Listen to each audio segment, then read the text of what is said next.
Righty, hello everybody. Let's see if we can see the game. Can we see the game?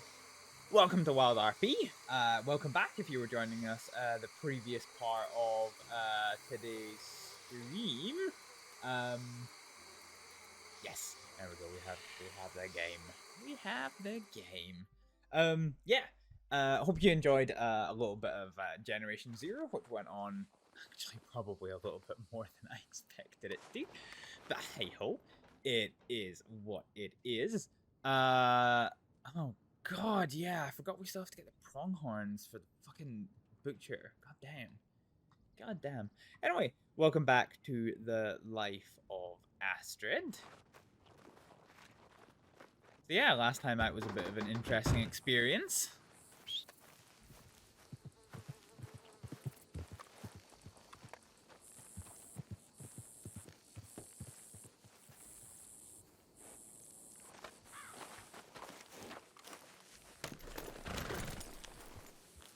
Let's go see what today has for us. So yeah, so last time out, basically, Astrид and Daniel had a little conversation by the waterfall, and Daniel basically told Astrид that he's going to get pulled into a disciplinary meeting by the state doctors for the fact that he has an interest in our little Astrид here. That's his little con socks.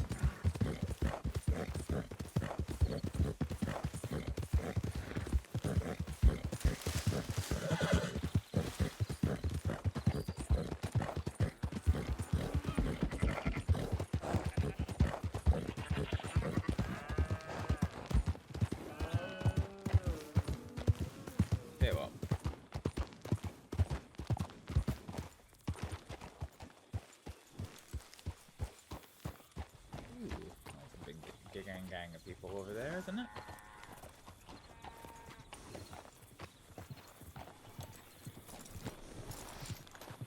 Alright, let's set that there.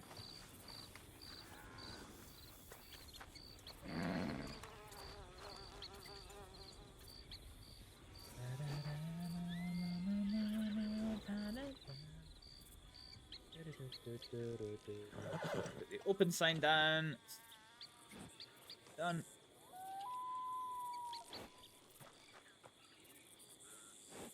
Now we'll put the close sign. Fine.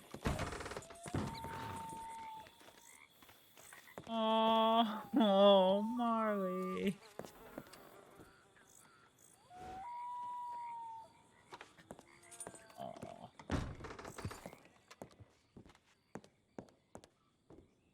Okay, let's do this. Detail. Lantern lit.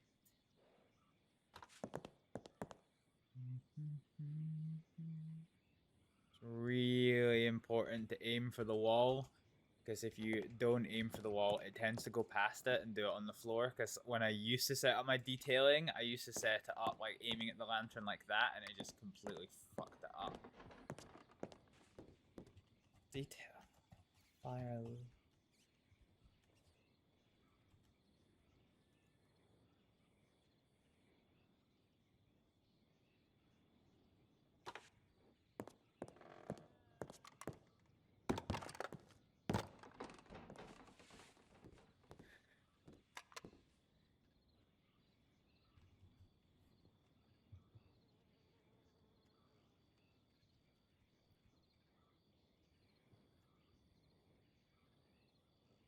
Okay, 2 more details to go.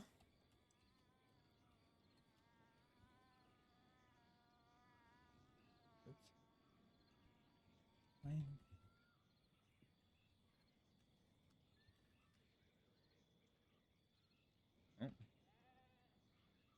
It should be in a detail.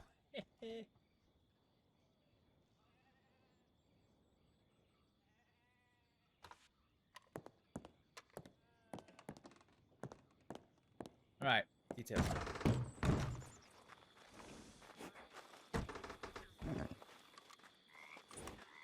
Are they still down there? Yeah, I think they are. Let's go and check our telegrams.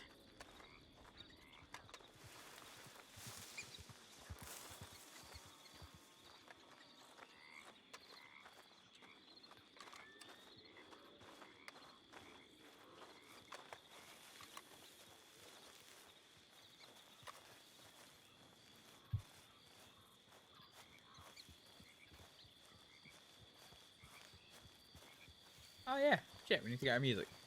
Chill.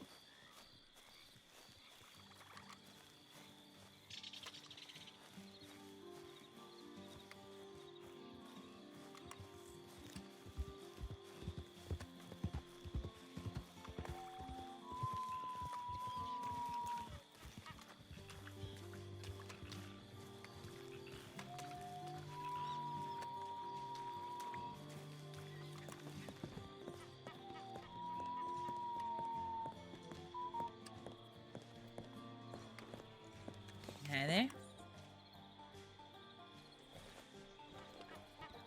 Huh.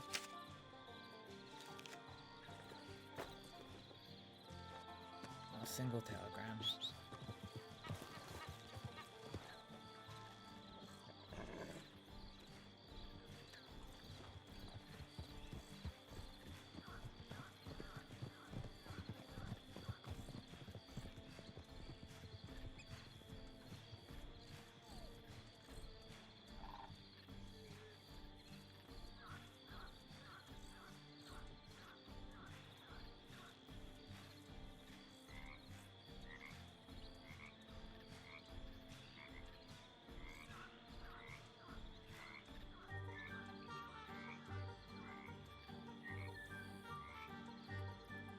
Ba-da-ba-da-bum-bum.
Hi there.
Get that do we? Find some food and drink in a minute.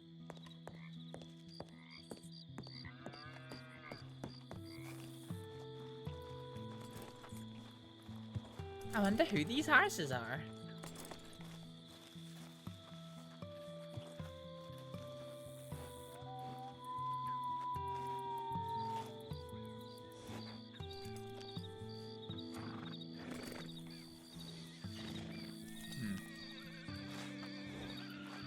Are they still all hanging around down there? No, not around.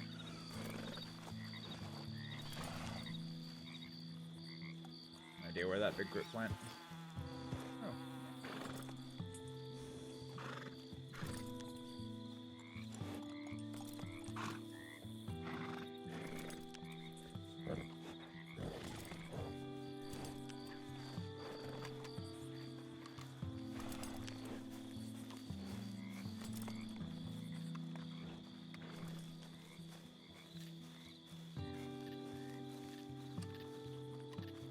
You folks okay?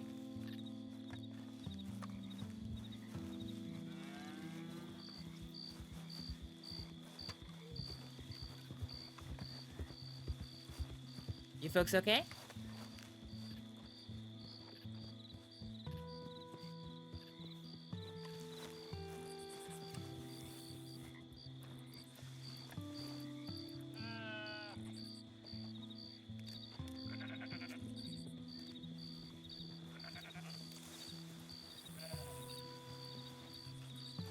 Howdy there. Hi there. You folks okay? Doing all right. How about yourself? Yeah, fine. That's good to hear. That's good to hear. What brings you around here so late at night? I work here. Oh, as do I. Where you working? I've been taking care of the animals, the livestock, the chores and whatnot. Hey, that's I good shouldn't going. say, I don't live here, obviously, but I do work here, so. Ain't nothing wrong with that. Of course, of course. And what's your name? Oh, my name's Astrid. Nice to meet you, Miss Astrид. My name is, Leon. Hi there, Leon. And I'll be Walden. Oh, nice to meet you too, Miss Walton. Yeah, we were, just getting ready to build a campfire here to stay warm during these cold nights. Oh, I see. Yeah, I just wondered. I came over because I saw you in the bushes, and I just wondered if I could help with anything. Oh, right. We're not trying to slink around in the night or anything like that. There was just some strange folk taking an eye into the ranch. Indeed, Huh. indeed. Law just came through here looking for a Mr. Miles. Have you ever heard of him?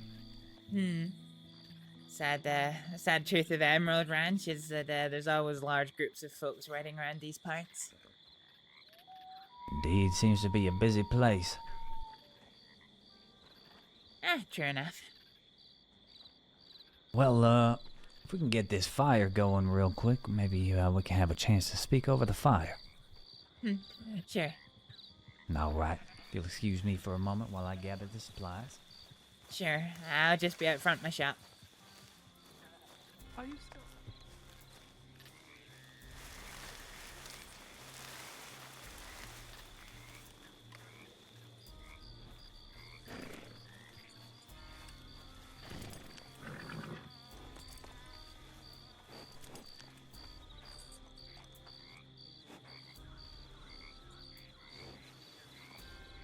Particular reason, Miss Walden? I've just never done it myself before, and I was wondering if you could teach me.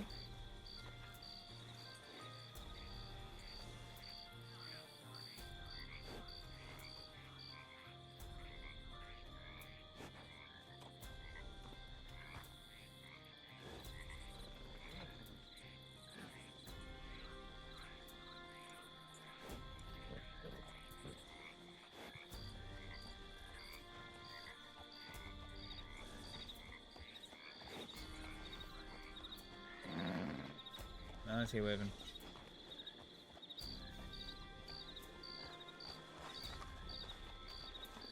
You don't know too much how fires work here. The embers of a fire ain't gonna light a building on, so long as you're watching it. Now, is that true? Absolutely. Regardless, you seem to be... Would you agree?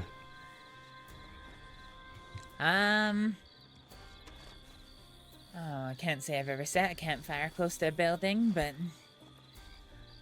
yeah, as long as you keep an eye on it, make sure that the building isn't downwind from the fire, so the embers don't, lift from the fire and into the building, then it should be fine. See, Miss Astrид here seems to know what she's talking about, Miss Walden. All right, but if the building burns down, I don't want no ticket. Listen, Miss Walden, for your sake, we'll put it right here. Now, if you take a close look here, Miss Walden.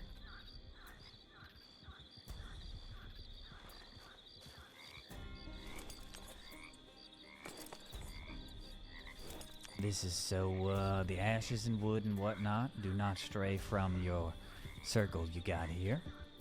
Keeps it nice and enclosed. Then what you're gonna do is you're gonna take your small sticks. It's called kindling. It's the small stuff that burns up real quick. You're gonna place that on top of the bigger pieces of wood here.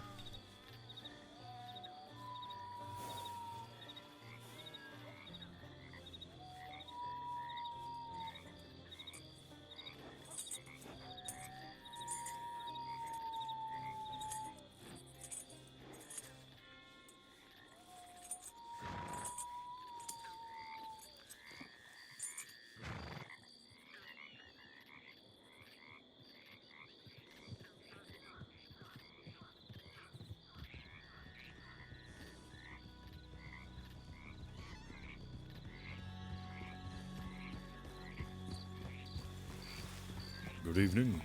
Hi again, you two. Y'all take care.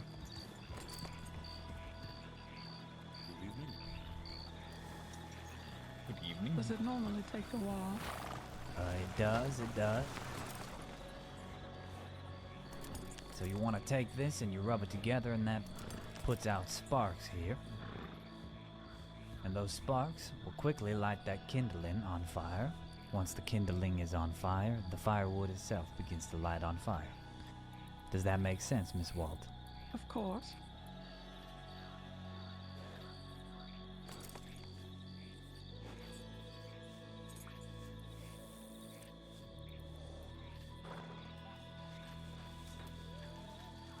And then you have yourself a nice warm fire.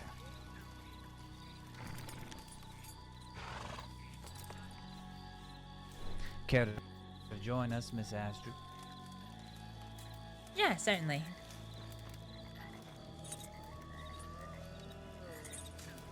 I could do with a coffee.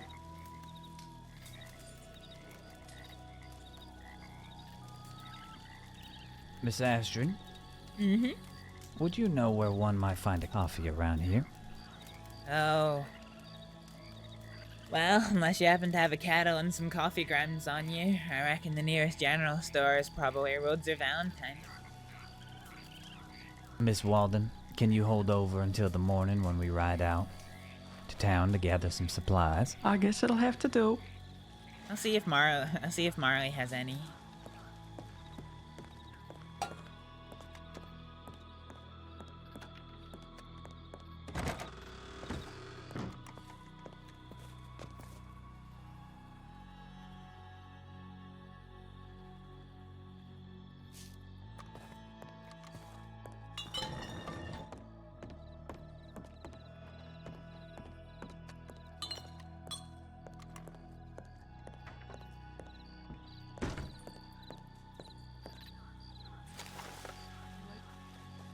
Mountains, Uh, prairies. I do apologize, but Marley doesn't seem to have any in stock. But That's it's no not a problem at all. We can head on into town in the morning and gather some supplies there. Seems sensible.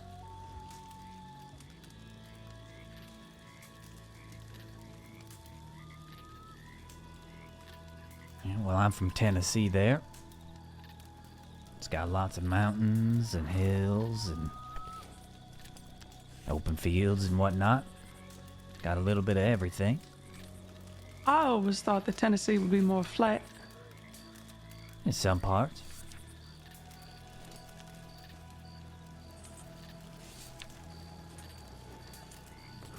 It's a big old state there. A little bit of everything, it seems.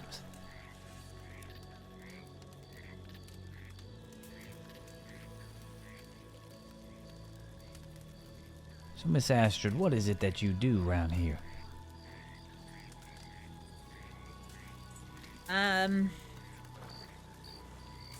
am somebody who looks after people, provides,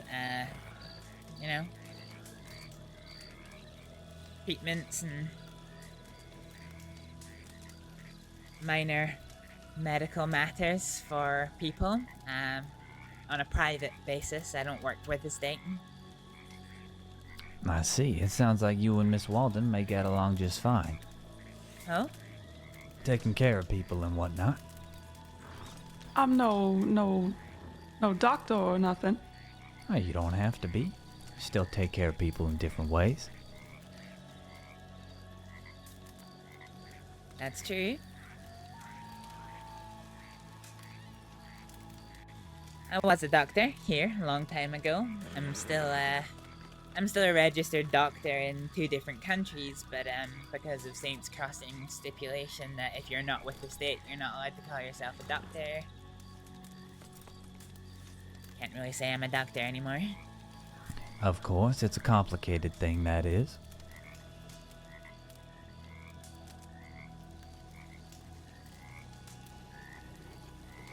True enough? So do you live here, Miss Astrid? No. You live off the farm as well?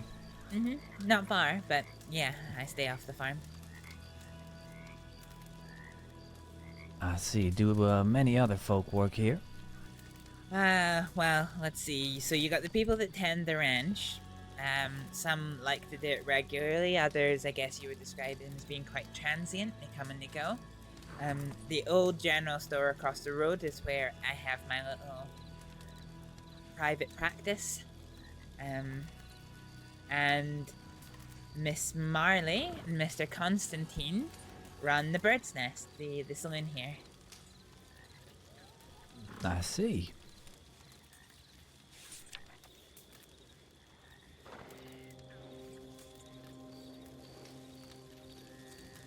I have to say, it has been nice working on the farm. Able to put food on the table and whatnot. You have a family to provide for. No, it's just myself. How about yourself, Miss Walden? What brings you out here? I believe I'm just looking to cover some debts.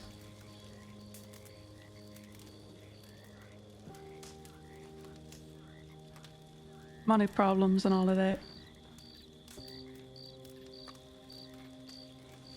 There's some serious money problems. Not so serious, but if I don't take care of them, I believe I'd find myself into some trouble.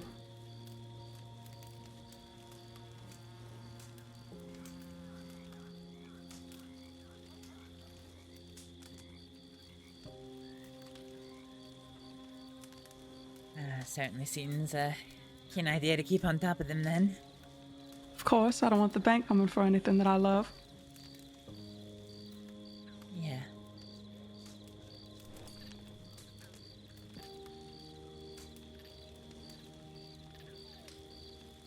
I'm sure 1 minute it's I owe them $50 and a few years go by and then I owe them my home,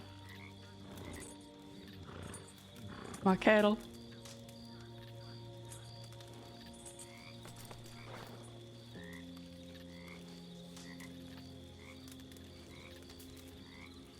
Your home as in your home here, or where you came from? My home back from where I came from.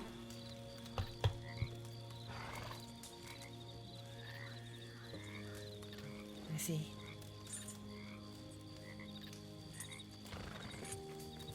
Well, I think you picked the right place here. Some good work, you get paid, and you pay off these debts.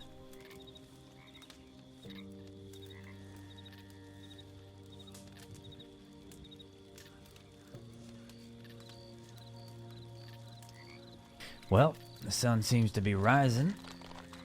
Perhaps we can begin our journey over to Valentine. Seems to be the closest town, from what I can tell. Only place I've been so far. You two not been in the crossing long? Just a few weeks for myself. And just a few days for me. Oh, wow. Not long at all. That's right, but making my way nonetheless. That's I good. do know, however, the early bird gets the worm, so the sooner we get into town, quicker we can get our supplies and what we need before heading on back here. Get myself some coffee. Will you be staying here, Miss Astrид? If so, I can leave this fire going here for you. Keep yourself warm in our absence. No, I'll be returning to Valentine. All right then. Until somebody needs of me at my clinic, then...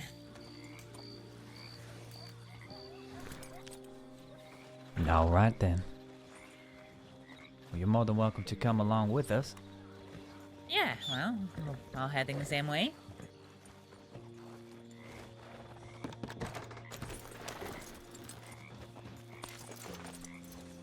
Hap? That bull is out again. Is he?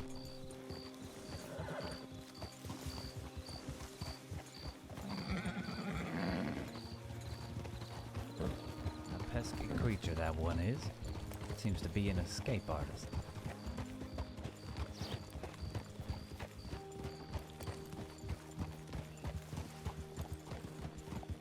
I think it doesn't help that when people try and start their wagons, they end up leaving the doors open.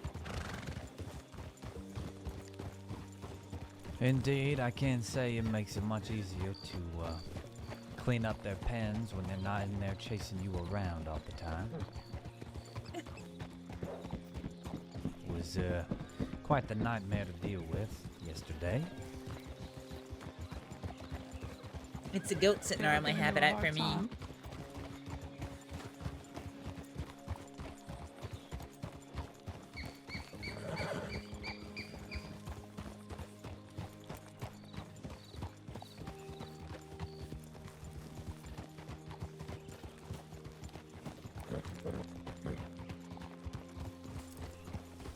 So, Miss Walden, do you have a family? I do. They from Wyoming as well? Yes, they are.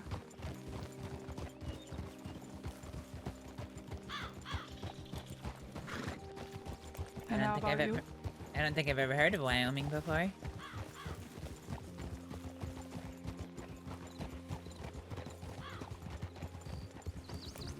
What Either I of you hear, have any family?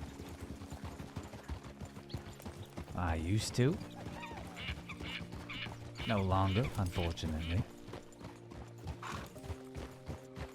Yeah, likewise. I was orphaned at 17 and came to America not long after.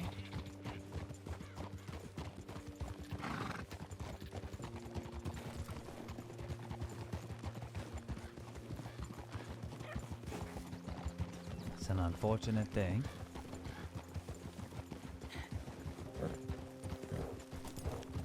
Life sometimes, isn't it? Hi there. Is indeed. Howdy there. He's gone somewhere in a hurry. Everyone always seems to be. Hmm. A lot of people No. don't seem to take their time and enjoy the creation that is upon us as we ride. True enough. Get to really enjoy nature for what it's worth. Everyone's always going. They never stop to enjoy the little things. Yeah, that seems to be the way of Saints Crossing sometimes.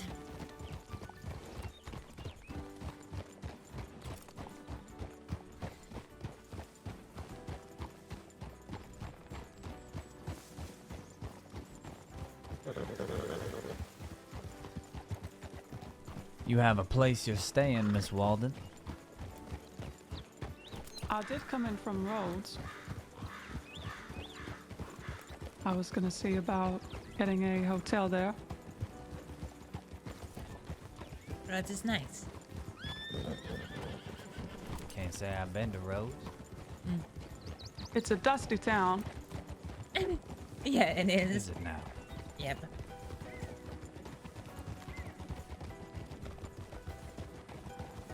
I had to the earn yourself I some had money. the I had the misfortune of having to live for 3 weeks in the road's medical office, so I got very used to roads and its dust. That that place so? is the size of a cupboard. How did you manage that? Well, I wasn't really given much choice, given I couldn't walk. Ah, I see. Just, What had happened to you? oh, wagon accident. My friend decided it would be a fun idea to take his wagon off the trail. I'm not sure exactly what happened, but all I know is that I somehow got flung forward, went underneath both horses and one of the wheels.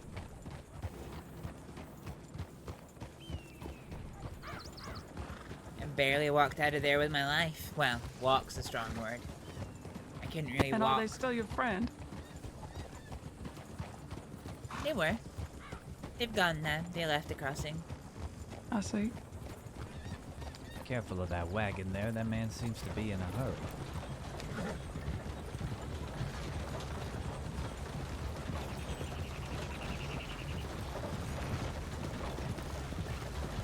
Get out of there, folks.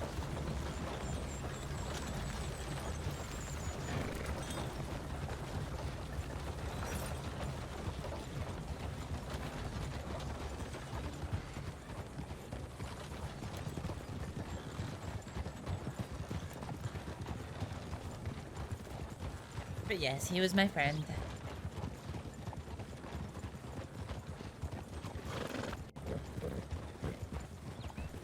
You say was your friend? I don't know where he is now. He left Saints Crossing some 2, maybe 3 weeks ago.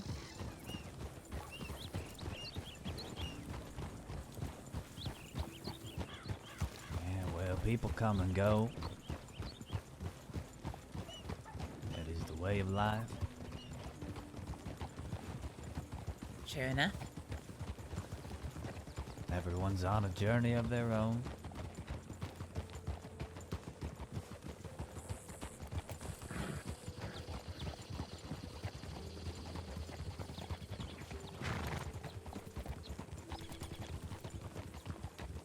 Do you stay in Valentine, Miss Astrid? Is that where you live? No. No, I don't. I stay near to Emerald. Not in Emerald, but nearby. Hey, as do I. Just a little cabin out in the countryside.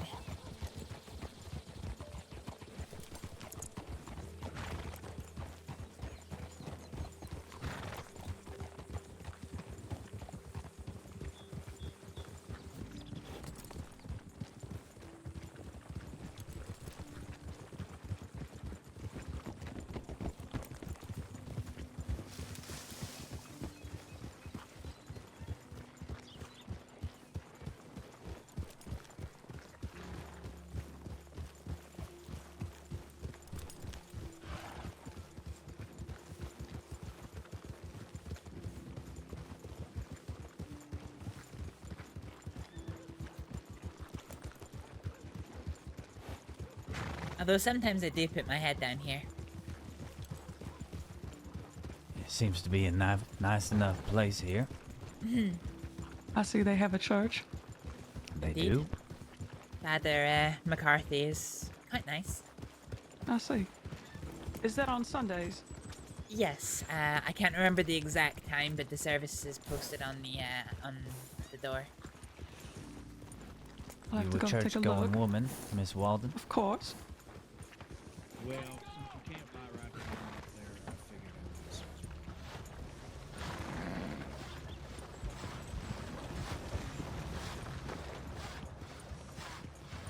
I mean, the thing.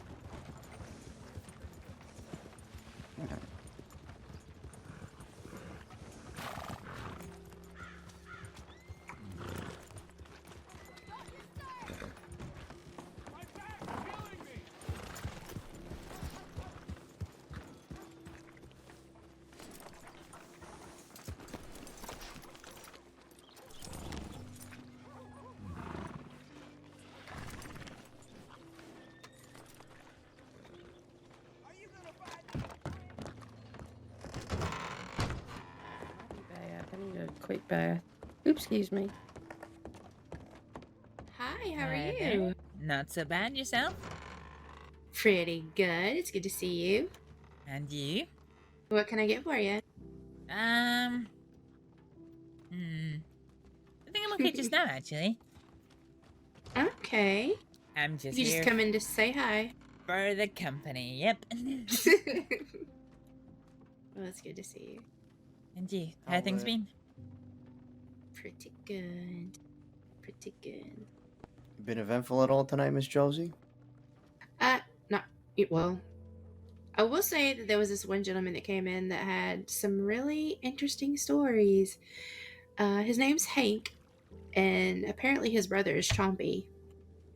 Oh, okay. I've heard about the it- guy. I don't Yeah, think I've it ever met him. was a very eventful conversation. But other than that, it's been kind of, well, I don't want to say the Q word, but you know what I'm talking about. Something new and different around here, huh? Exactly. That doesn't happen. I'm amazed how this town is able to attract the strangest of people.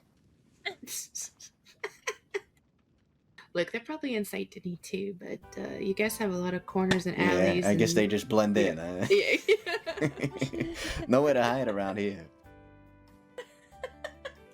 You can't find where all the crazy Nope. people are in Saint Denis. Just look down an alley, you'll find them. Oh yeah, that's for sure. Find all the drunks. We get some of the degenerates coming in on a boat to gamble. It's ay.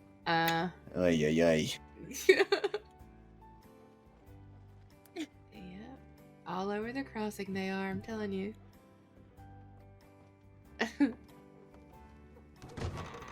But how things been for yourself? You up to anything else besides manning the bar here?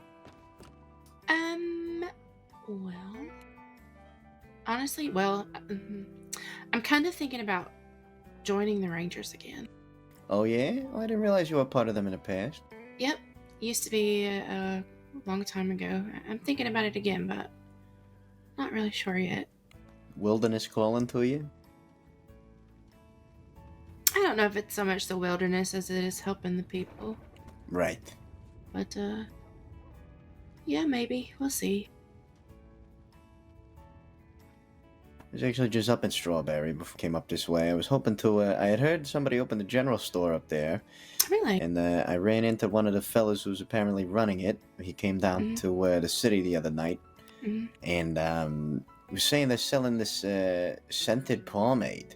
So I was Scented interested in, pomade? yeah, he said they got like vanilla and blueberry. So I was interested in seeing if I could buy some from them, but didn't seem like they were open. I don't know that I would go with the blueberry. Yeah, Maybe no, I the think vanilla would be the nice. vanilla is probably the way I would go. Yeah, But I figured I'd get a little sample and give it a try. you should do that.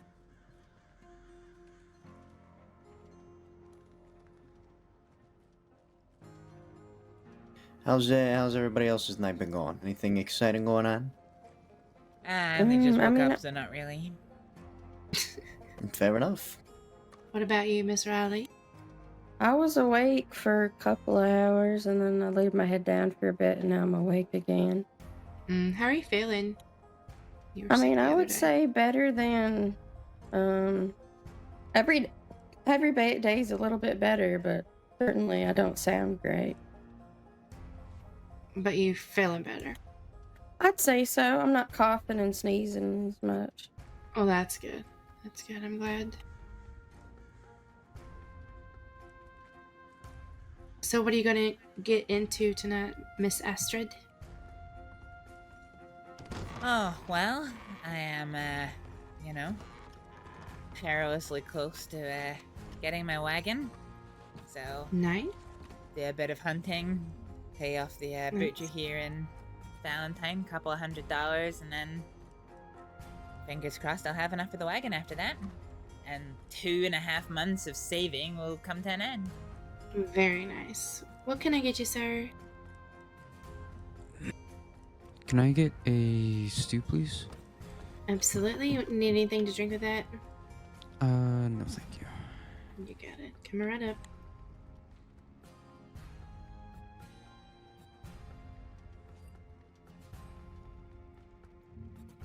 Here you go.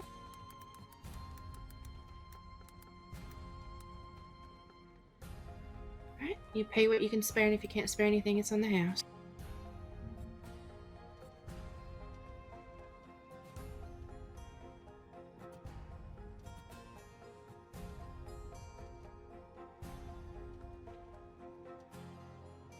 Alright. Alrighty. Thank you. You're Appreciate welcome. it. Take care. You too. You look very menacing in that mask, Riley. I know some people have been freaked out about it, but if I don't wear it, then people complain too. Why would they complain? Because I'm sick Oh, okay. and they're babies.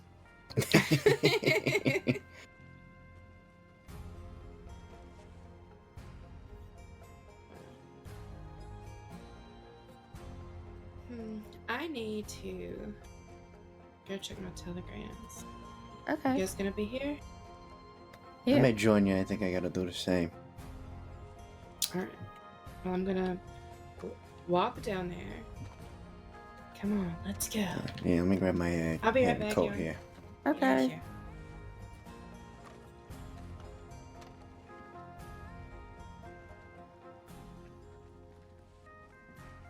All right.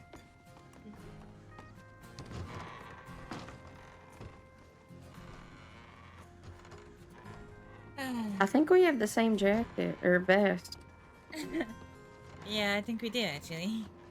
It's because it's so cold out. I needed a fuzzy one. Mm-hmm.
So,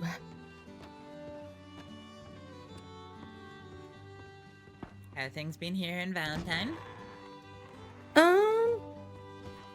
you know, I think they've been alright. I don't think we've been robbed today.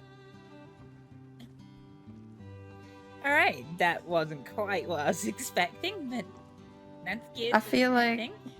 that's a metric here in Valentine is whether or not we've been robbed. Fair enough. Slightly depressing, but sure. It just happens so often. I think because we're so connected to other cities or towns. Yeah. It is kind of in the middle of things, isn't there? Plus, what you call it? I mean, it's pretty straightforward town. It's just one big line, right? And then, honestly, there's hardly ever law around, it feels like. Really? I don't say the law here quite a Evening. lot, to be honest. Well, they're never here when they need to be here, yeah. Evening. Where the fuck is the little sovereign possum? The what now? Who's it? The possum that I can buy stew from? Josie went to go check her telegrams, but if you really need it, you can buy it just at the counter. Oh, right, okay. Yeah, I kinda do. Thank you. Mm-hmm. Yeah, I'm about to fall asleep. Let me fucking try this. Alright, yeah, have a lovely evening. You too. Me too.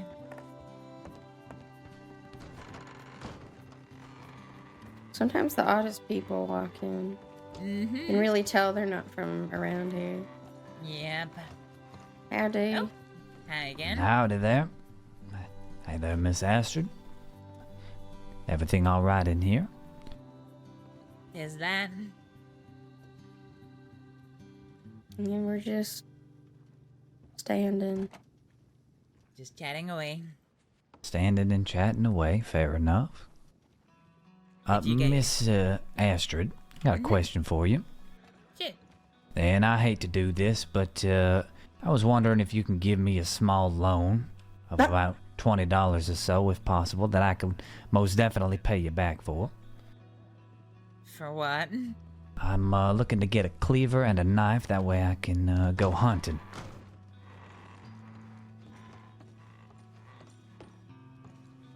Seems sensible.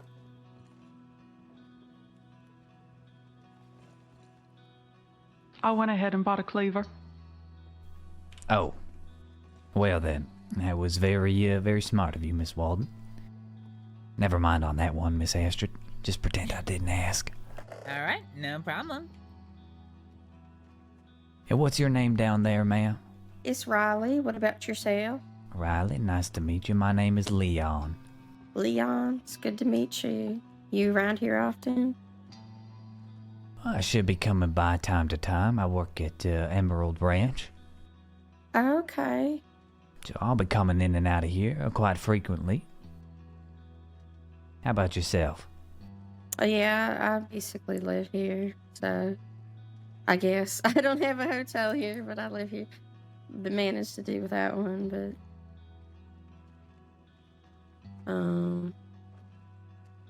yeah, I just kind of hang around here and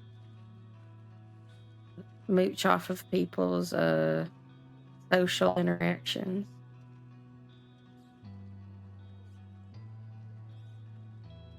I think See- that's very honest of you. You're a moocher? Yeah, but like a social moocher. Oh, okay. I thought you were, Oh one no, of them definitely moochers. not. You don't have a job. You're asking for handouts and No, no, no, whatnot. no. Yeah, you got to get yourself to work. No, I chop wood. Although the prices have been really crap lately. Only good chopping jobs have been in Coulter, and that sucks having to go all the way up there to deliver wood. Sorry. that's true. Sorry, people. How are That's y'all alright. doing? You missed a very angry Scottish man asking where the serving person was. Oh, no. Oh, well. He'll be fine with it. I guess I'm kind of glad I missed him then. Yeah. Yeah. He's like, "Where's the serving person?" I'm like, "Well, Josie Did you get everything you were looking for, Miss walked Walden? out, Of course. and she'll be back." Perhaps we but should you make can our buy it way at back to the counter. ranch. All After you. right. Well, have a safe trip. All right, y'all. It was a pleasure to meet you. And Yeah, Miss same Astrid, here. I'm sure we'll be seeing you around. Leon, and what was your friend's name? My name is Miss Walden.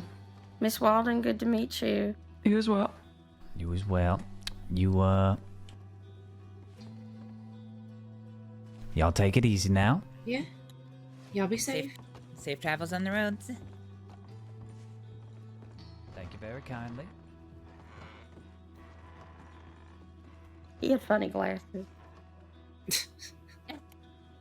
Wow. I mean, didn't he? They're square. Wait, yeah. They're like real thin and square.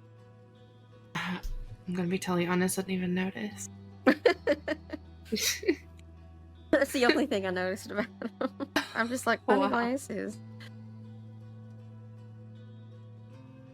Did you? I made the observation. We're wearing the same type of vest. Don't we? Oh, are you look ready at- for this? Hold on. Yeah. Don't tell me. Don't tell me. This is gonna be so stupid. You're kidding me. This is so stupid. Oh my god, that's so dumb. Oh, gee. Everyone had the same idea. They're like, it's cold out. I want a vest that has a little bit of warmth. Little to bit of it." warmth. But that's Exactly. There's like one Ah. other vest that had fur in it. I'm like, that's not for me. This is the one for me. I think we all just share the same brain cell. Yeah. I'm sorry. I don't use my turn of it very well. Oh, that's so funny. All different colors though. Right? I kind of don't like how mine's white. It's just so it gets dirty real easy. But you know, when you're in the tailor, you have ideas and. Right. I got given some furs by a dear friend of mine, and well, one of them was made into this, and the other one, well, was made into my jacket. Okay. Hey, Now I'm scared to Aptos. see what your jacket is in case it might be like mine. Oh no. Hold on, let me show you mine.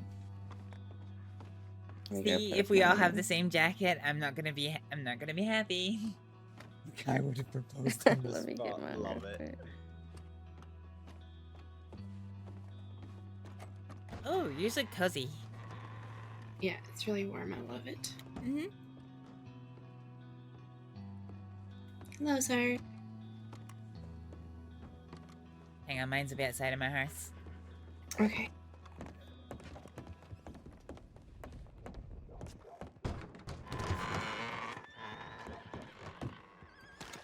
I keep hearing wagons coming. I'm getting nervous.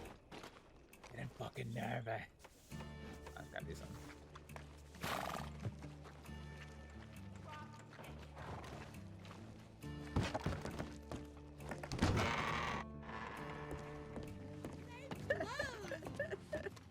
I still.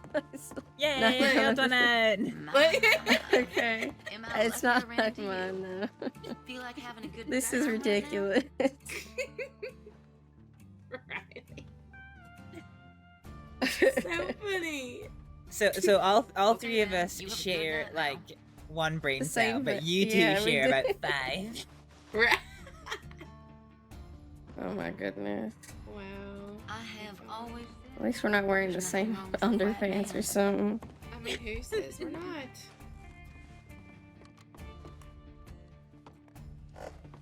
I hope that isn't a request. Compare. I'm not taking my clothes off. No, especially in this weather. Yeah, it's a Or little in bit this cold. saloon. Ew. Yeah, I don't know what kind of dark energies are flowing in this place. I don't want it catching in my underwear. It's not even dark energies. It's just nasty in here. I don't. Yeah. I'm good. I remember first time I ever came in here, I bought a broom because I'm like, the floor sure is dirty.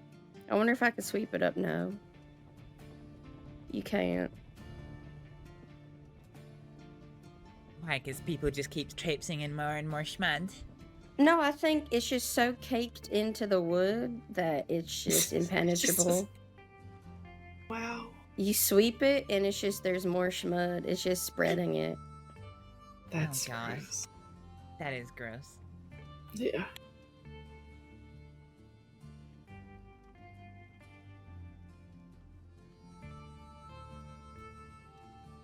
How funny. Well, it's honestly, there's like 2 clothes jackets that I like that have fur on it, and I've seen women have the same clothes jacket. It's not the one I was wearing, but there's another one that's real cozy, but I see everyone with it. What is it? It's like, it's just, there's a clothes jacket that's like, it curls around your neck and it's got fur on it.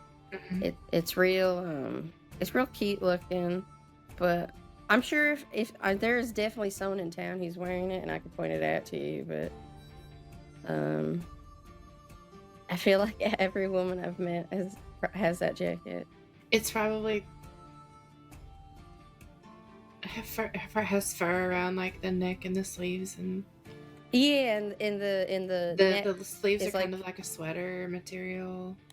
yeah, and the neck is like closed up, like Yeah. nice and round I know around what your you're neck. talking about. I have that jacket. Yeah, I feel like every woman does. It's a good jacket though. Yeah, I like it. It keeps you warm. And I know someone who has the exact same color jacket as me too, because we both bought it like off the shelf. We didn't try to make it fancy none. Mm. Because it was a good color too.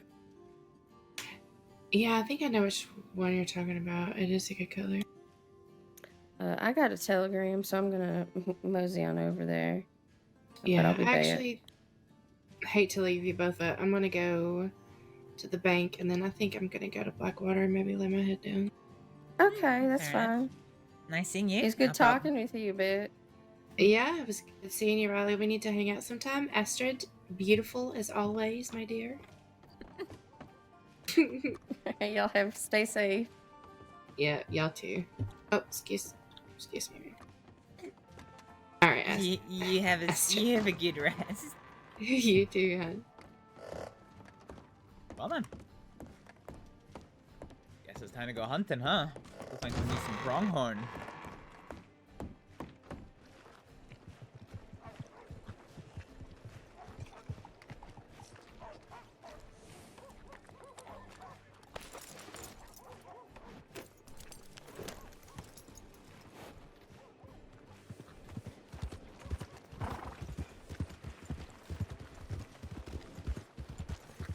Check some telegrams and then do some hunting, I reckon.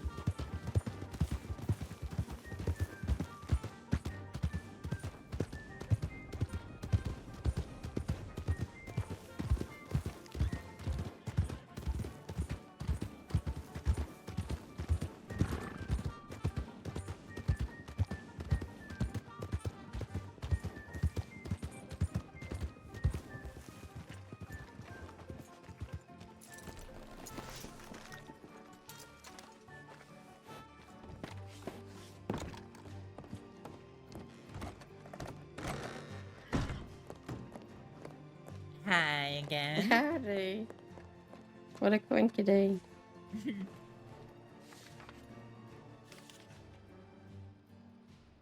Okay.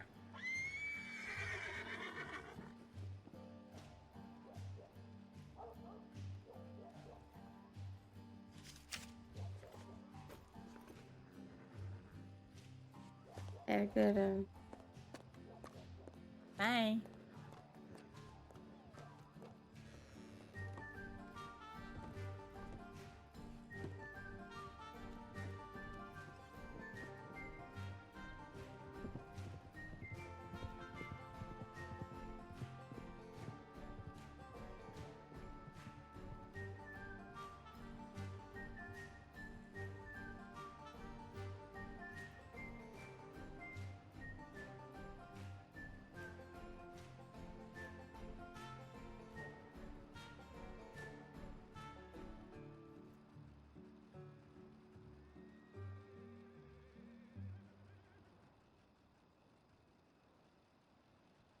Do our duty.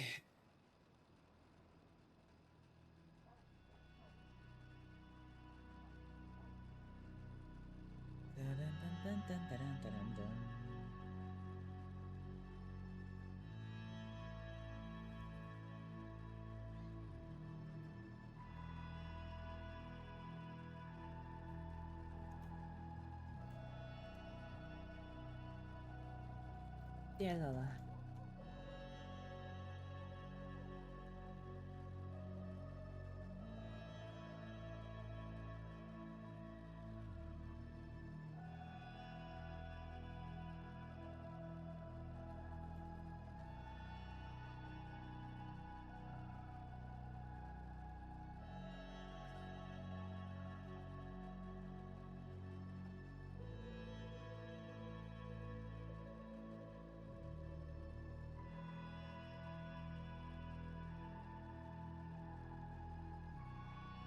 Thanks, man.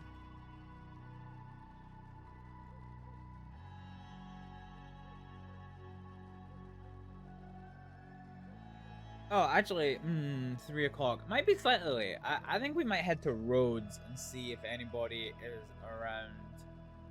Ah, fuck. No.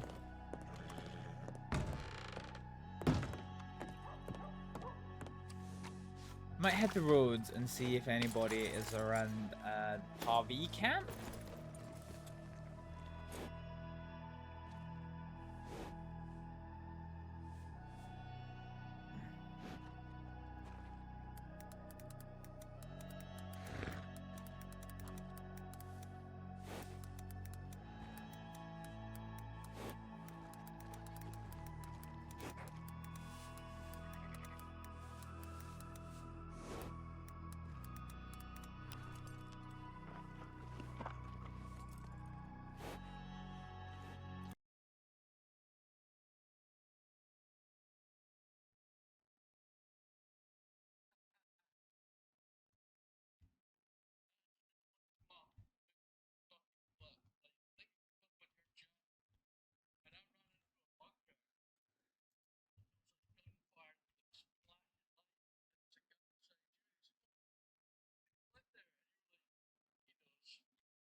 Dear.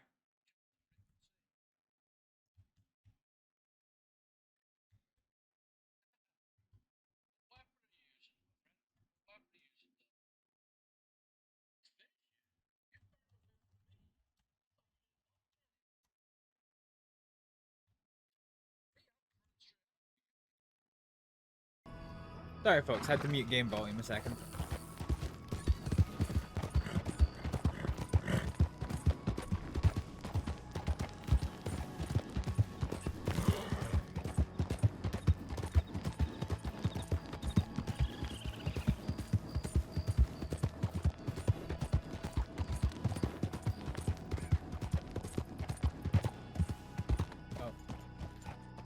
Do you know what? Do it later. Bum ba bum bum bum bum ba da ba ba ba da bum.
If there's nobody there, we are probably going to end up circling.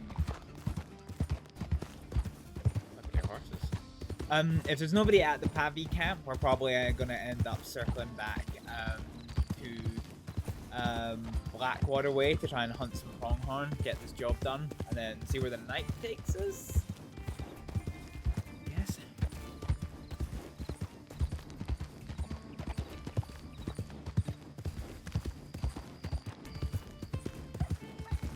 Pronghorn? No.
And doesn't look like anyone's here. Really? Astrid? Really? Really? Damn it, Jay. I hope you didn't just turn up to see Astrid eat shit.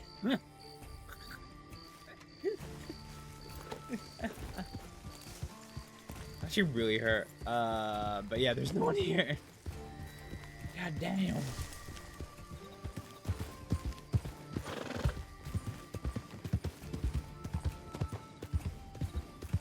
Alright, let's see what this telegram is and then go hunting.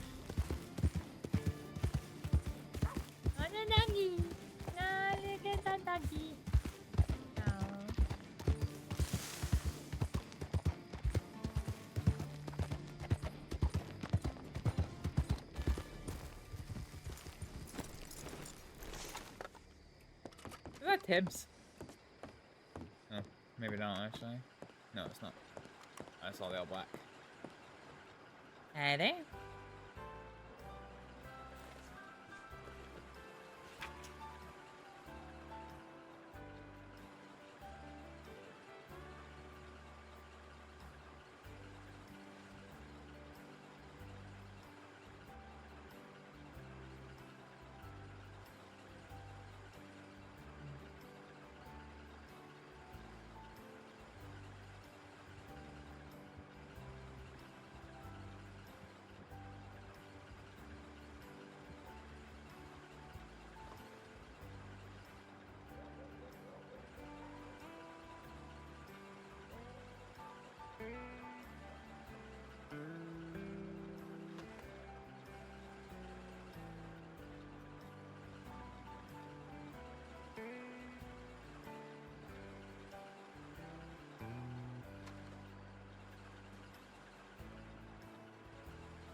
Oh? Hi there. Howdy.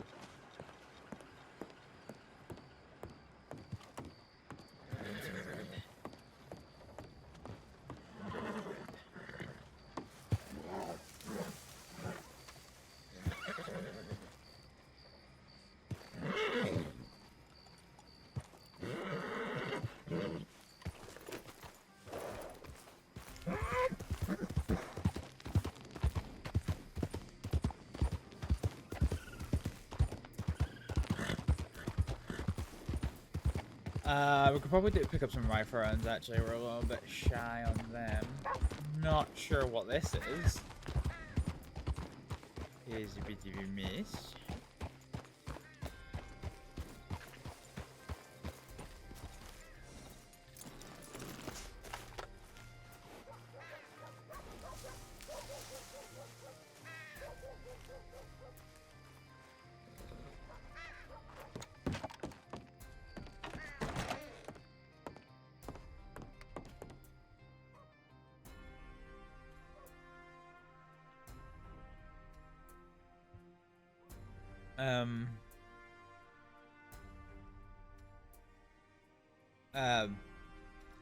We need drone knives as well, actually. Let's get ammo first.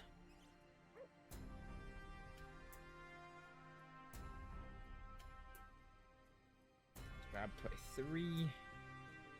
And we'll grab some drone knives.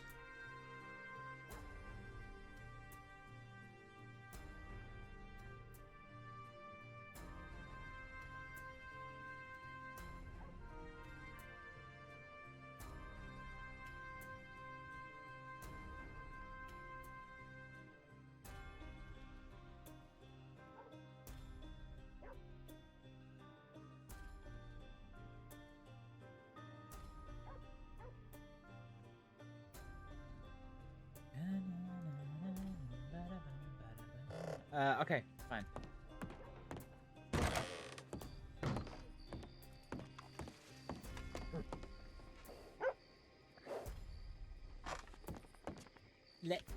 Oh no, not in the trough. Okay. I thought we were gonna get stuck in the trough. However, this isn't much better. Okay, there we go. Fine.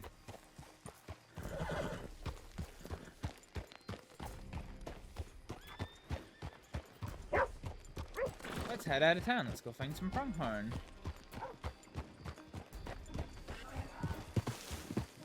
Oh, Jesus. God. You alright? Whoa.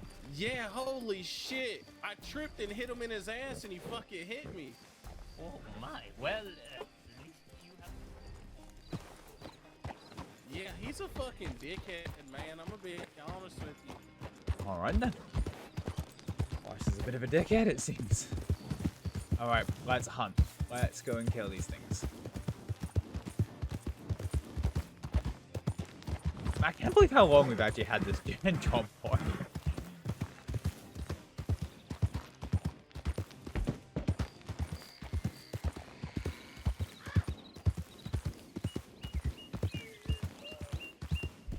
Alright. Keep your eyes peeled for deers.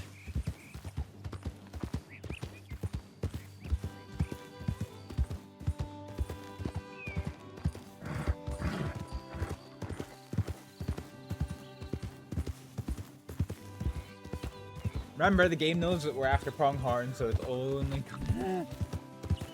gonna fucking spawn in whitetails. Watch it.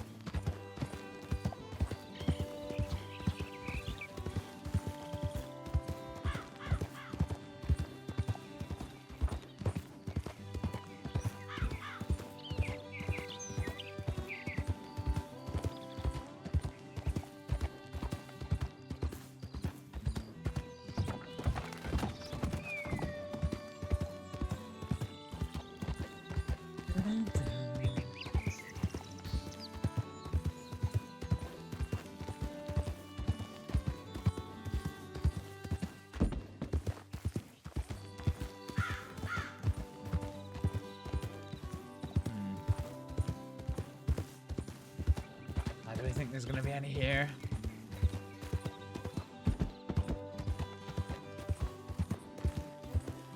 It's hard to tell, I'm not seeing any.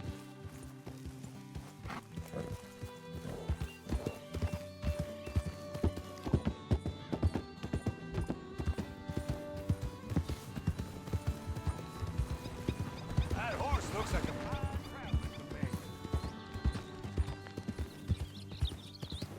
Because it is a fine traveling companion. Thank you for noticing. See, there you go, whitetails.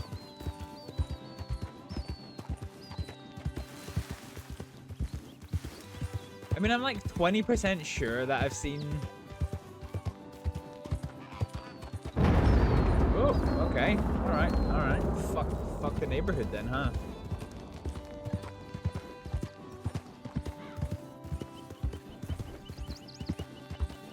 Morning, missus. Wasting my goddamn.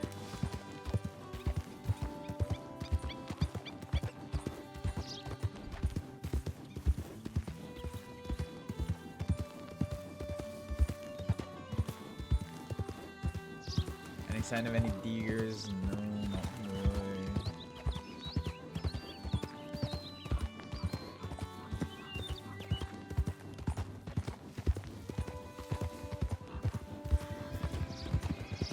Hi there.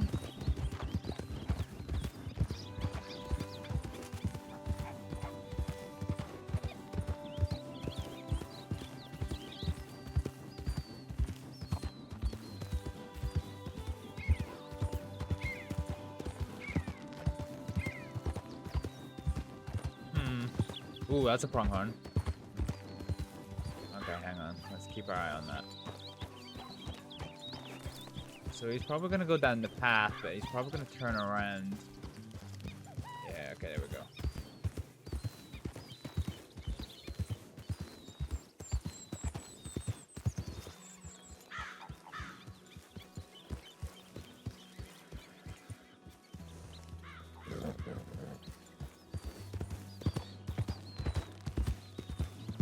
Jesus Christ.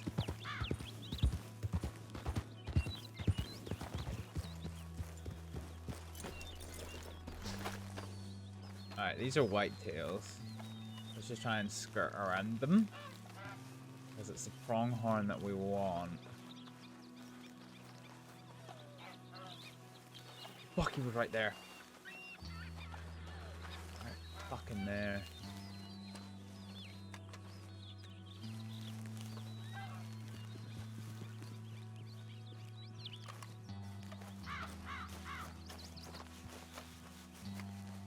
Dude, why are you going so far?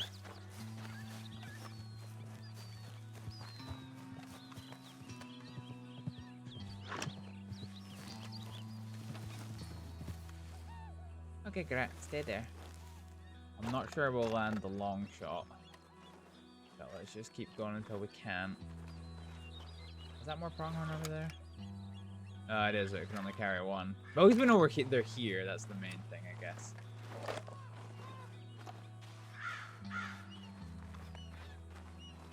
Okay, he's not really munching on grass.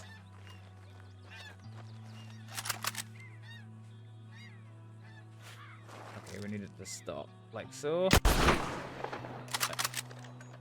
I'll do.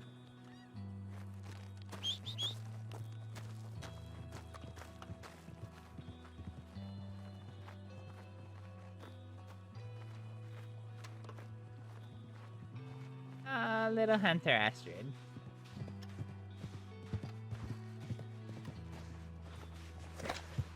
Kitchen. Right then. The Valentine butcher as we go. It's carcasses they're after, isn't it? Yes. Only needs to be per quality, but we're gonna get more money from the pelts if we manage to get that. Right, let's get that stowed.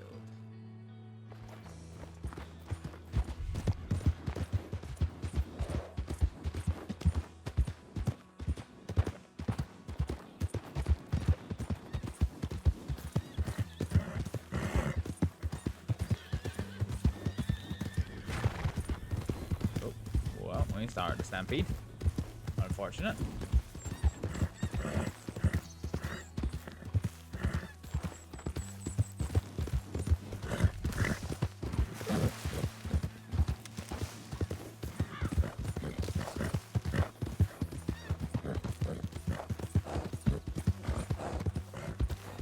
Look how pretty this game is.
Nothing.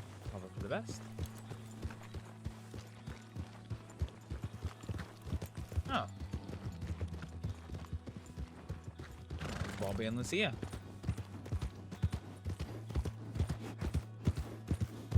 Huh.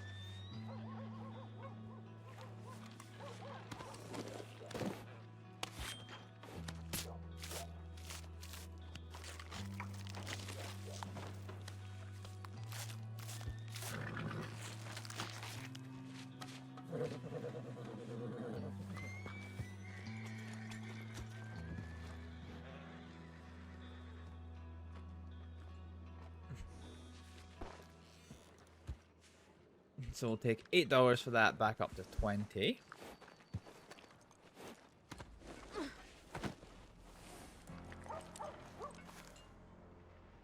Now let's deposit this.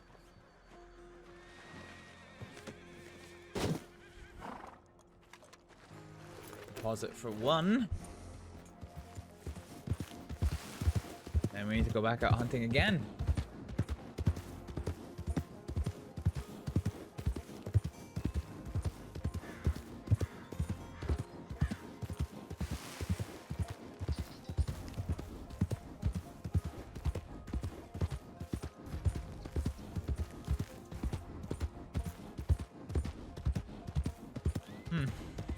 Wonder who they two were looking for. Alright.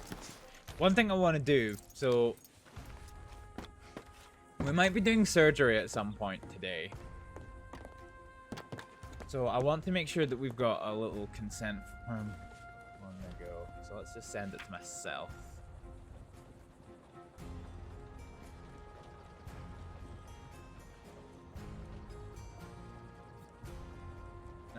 Case.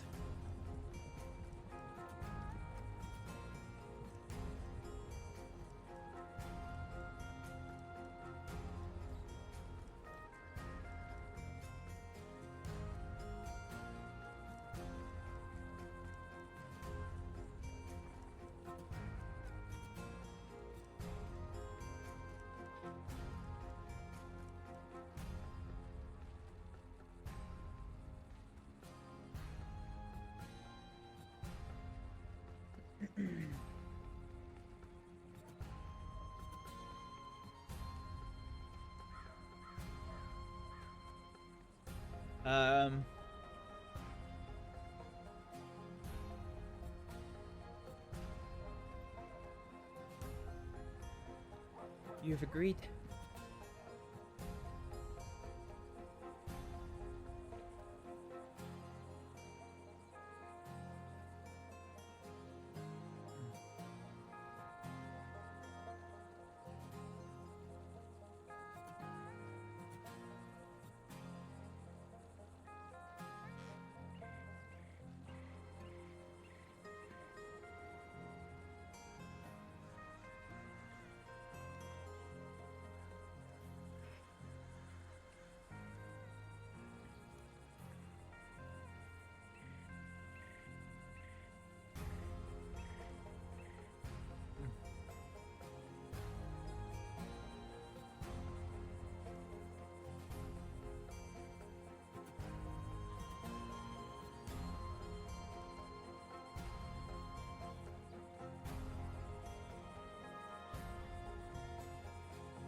Arquin! Hello! How is it going? Thank you so much for the raid. Welcome on in. Hey folks. There's a lot of you. Hello. Long time no speak. How you been? What are you playing today, huh? What are you playing? tell me. In some Baldur's Gate. Don't, you're gonna make me jealous. I'm gonna get back into playing some Baldur's Gate tomorrow, but I'm not streaming it. But hang on, let's see. Come on. Nah, don't apologize. Are you having fun with it? No. I'm trying to solve it today. There we go. Yeah, you do need to play. It's a good game. Big Lazy Rude. God, I almost misread that. Thank you so much for the follow. Welcome on in. Thank you for the raid, Arquin. I hope you had a wonderful streaming today with Baldur's Gate. A very enjoyable game. Oh my goodness. Shrimp for Indian streamers? What? It's been pretty fun. Good. I'm glad to hear it. Glad to hear it, Arquin. Yeah, I'm loving Baldur's Gate 3. It is good shit. Ladies and gentlemen, if you aren't already following Arquin, please check out his Twitch link. Where's my face? My face is over there. Go follow the link. Go follow the link and give Arquin a follow. I just missed a follow there. No, Connor, thank you so much for the follow. Welcome on in, everybody. Hope you're having a good stream. We're doing some roleplay. So compared to my normal streams, this is quite a quiet, chill stream. Not a lot of me talking to the chat as much as I normally do in kind of games. We're more kind of like living an experience of you know, of the character as such. Perfect pronunciation. I hope that's not sarcasm. I hope I got it right. Because I fuck up people's names all the time. No, for real, good. I'm glad. Because I thought it was not. I thought it was Nor at first, but because in my dyslexia, I sometimes swap vowels and consonants. So I realized that it was. I realized that I was gonna do it. Somebody behind me. It's like I reread it. It's like. Connor, yeah, Nor, yeah. I very almost did it, but I'm aware of my limitations of reading. Who's this? I'm not sure who this is. So we're just getting a consent form ready. Consent form. Yeah, this is kind of fun, exciting stuff of roleplay, but okay. Consent form. Well, you've agreed to undergo a procedure.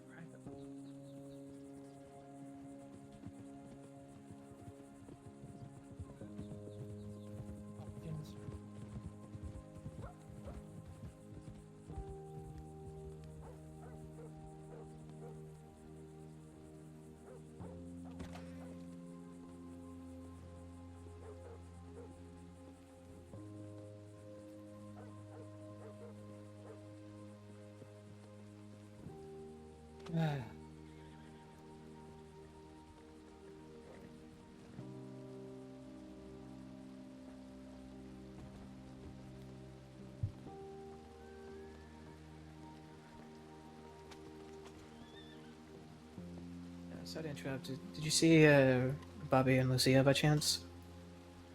I did, yes. Do you know where they went? No, I don't know where they went. Fuck. We'll wait there for you, they say, and then they don't wait there for me. Oh. Yeah, I'm sorry. They were just leaving town as I was coming in. Motherfucker. Okay. Sorry. No, you're fine. Have we met before? Not sure. No? What's your name? What's yours? Vano Nordskov. Oh, yes, Vano. We have met a very long time ago. What was your name again? My name's Astrid. Astrid, alright. I do remember you. Yeah, friends I of remember the Kate. hair. Hi. Well, how you been? Staying warm, I hope? For the most part, yeah. What about yourself? Making decisions on what I want to do with life, so... No, it's always a tough one, isn't it? Yeah, it feels like the wind's pushing to either one side of the fence or the other, and there's no real middle road, so... Yeah, fair enough. Howdy, howdy. How you doing? Good, how are you? Good to see you. Ah, it's been a while. I actually needed to talk to you. Mm. If you're open for that and not busy. Oh yeah, I ain't busy. Just woke up, so bear with me as I some telegrams. Oh, take your time. Hi. Howdy, Astrid. How are you? I'm good, how are you? Yeah, not so bad.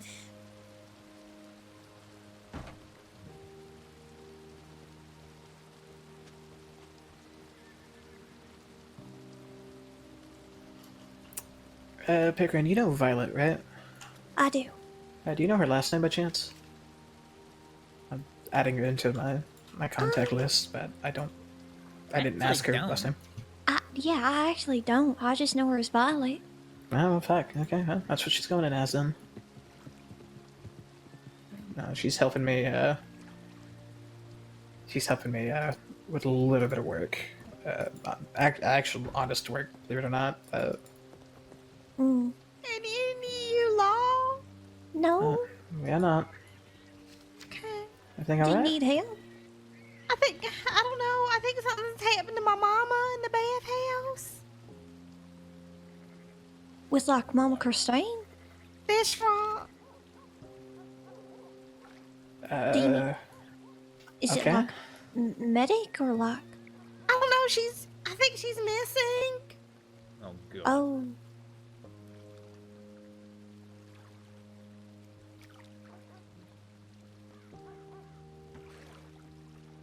Did y'all know something was going on when you run to town? I don't know anything.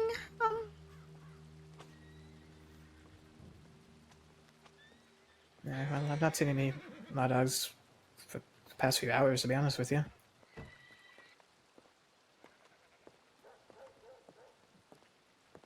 Howdy.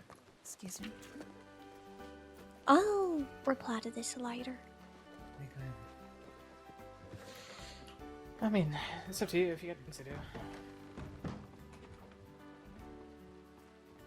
Which can carry increase.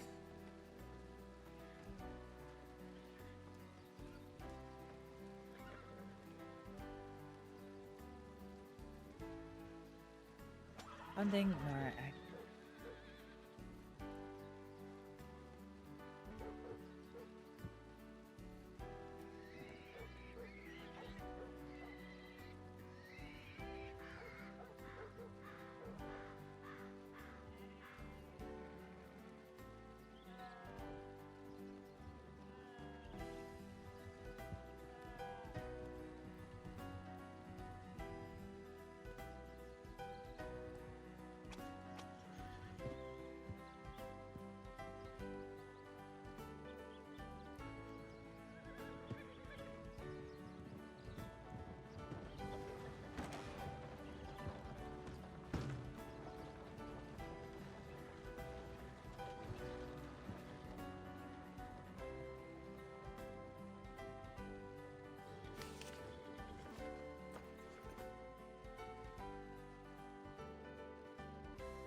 in the knowledge of the points.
It's still here.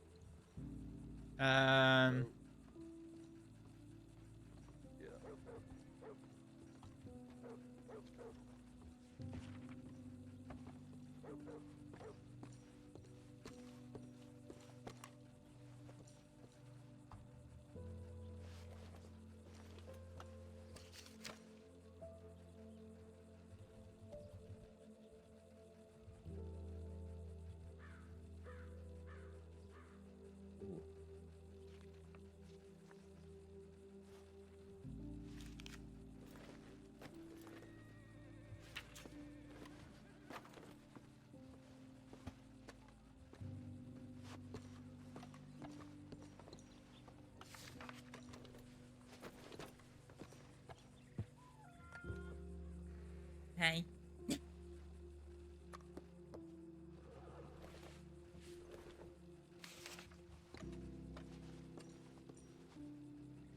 If you said something, I didn't hear you. No, I said hi. Hope you're having a good day. Not so bad. Yourself? Doing all right. I might have to see you later. Yeah? Yeah, I got shot yesterday. Oh, God. Yep. I have to make sure it doesn't get infected. Yeah, that sounds sensible. Yeah, there were no doctors yesterday, so I had to, see the local doctor. Oh. Yeah. A lot of my workload comes from the local doctor, funnily enough.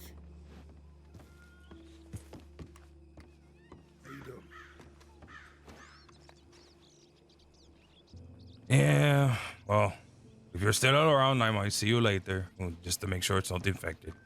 Yeah, sounds good. I should be around for the next 6 hours or so. My telegram's at Emerald if you need a tele. Okay. Well, I'm going to swing back to Coulter, so I will see you later. Stay warm. I'm going to, trust me. Especially up And there when you're safe. hunting. Take care. You too. No, seriously, the wolves up there are not the best. Wait, let's go. Oh, I know.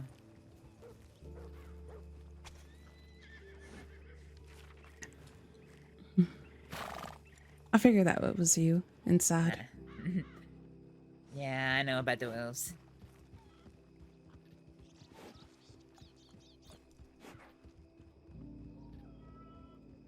How you doing?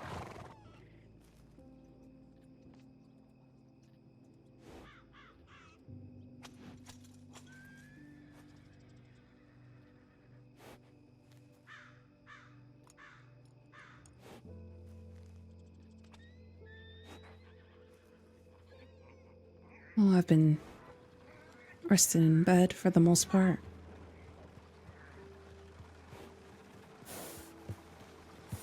It's just...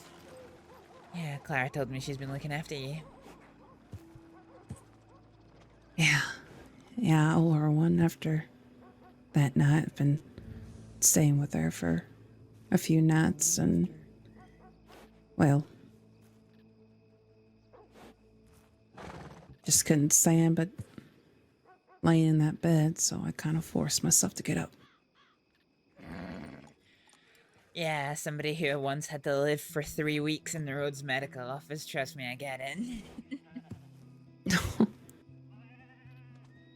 Yeah, not being able to walk isn't fun, where you can't even get across the room to get something. Everything is just uncomfortable right now. Seems like I just move an inch and sharp pain just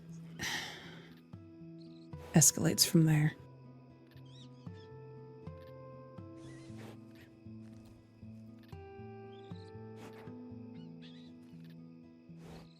I was really hoping that it was just the infection, but... yeah. So was I, but no, seemed a little unlikely.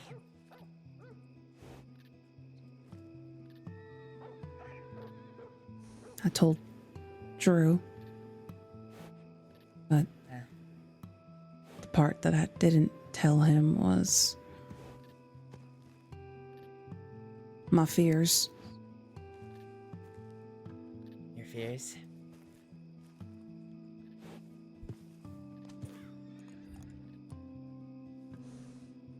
Your fears about what this is? Yeah, 'cause most of the time, when I think that my life is going to end, it's usually a bullet that's coming my way. At least I know what's there, what's in front of me. This, I don't know. Yeah, it's a hard one. The day that Clara found me down the saloon, I felt awful.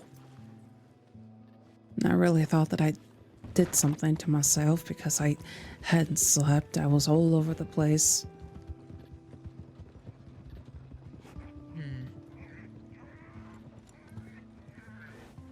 Turns out in that moment I just needed a little bit of sleep, and next day I felt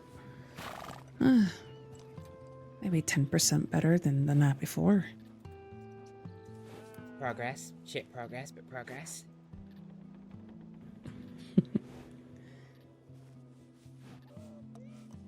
You should know me and my luck by now, Astrид. I wouldn't take you to a casino.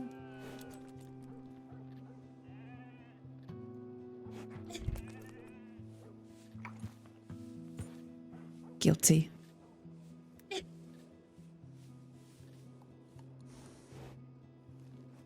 In all fairness, I probably would have been on my deathbed. I still would have went if I meant to see everybody again from the good old days. Good old days, huh?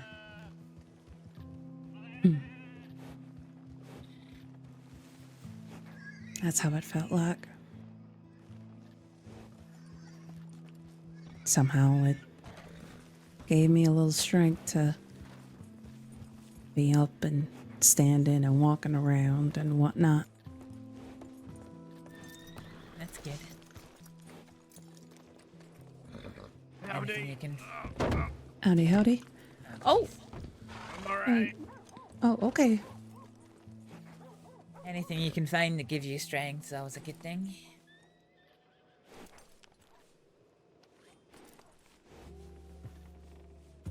Yeah. And then there's the other thing where I've been trying to find a sister, and she's definitely one with the shadows, and trying to tell her about the news that I found out. This news?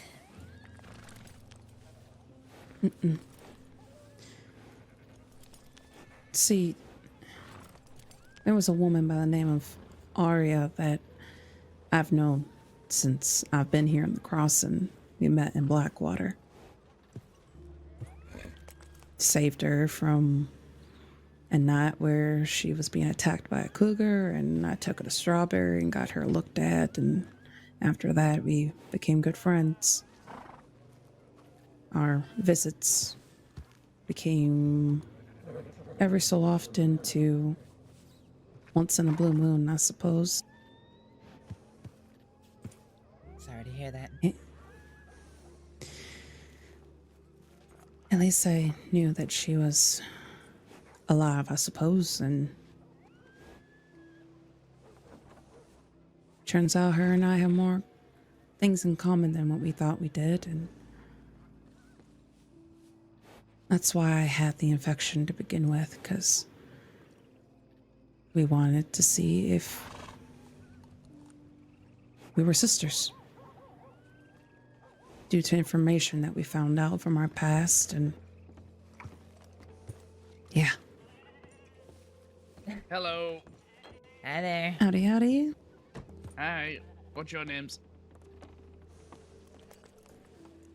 Ailish. Yellish. Nice to be Yellish.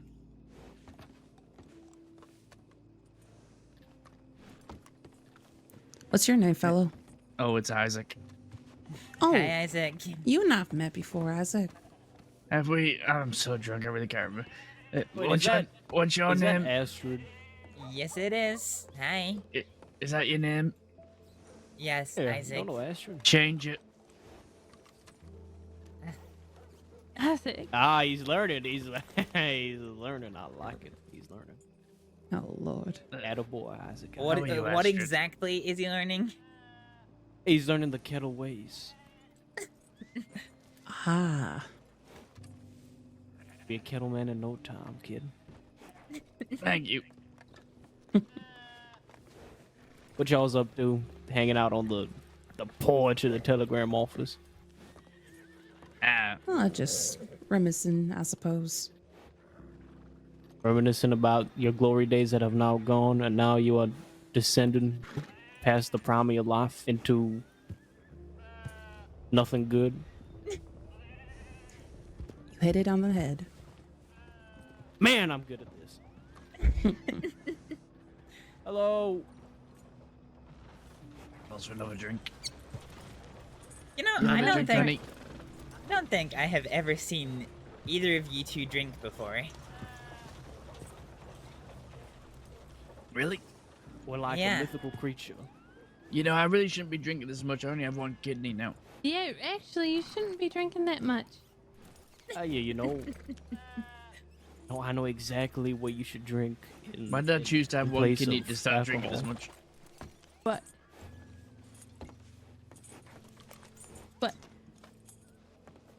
what should he drink? It's just see, I'm not gonna say it in front of everybody. It's a secret. It's a panded secret. Oh, is I it? suppose that's what you do and we have when to- you only have one kid. And we have to go on a journey. We're gonna have to go on quite the journey. All right. No Okay, more it's like- alcohol. I'll just stick to the cigarettes. It's like that French thing. I might only have one lung, but that's French vanilla. Jesus, Isaac. What? Where the fuck are your organs? Oh, I got shot with an elephant rifle. Yeah, that'll do it. And look at him. He's still on his Yeah, 2 been- feet. Look at him. I'm sorry, fuck his organs, Ye- but how in the hell are you still alive? Yeah, I ask myself that every day. I guess the devil don't Considering want I'm you. married, I should definitely be dead. What? That's a bit of an insult. Yeah, that doesn't check Yeah, out but- as well. I'm gonna stand over See- here. Oh, wait a and minute, you you're his ask wife? me- Not gonna live any longer. Well, I'm his wife. What'd you say? Oh, at that point, I would just kick his ass at that point. What'd you No, say? I beat didn't him, hear sir. you. Beat him, Trying to beat him, hide beat him, behind beat him, me. beat him, beat him, hit him. This is didn't what I hear mean. him. This is what I mean. What'd you say? There we Oh go. my! Sometimes you just gotta smack him up a little bit. What'd you say? I said, I'm surprised I'm still alive because I have a wife. You can't Wow, he prove really my said it point. What does again. that He said it mean? again. What does that mean? He's saying Oh, that you're gonna be the death dumbass. of him. If he tries to kill me like the rest of his exes, he will die. Oh. Oh shit! Actually, my first ex tried to kill me. airing it out. Uh-huh, What do you I have to told say for him yourself, Anyway, Isaac? like, told like him we that talked about, from the everything beginning. that happens before marriage just doesn't count. How long has But it if been you- since we've caught up that you... how long have you been married for? About 3-4 weeks now. Something like that. God, it's been Oh, ages since I've seen congratulations. you. Thank you. It happened so suddenly. It was spontaneous. We I mean- were together for 2 hours, and then we decided, let's get married. I've been unconscious here for we most are. of it. From the elephant rifle? Yeah. Oh damn! Makes sense. But it's been great. I've been spending so much time at the manor, resting, and I've had all these people bring He's me Isaac food. Braithwaite now? I got my own bell. I ring a bell and everything, and they just come. Isaac comes every time I ring my bell. Don't you, Isaac? That's right. I Wow, mean, that's a yeah. fancy bell. I've got a bell too. But yours sounds a lot more minuscule than hers. hers. What? I was gonna say hers sounds a lot more bigger than yours, Isaac. Yeah, I've got a really small bill. I'm sorry. I have to wait till Alright, we make it work. I have to earn It's all my the. It's bigger about bill. how you shake it. It's exactly about how you shake it. What kind of tune you can make with it. How did you get caught up in this? He's not. Well, you know. He's not in this. Isaac said no. Yeah. I'm not in this period. I'm bad at sharing. I'm just What can I looking out say? for my brother. Yeah, get I'm on taking your Zip's place while he's not here. Oh, We have where to is he ask this Andy time? about that. I actually don't know. I think I like to think he's enjoying himself somewhere right now. Oh, fair enough. Last time he telegrammed me, he was in Sisika. He managed to road by me when I was being kidnapped. Didn't realize I was being kidnapped, and then left. Is that Wait, the who- time Zip? Drew and I were with you? Yeah, that was the time. Yeah, yeah. Zip and Oh. 5 others rode past me, and well, I was kidnapped. I couldn't exactly call out to him, and yeah. Man, that was a dick move. It's fine. How is he to know? I'd double down and say you deserved it. Dick. Just saying. I didn't know y'all were brothers. That's right, couldn't you tell? Look at the resemblance. Isaac standing next to me. It's uncanny. Sitting next to me, not in front of me. Sorry, yeah, I forgot how big my shoulders are. I can't see him.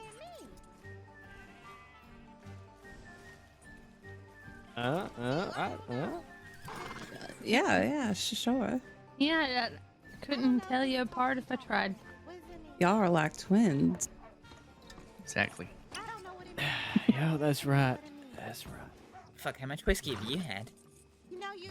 Lots of whiskey. Where did my hat go? Ooh, right here. Hold on. Hey, Uh-oh. hey, take off my husband's Oh, hat. wow. Oh, Astrid, you're crossing the line, Astrid. Oh, God. Let's step back. Astrid, take It's off a my nice husband's hat. hat. I don't blame Give me that. I'm gently going to take this from you. Go for it.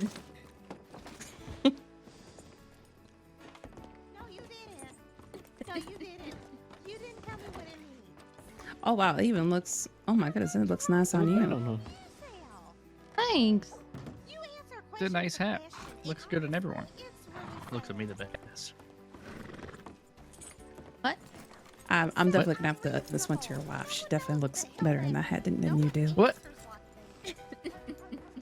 It's a real shame, Isaac. A shame. Real shame.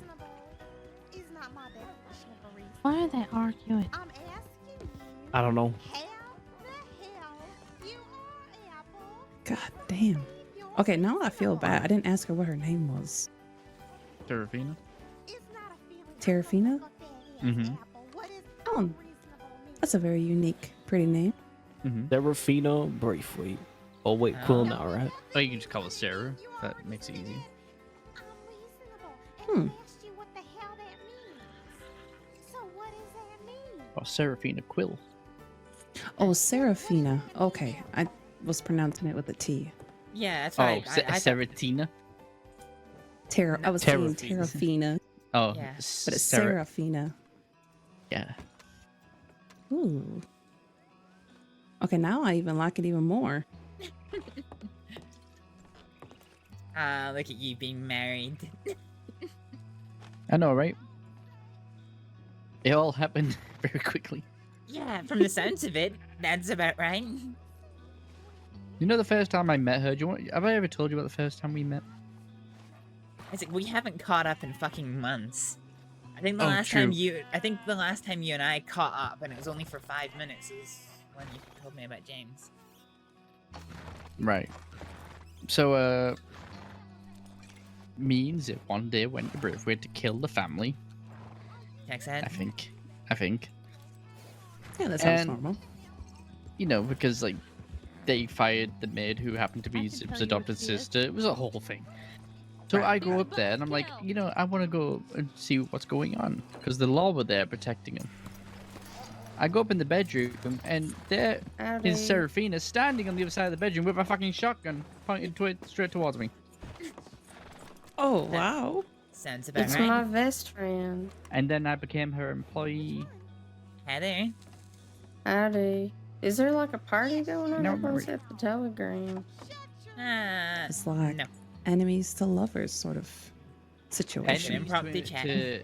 To colleagues. Okay. Well, actually, not Well, I colleagues. didn't mean to really. interrupt. I apologize. To her be my That's boss. okay. Me getting married to her. Yeah, yeah, same thing. Yeah. It Bosses was- and enemies. And... It was quite the journey. We're supposed to pretend like we're engaged, not married. Oh yeah, we're meant to have a It's a proper ceremony. It's a scandal. My auntie is very. Love me. You're not happy at all, Apple. Do you? You're sad I and do. you're pathetic. Oh, damn. Well, that's What? mean. Get her, Adelaide. Beat her ass. She's reasonable. What? I think she's entirely unreasonable. I think Apple is being a lemon. Mm-hmm. Really sour. I like your Very Christmas sour. outfit, miss. Thank you. Thank you so much. Oh, God. Oh, my God. I can't with Apple. She's just so damn difficult.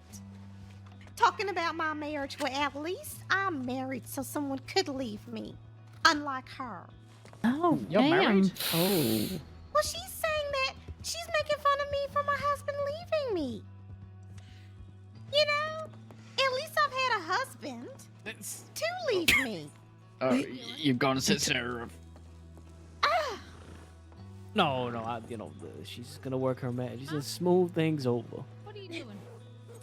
I How hear about- Braithwaite's unnatural diplomats. No, my Yes, they wife are. over there is very drunk and probably gonna stab her with a broken bottle. Well, I can hear she's raising her voice already. Oh, my. Oh. It's all school calls in you.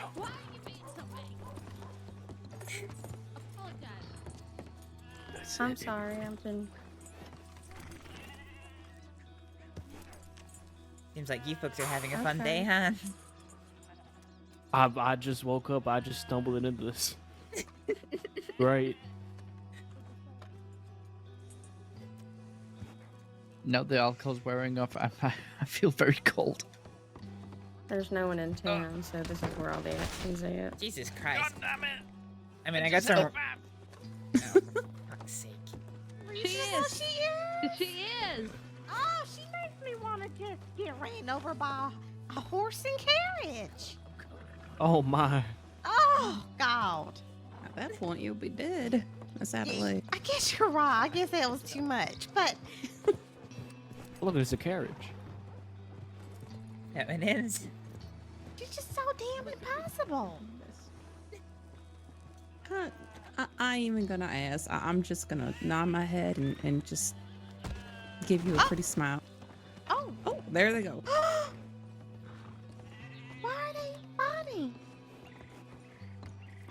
I don't know if it's a fight as much as someone being You know what? strangled. It'll be all explained if you ever have a conversation with Apple. Like a simple conversation, like, how are you today? You know?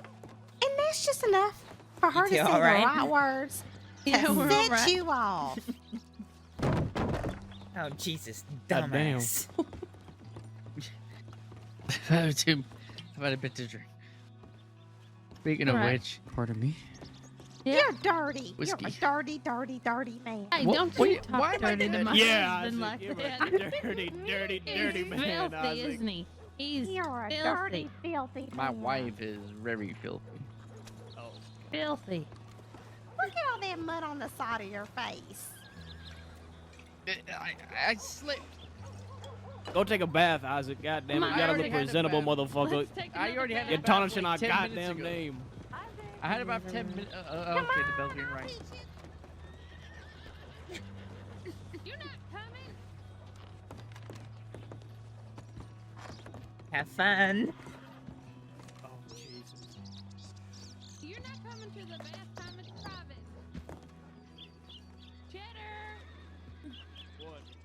Good luck, Cheddar. I think you'll need it.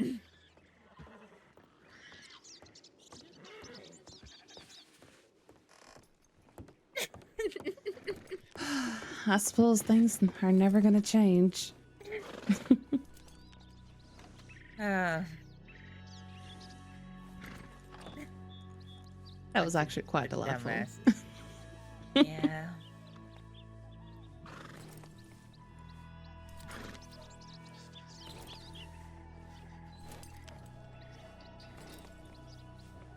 You know, I almost missed that life. What? The crazy? Running around with Zip and Isaac and... Oh? Yeah, a long time ago now.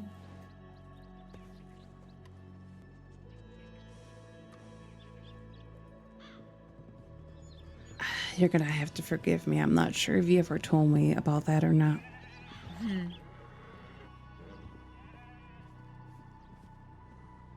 Oh. A long time ago, I was part of the Quills.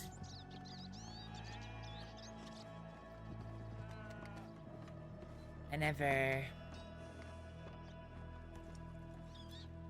did anything with them. Nothing illegal, anyway. Not even nothing illegal that we didn't get caught for, just... straight up didn't do anything illegal.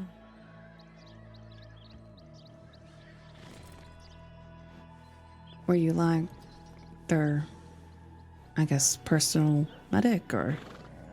No.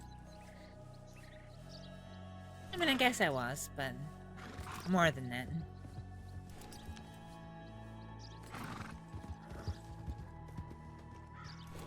Was that shortly after the department? That was a good couple of months after the department. It wasn't long after Sisika. Yeah, I do remember you being away for a little while. Yeah.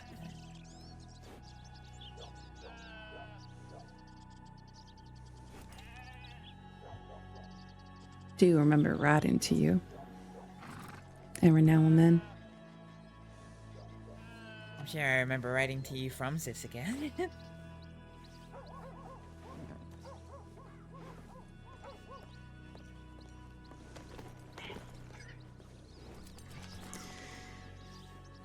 You know, it's not a bad thing to think about those times that brought us joy, peace, something that was good. Yeah. I guess when it comes down to it, what I really miss is having a group of people that actually cared about me, that was happy to see me, that I could spend time with and have fun with. I don't really have that now, not in the same way.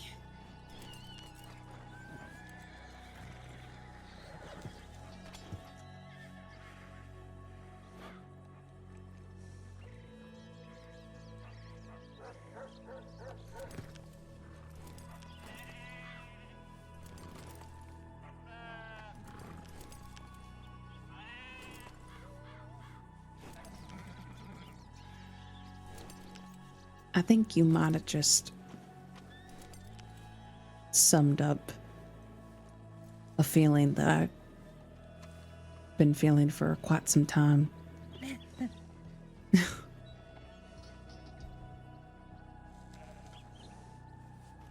Well, I'm sorry that you're experiencing it, but I'm glad I could help you put some words to it. It's kind of horrible. Somebody said to me the other day, how can you feel lonely? You walk into a room and you say hi to everyone, and you sit there and you talk away to people. And it's true, I do. But that's the thing. As soon as I go around the corner, or as soon as I walk out those doors, nobody remembers who I am. Nobody doesn't see me in a week and writes to me to check in on me. Nobody thinks. About kind of eavesdropping. Y'all have a good night. I'll be in town. No worries. You as Take well. care, Riley. Yeah. No one, no one says, hey, I've got nothing on the cards. Let's go see what Astrid's doing. Sure, they're sociable with me when I turn up, but as soon as I turn the corner, I ain't nothing to anyone. And that hurts a little. And by a little, I mean it hurts a lot.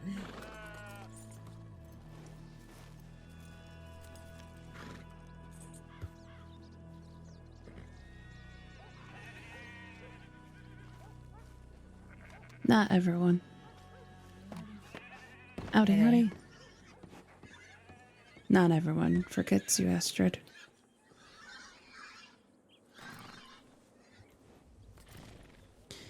You know, I'm not just going to you about what's going on with me because I think you're great or experience on what you do, but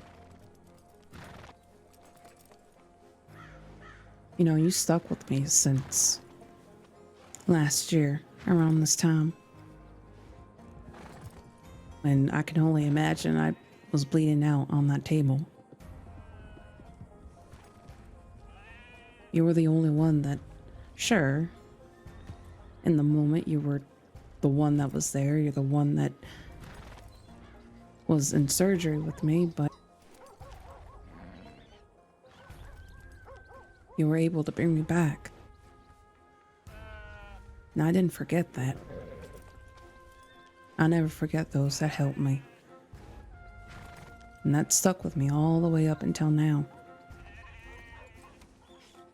You know, Drew and I, we didn't get into a spat, but he asked me, you know, Welcome in. it's not about, I'm sorry, we're mid-scene right now. I guess it's about who can get this done, right? Who can help me? How the way I see it, sure. But I feel it in my gut that you're the one that I want.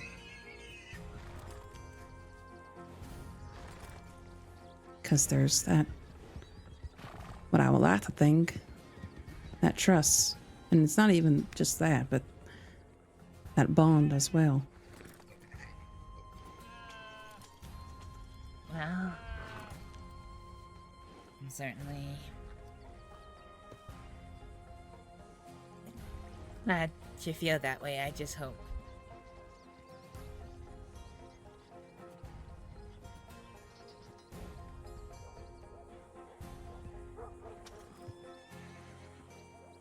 when we do this, that there's something we can do.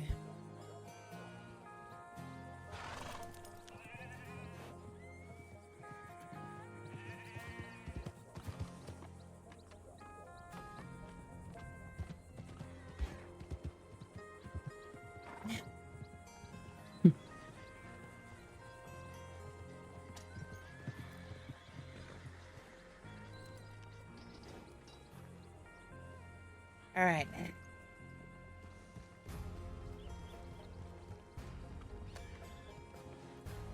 I'm assuming you... Oh, go ahead. No, what were you gonna ask? Sorry, Raiders, I'll get to you in a minute. Was just wondering, you know, there's some days that there's no way I can get out of bed. But then there are days that, you know, I'm fine. I'm not feeling any sudden change other than the pain, but I guess what I'm asking, when should we do this?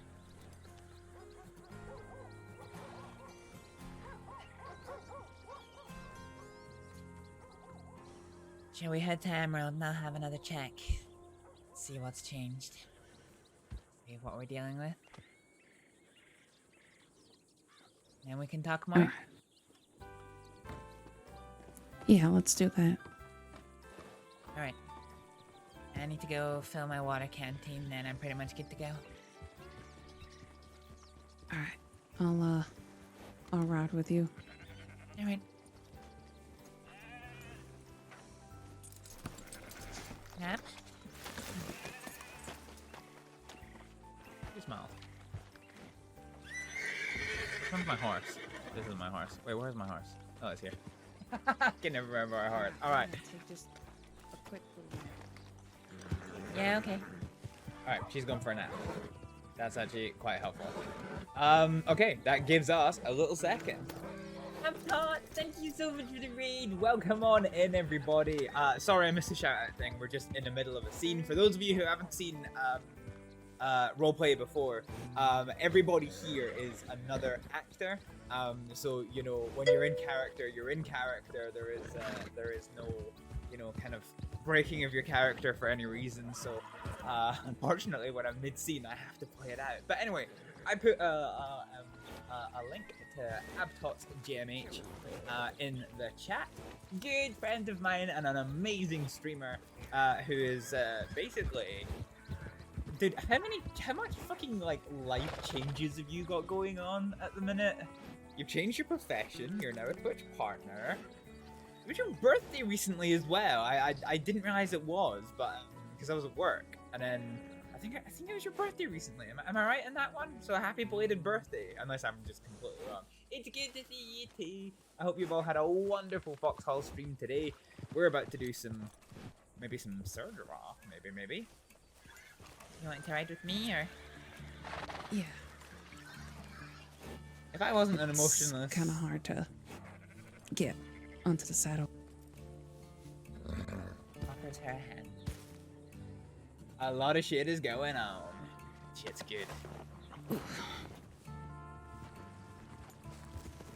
But yeah. Anyway, I hope you're enjoying life. I see, no, it's good. Good. But yeah, welcome in, Even everybody. my own horse knows that there's something going on with me. You know, it's funny, sometimes animals can have a little, you know. Oh, what was that? Oh. Is that you, Astrид? That is me. Oh, perfect. I actually got some of it. A little something for you, one moment. You got some what? I got something for you. Huh? As a thank you for saving my friend's life the other day. Oh. Were you at Rhodes? Yeah. Oh. I didn't catch any of your names except hers. More than fine for me. I'm Scooter. What was that, sorry? It's Scooter. Skitter? Scooter, like scooting around all the time. Couldn't sit still. Oh. Oh, Skitter. Yeah. Sorry. English isn't my first language, so sometimes when I mishear things, then it just ends up in this absolute, you know. It takes me a long time to fix it. What is your first language? I've traveled a bit. I may have picked it up a little bit. You would be the first. My first language is Fariask, the language of the Faroe Islands. Faroese, if you will. Oh, Faroese. I've traveled past there, but I didn't stay long enough to learn the language, though. Most people have never even heard of it. I've been in a fair few places in Europe and Scandinavia. That was one of the nice places, I kind of meant. Well, Oh, yeah. thank you. It's real kind of you to get me one of those. Not a problem. Don't ask how I got it, but yeah. Just thanks for saving my life back there. I appreciate it. Yeah, of course. How you doing? Doing much better now. Good. I'm glad to hear that. I do appreciate it. Thank you. Nice seeing you back on your feet. It was an absolute pleasure. Thank you again. Of course. You folks take care. You as well. You too. Let's see if we can find Willie then, eh? Where the heck is he? See, I'm not the only one who thinks you're good at what you do.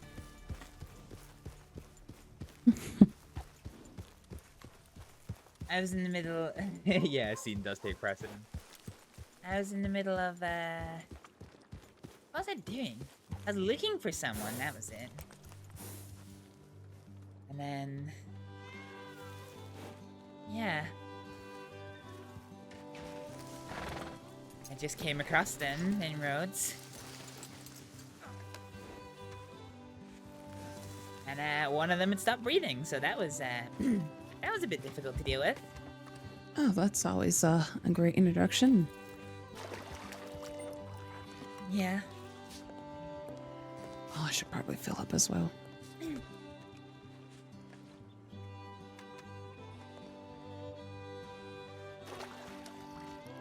Oh god, that water is cold.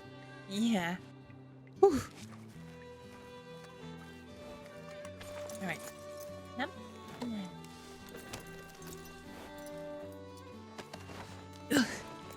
Thank you. No problem.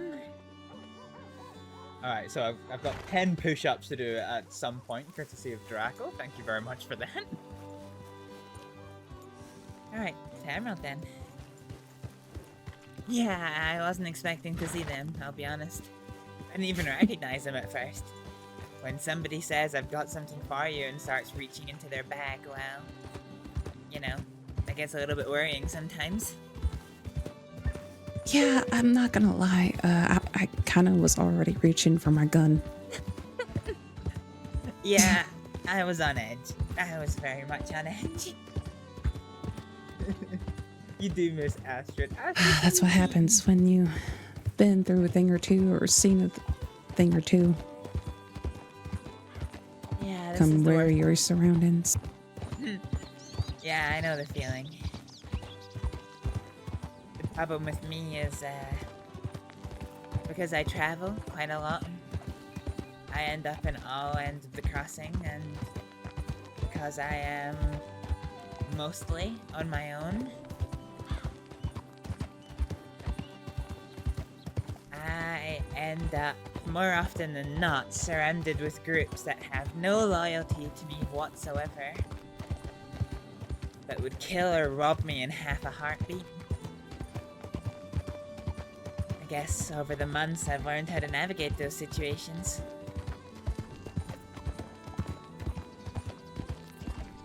God damn.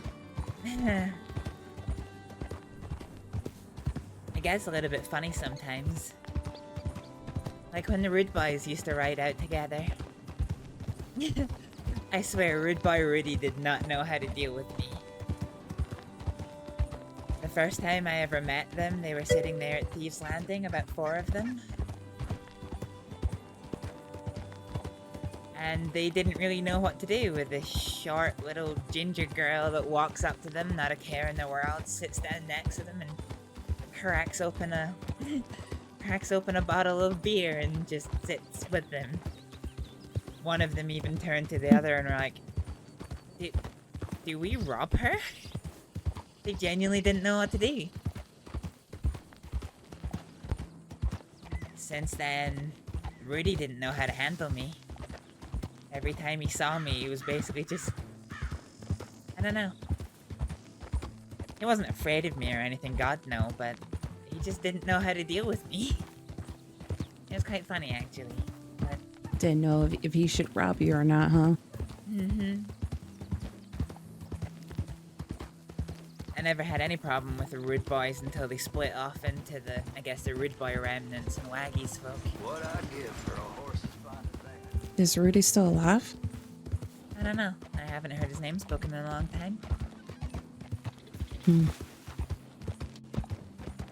From my understanding, I think we're pretty cohesive with Rudy and me and Drew. I mean, one time before they split, him and the Rude Boys, they gave me a ride from outside of St. Denis to here in Emerald.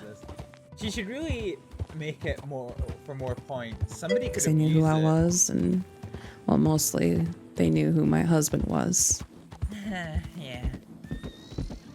No, Draco, the point is for people to abuse it. You're supposed to be getting me fit. That's the point. Sure, I have my husband, and, well, I have, well, those that I call brothers that I ever get to see every once in a while, but people don't know me for me. They just know me because I'm Drew's wife, you know? Oh, yeah. Yeah, I know people. Yeah. A lot of people like that. It's a bad position to be in. It's not that I don't mind it, it's just, I think the part that makes me more So, folks, how's the war going? sad is that I knew at one point or another I did have people that, like you said, would telegram me or look for me. But they're 6 feet under now. I'm sorry.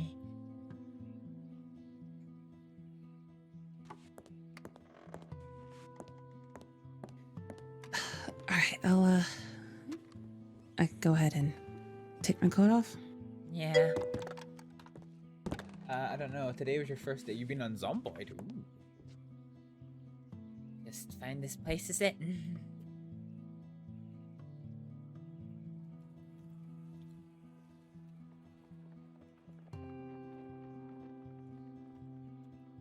Listerine, we now know it as a mouthwash, but at the time it was for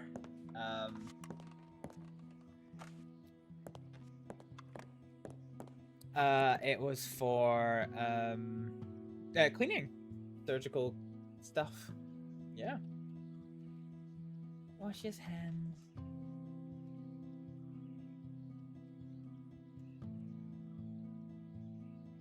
God, that feels much better taking that off.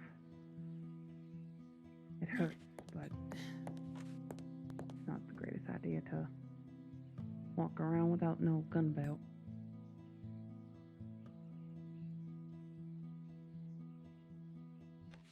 You should do what I do. Get a pistol that's small enough to fit in your vest.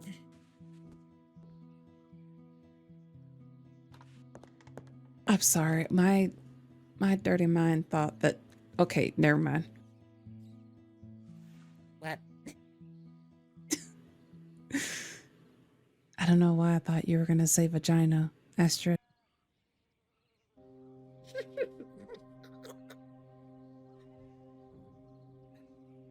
We cheeky bit of prison pocket, huh? Scratch that.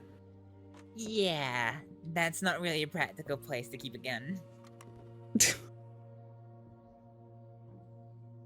How would that even work? Maybe if I still wore skirts regularly, but... Maybe. I mean, you probably could keep it like, you know, if you wear, you know, maybe like a tight underwear to where it's, you know, you can just keep it there like you would do with a bag.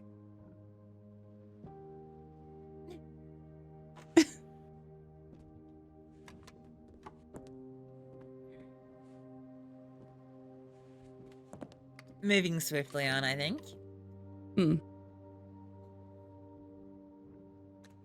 Let's have a little check here, huh? Alright.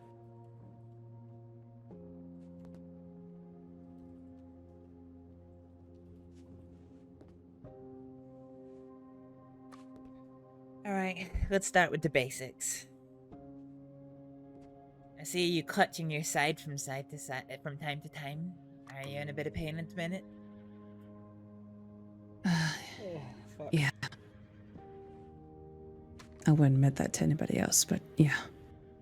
On that right side? Mm-hmm. Okay.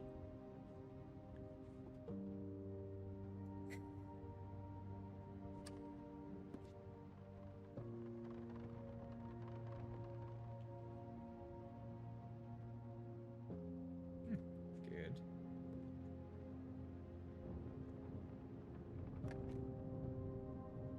Huh. Sounds like we made the journey at the perfect time. I can hear the wind howling outside. It's one of my favorite things to listen to. Oh, as well as the rain.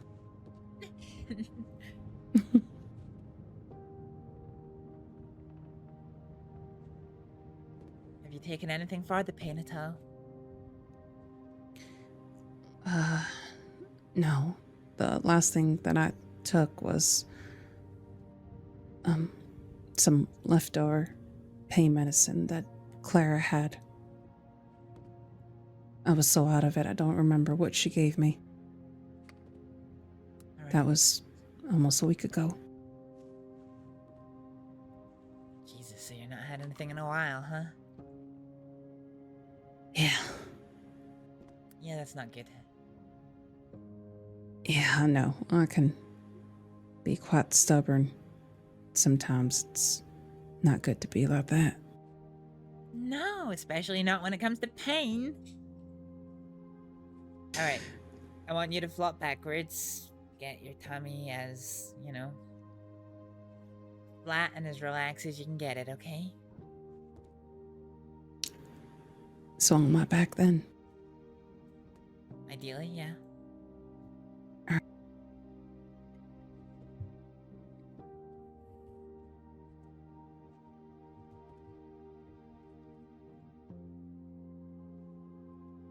Feels abdomen.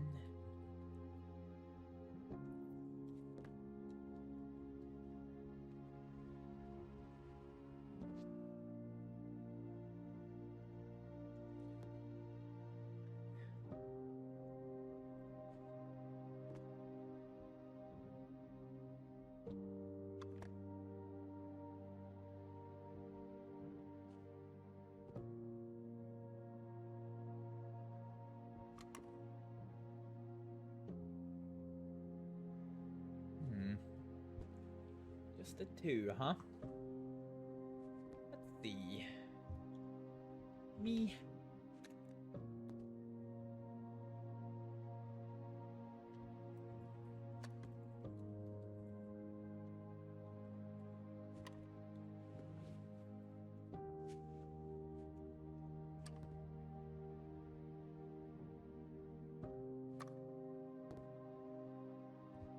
Well, I can only feel 2 lumps.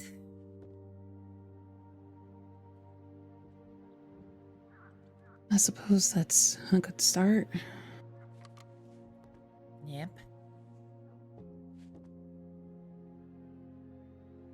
They have gotten a bit bigger from your previous assessment.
Okay.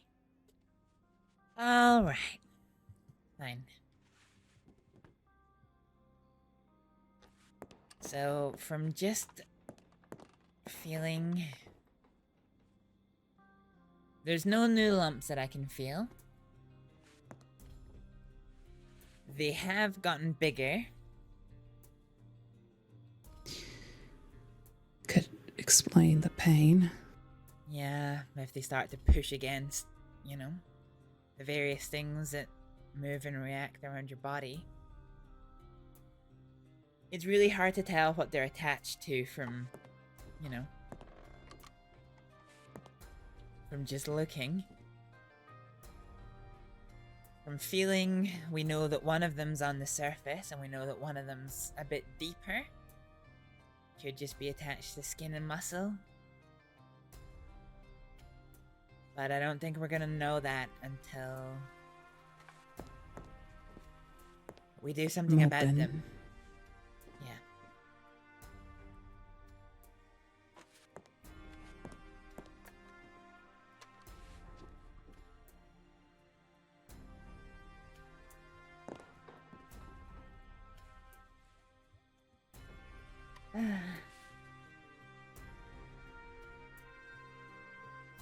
You can sit up.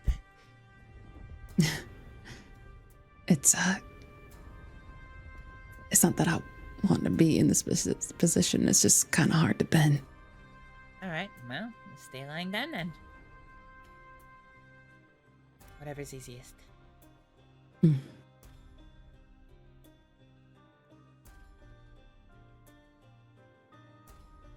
Well, shit.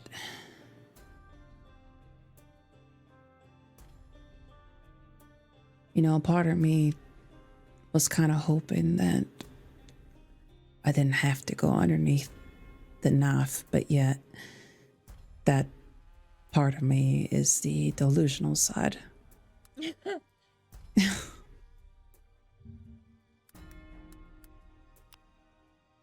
kind of knew that it was going to come to this, especially when the infection went away, but not the lumps. Yeah. Still a bit shit though, I'm sorry.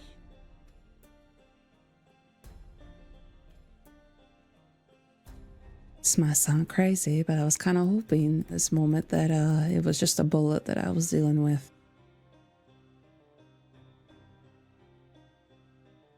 There's no telling. I mean, we can still What? shoot you. That's an option.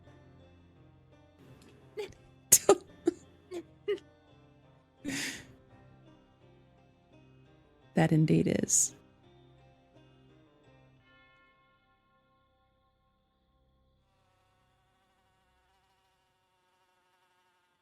Do you think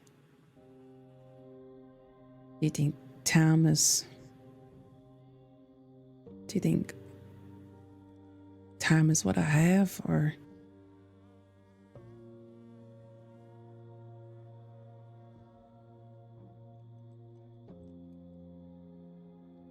I don't know.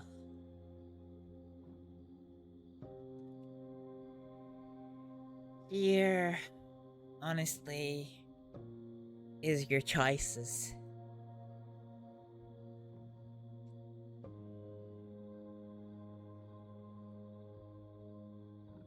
The choice is pretty straightforward.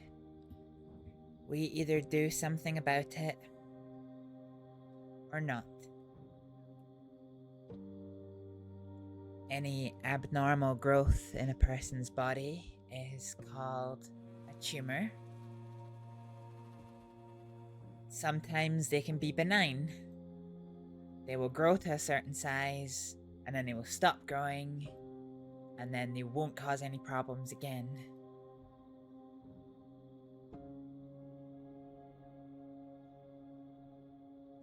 Other tumors can be more malignant. Sometimes it can be one tumor that will keep growing until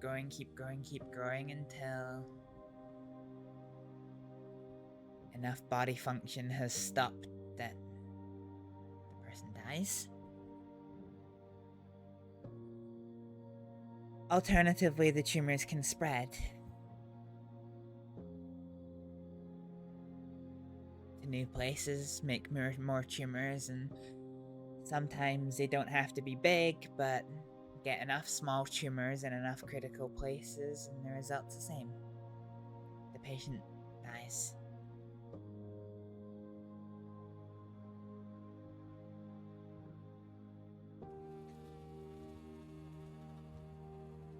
I have no way of knowing.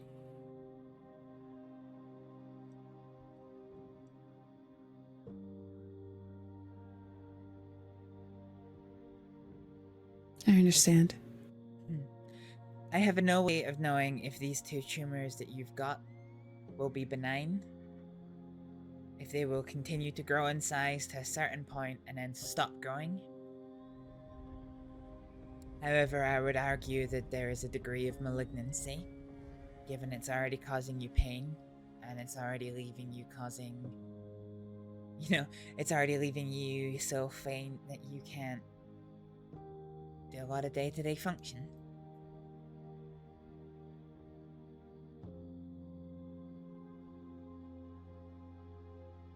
Would you agree?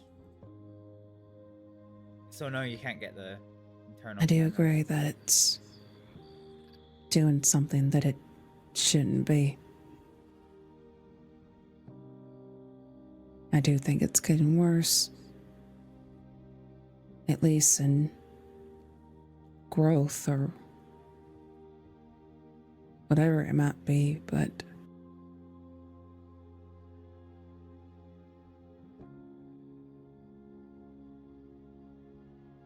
I think you already know this. I can't die.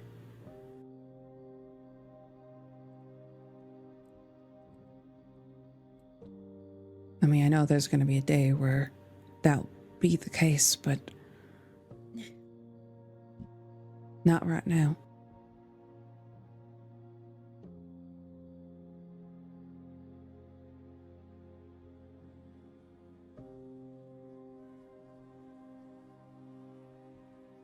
The options, as I see it, are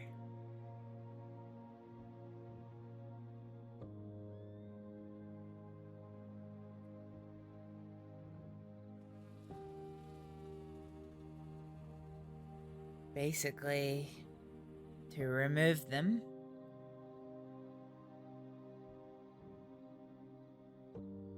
with surgery or to not.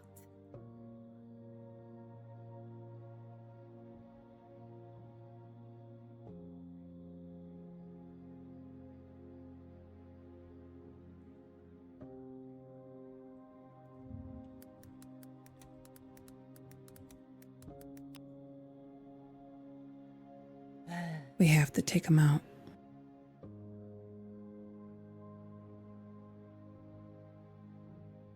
It's nothing new for me to go underneath a knife, but I mean, anything can happen while I'm out and I'm wide open. I mean,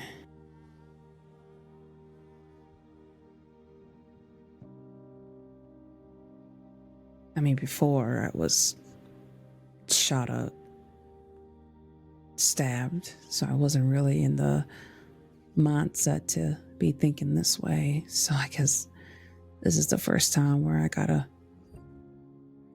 make the decision to do so.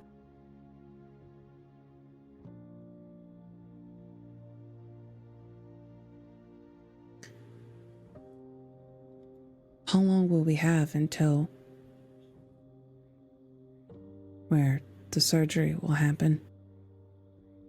I don't know. As soon as you want to do it.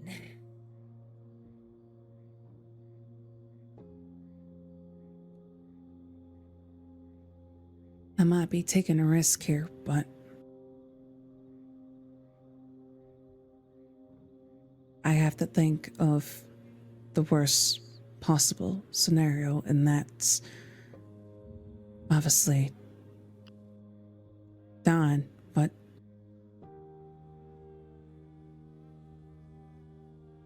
I've been trying to get a hold of Arya to let her know that turns out that we are sisters, and Drew has never met her, doesn't even know what she looks like, so it's not like I could have him do it, but So you want some it's one of time? those. That's doable. Let me go over my thinking then. Alright.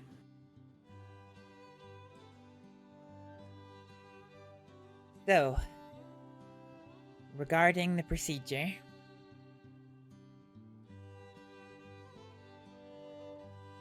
the alternative to the procedure would be not doing the procedure.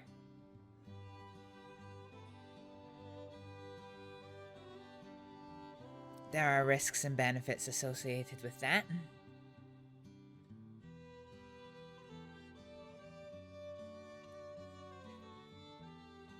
The potential benefits of doing the procedure would be that we remove the 2 tumors.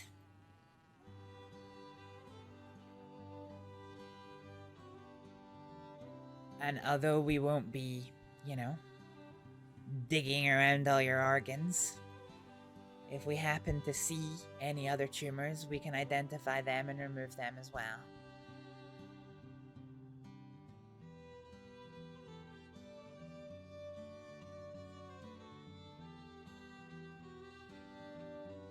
The potential benefit is that that may cease the pain that you're in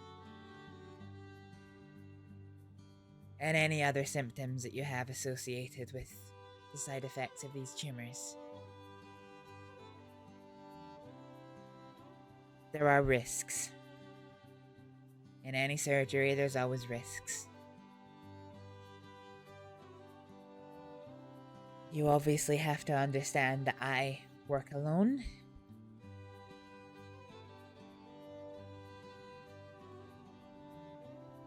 And as skilled as I am, if any complications do occur,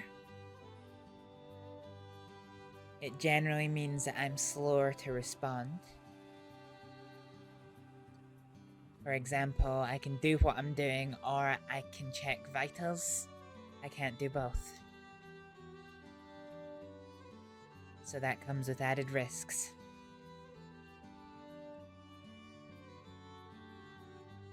There is obviously the risk that the surgery may not be possible to complete. For example, if we open you up and it transpires that there is a tumor through an organ that would be impossible to remove, there is a risk that we may not be able to complete the surgery.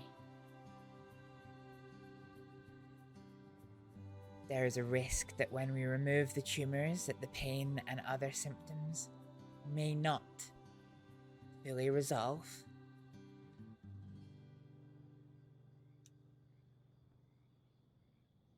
And then there is the normal risks of surgery, which is Bleeding out. Complications, accidental damage to organs or blood vessels. There is infection risks, particularly if you lead a lifestyle that means that you can't adhere to, you know, proper wound care. That includes, you know, riding horses using long arms. They can really upset sutures.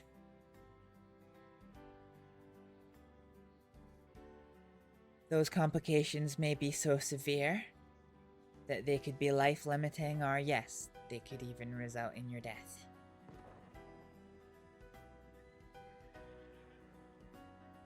Those are the risks.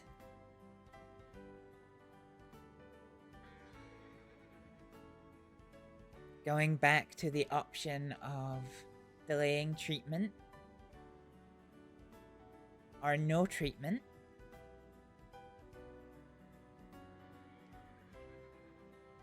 the longer we leave it, the more problematic your body's condition becomes. The more pain that you're in, the more symptoms that you experience, means the less resources that your body can call on. Oh, fuck.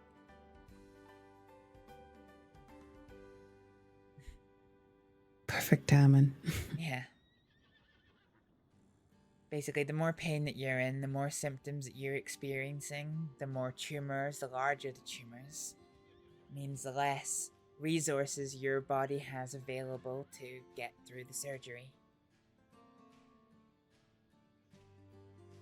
It may very well be that the tumors will grow to a fixed size and then grow no further. That is a possibility, but it is not a guarantee.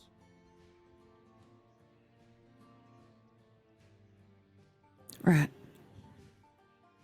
There's always a chance that it can keep on growing, but it could take its time and, well, may or may not kill me, but if it does, well, that'll be a very slow and painful death. Pretty much. So the obvious benefit of not having treatment or delaying your treatment for a long time is that you don't have to undergo the risks of having surgery. However, the risks of not having surgery would be that your body's function deteriorates to a point that you die.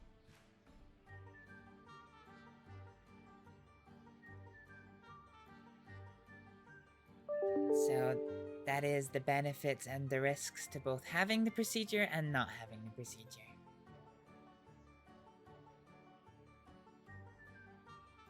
Is there anything you want to ask me?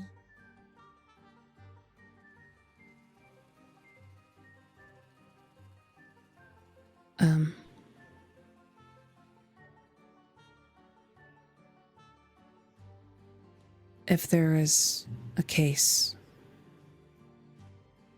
or some sort of, I guess, the moment within the surgery that I start in out.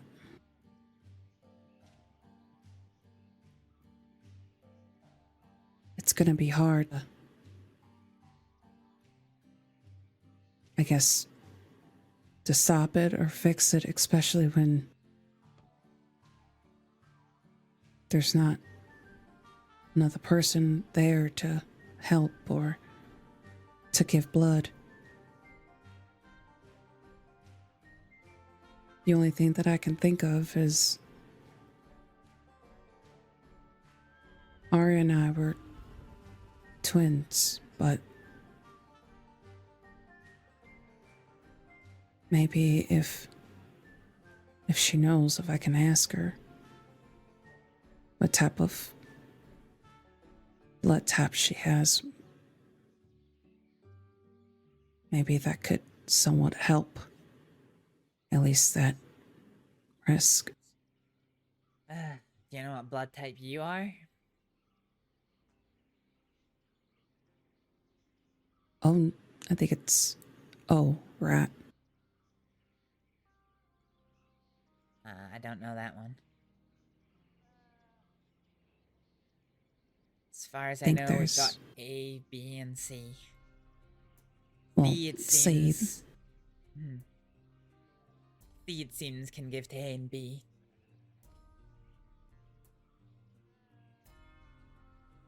Can A and B give to C? No. A can only So give it- to A. B can only give to B. C can give to So C. it have. I see. But also to A and B.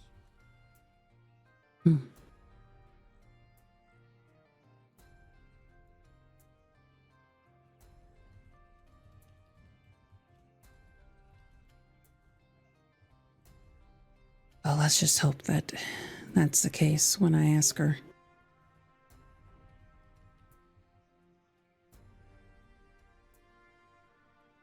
I mean, sure, there's other risk to the surgery, which you did a good job in telling me. I have to be thorough. Because I was speaking to someone, a ranger, and he made mention of the fact that if I do a surgery privately and it goes wrong in any capacity, I could be arrested for it.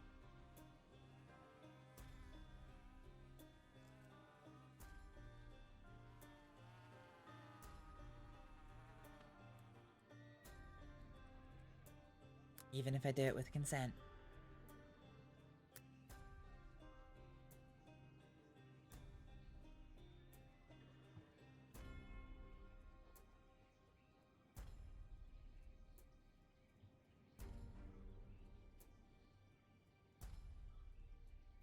Would you be happy to sign a consent form for me?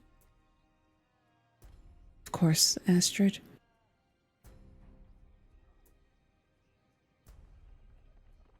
Won't be the first time the deputies come knocking at my door.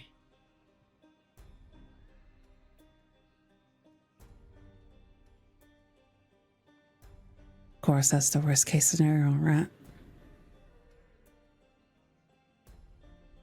What, getting arrested? Well, I end up dead and you getting arrested. Yeah, that would be the absolute horrific worst case scenario.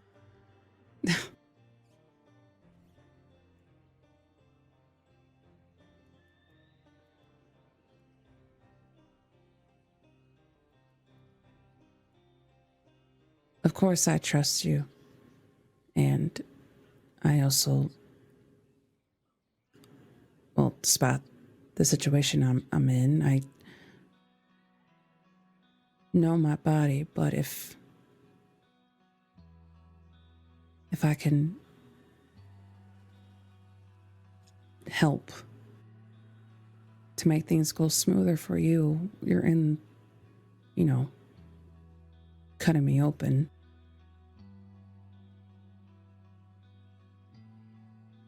We should do it.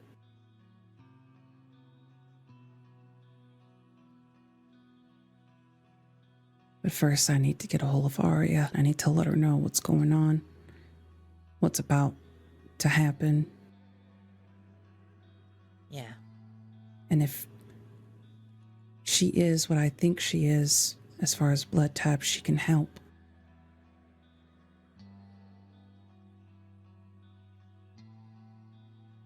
As long as you know for sure, because I've got no way of testing.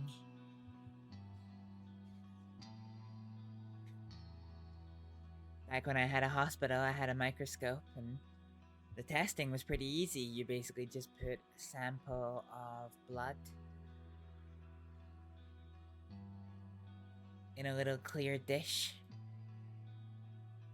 with another sample of blood and looked at it under the microscope, and if it just looked like blood, then it was fine. But if they started reacting with each other and all the blood cells started forming all these strange, misshapen crystals, you know that they're not compatible. But I don't have a microscope.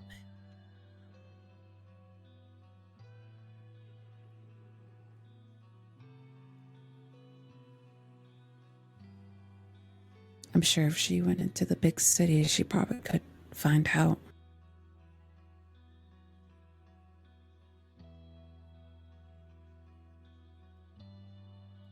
True enough.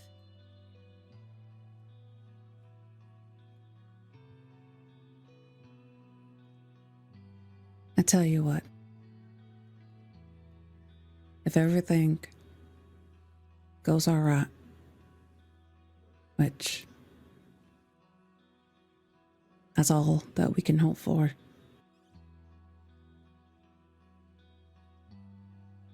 and I heal up, and I'm able to move around and do everything that I used to do before this.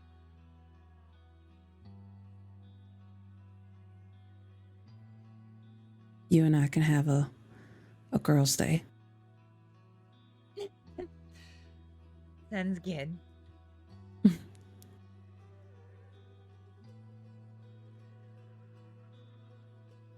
You asked a good question, or at least you made a good point earlier. About what you could do to make things easier for me.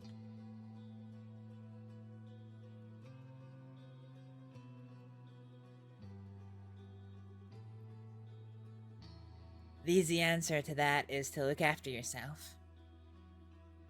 Rest well, take care to avoid injury, but keep on top of your pain. While your body is in pain, your breathing is that little bit faster. Your pulse is that little bit faster. And if I was to get my God, that's a hard word to say. Sphygmomanometer, your blood pressure would probably be high as well. Your body has to put in a lot of extra work to help you deal with the pain that body's resource can't be used to help keep you well, if that makes sense. It does. Obviously, the more strain that I'm putting myself on, the more that my body has to work. Which means there goes all of my energy that I'm gonna need. Pretty much.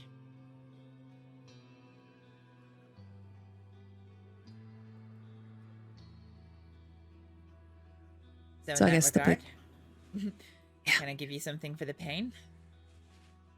Yes, please.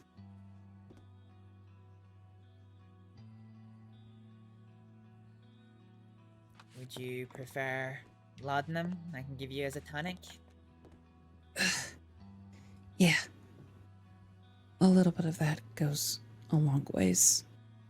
Since Drew did a good job in letting me know how addictive that can be.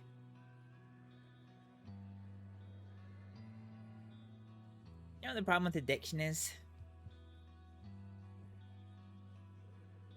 Kills you. Can do. But I have seen so many people be so worried about getting addicted to something that they've died through not taking the medicine. Addiction That's the first. I wish it was, but it's really not. The thing is, addiction is a problem for people who abuse medicines.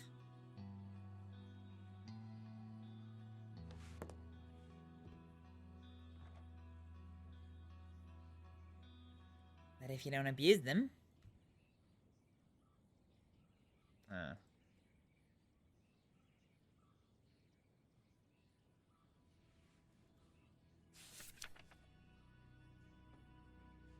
templates along them.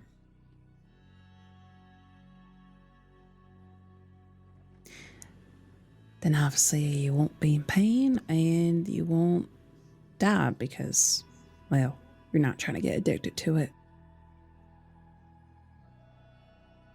Pretty much. Let's see here.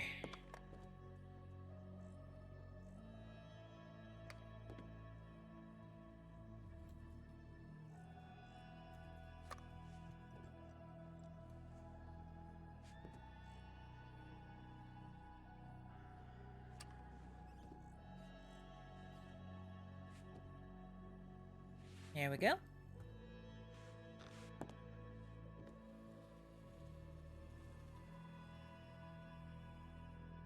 So, I normally give vials, but since I need this to last for a little while with you, I'm giving you the bottle. Alright. I'm gonna give you this empty vial of the last medicine that you gave me. Sure. I'll pop it in the bin. Thanks. Mhm. Basically, take a little capful of the bottle. Take one capful 3 times a day for the pain. If you're really struggling, 4 times. But not more than 4 a day, okay? Alright. 3 times a day. Small little cap. No more than 4. Or don't even go to 4. You can go to 4 if you're really struggling.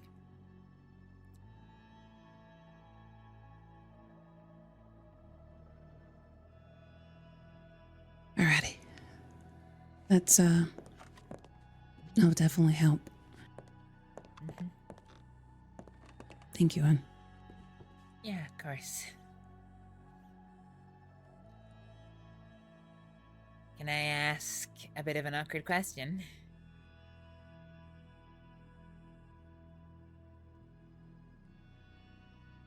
I think awkward wouldn't be the word. I think at this point you can ask me anything, hon. No, it's always awkward because I hate doing this, but surgeries they generally involve me having a lot of tools, playing the laundromat for, you know, a lot of clean linen, a lot of medicines, both to be used and on standby just in case. I always hate talking cost, but with more complicated procedures, I feel the need to. If you need money, hon, that's fine. Money's not an issue. Only enough to cover what I'll use.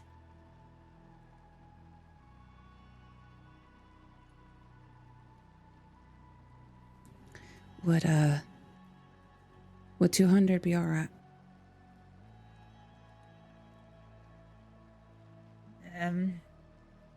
Yeah, I mean, I think 3? I think my expenses are only gonna come to, I don't know, $60 or $70. Maybe 50 if I don't have to use any of the medicines.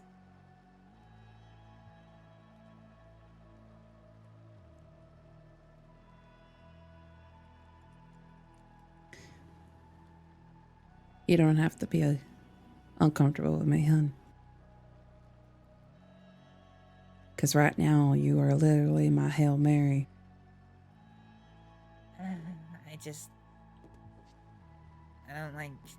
don't like asking for payment for things. It makes me uncomfortable.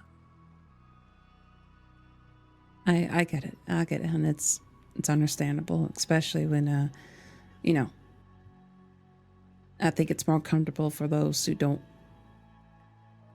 you know, see money as everything. But, you know, whether we like it or not, money does make the world go round. So that's not an issue. Money isn't everything for me, so I don't have a problem doing so. And also giving you a little bit extra to keep on doing what you're doing. Well, only if you're sure. I mean, my expenses should only really come to about $70 at most, I think.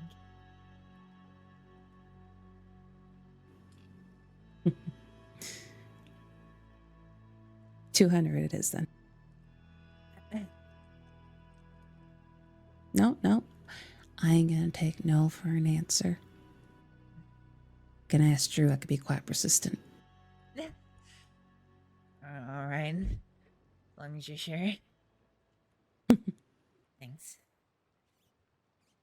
Yeah, don't mention it, hun. After all, you're the one who gets to open me up, so I'll just be asleep on the table there and not even know what's going on. That's the other reason why it's important to look after your body. If your pulse is beating as fast as it was today, then I have to give you...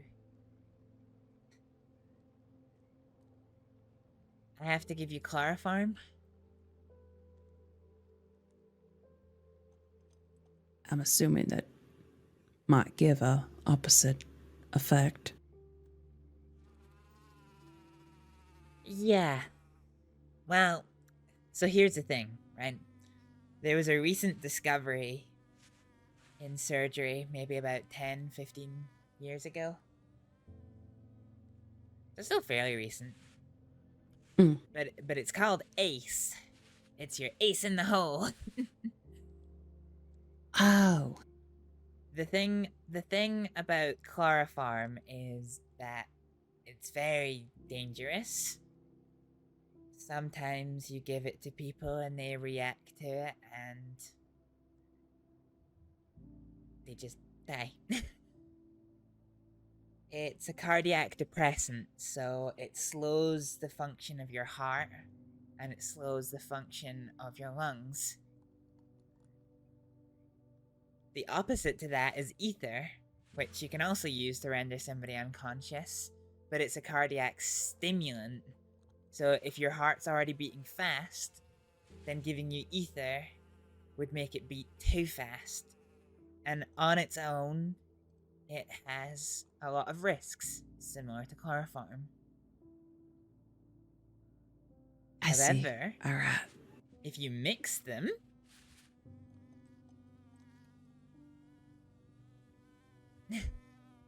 so ACE stands for alcohol chloroform ether. It's 1 part alcohol to 2 parts chloroform to 3 parts ether. For some reason or other, all of the things that are associated with chloroform and with ether disappear. Evidence suggests that significantly more people who have ACE, an ACE mixture, as their anesthetic, have less complications. So if I can give you that, because you've been looking after yourself, then that's going to help us massively.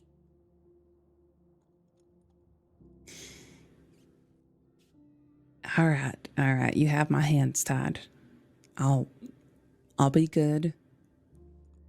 Which, I have a hard time doing as it is, but it counts on it, so.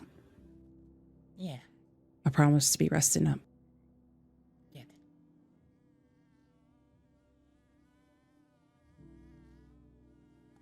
In the meantime, I'll also try to get hold of Arya as well. Mm-hmm. Shall I get you back to Valentine? Or is there anywhere else you want to be? Well, not quite tired just yet, so I mean, I wouldn't mind a little ride before I go back into the slumbers. Sure.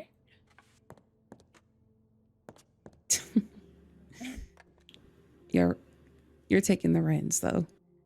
Yeah, that's fair.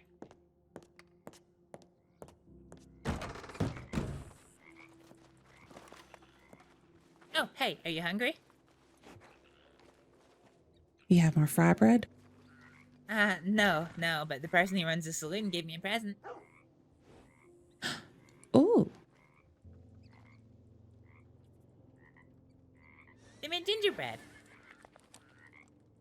Oh my. Look how cute that thing is. Oh my goodness. Mm-hmm. She left a whole plate for me. I've already had some.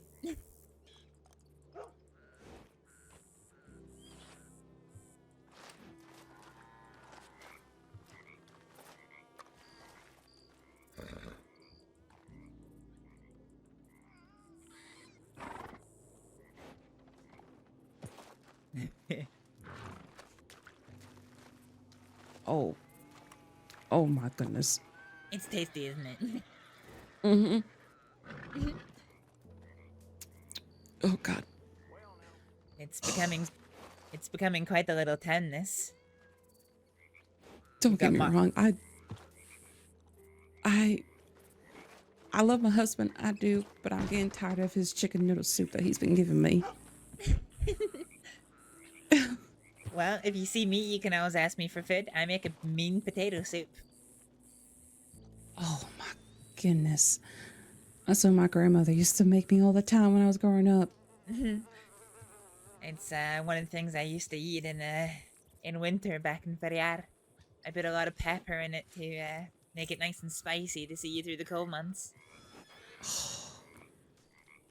You gotta promise when I wake up after surgery, you have to give me some. Or give it to Drew. Done.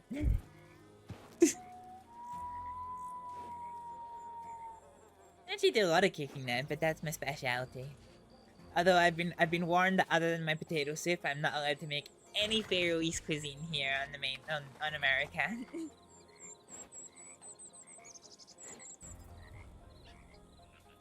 That was always the best part, was just smelling the food being cooked and then being able to eat it. Yeah, I don't think you'd be saying that about Faroese cuisine. Oh, is it one of those type of meals that they don't smell well, but then when you taste it, it's different? Sure, why not?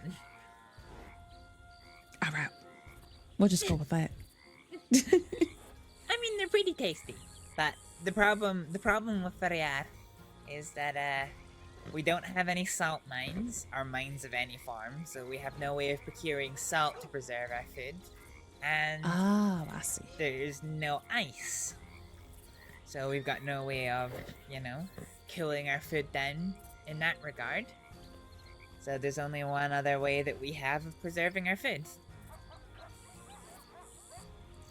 Fermenting it. I see. Oh, yeah, of course. Whatever you got to do in the moment.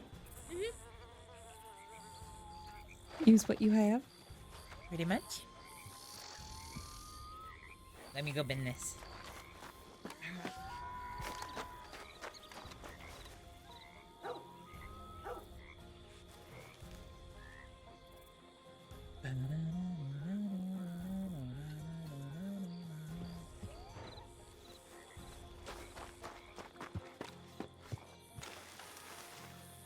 I was wondering why it's so cold, but I left my vest and things inside. I was gonna say, you're gonna go bare like that? No.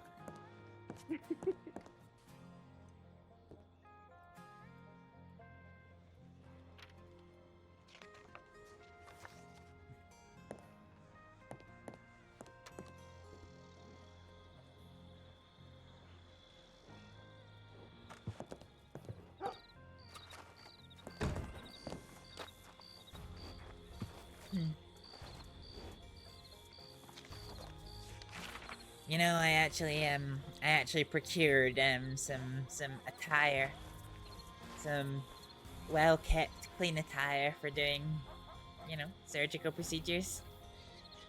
Oh wow, look at you being all what's the word? Clean? I mean, you would think so, especially when you have somebody just kind of like, sprawl out like that with their intestines, kind of just on the table. Yeah, well, it's not something that the Department of Health does, so, I decided when I was setting up this place that I want, with the exception that I don't have any trainees and I don't have any staff of any form, and it's more just an old shop instead of an actual hospital, but I wanted to remember the lessons of the hospital that I used to run. Surgical, clean surgical gowns we used to wear. Wait, so you're telling me that the department don't even do that? No, some people put on aprons and things, but no, a lot of the time they just wash their hands and then go at it. Okay, well that makes me feel a lot better that, yeah. I feel a lot more comfortable now knowing that you're going to be the one behind the knife.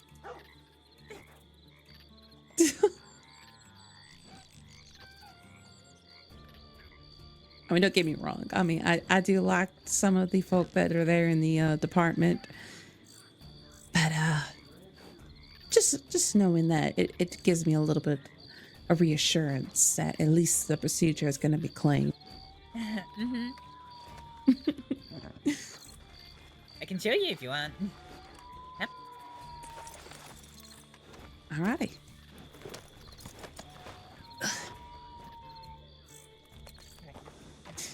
Thank you. Yeah, so I'm looking forward to getting my wagon because I can keep a lot more supplies here, which is pretty good. What type of wagon are you thinking about getting? The one that's $6,000. Is Actually, let's go back to balance. oh wait, I was gonna say. Oh, that's not too bad. I mean, at least how many cargo does it hold? 5 boxes. Oh, well, that's not bad. I was gonna go for the I was gonna go for the one that was $4,000 because, I mean, let me put it to you this way, right? Mm-hmm. Until I started saving for this wagon, the most amount of money I ever had in my entire life was $2,000. That was the most. Yep. For the last year or so, I've been living with, I don't know, maybe $200-300 to my name.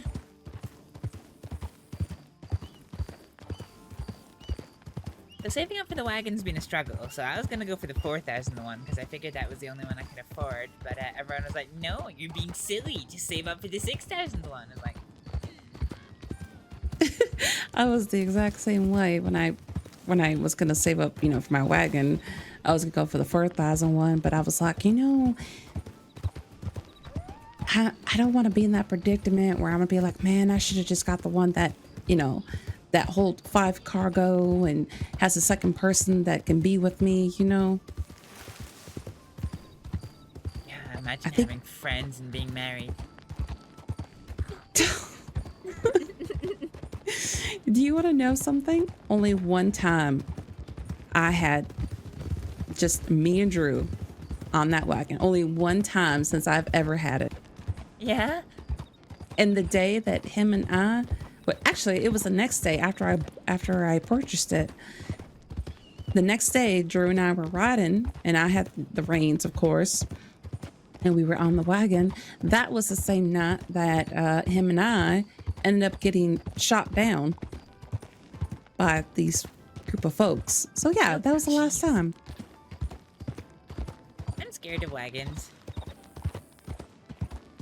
I mean, if it's the one that I'm thinking that you're gonna get, because honestly, I don't remember how much I paid for mine. I can't remember if it was the 6,000 or if it was the 8,000 one. I think it was the 8,000 one.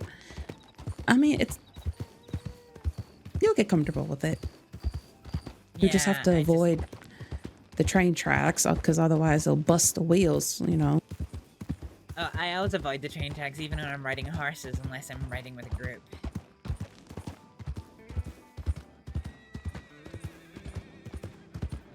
I love going on the train track, especially the one that's that bridge like between Rhodes and Blackwater. I'm just gonna check telegrams real quick. That's fine. I'll just wait for you here. Here.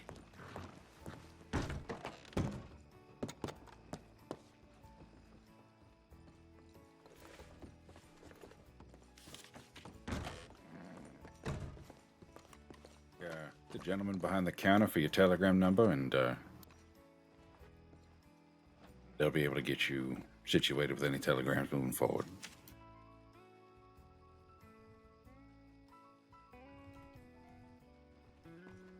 A telegram number. All right, what's that number? DF991. DF991. All right. Mm-hmm. I'm going to send you a telegram, and if you need to, you can add mine if you haven't already.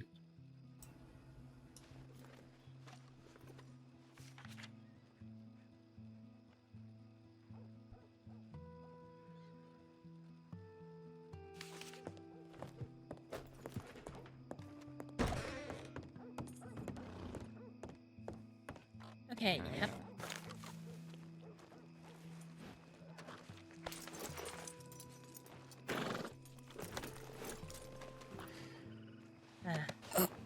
Someone else is looking for my services at some point, but it's a routine concern, not an acute concern. I don't have to run off anywhere.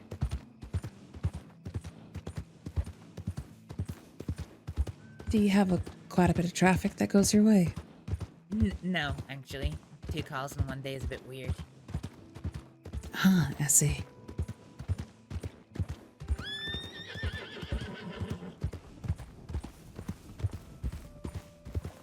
Which means I could take all your time.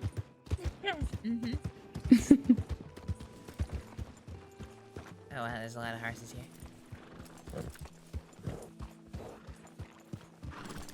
You know, I was thinking to myself, after the surgery, I'm probably not going to be able to wear pants for a little bit. Which I'm dreading, because I'm not really a skirt person. Aw, skirts are amazing. I mean, they are if they're dark colors like black and dark brown and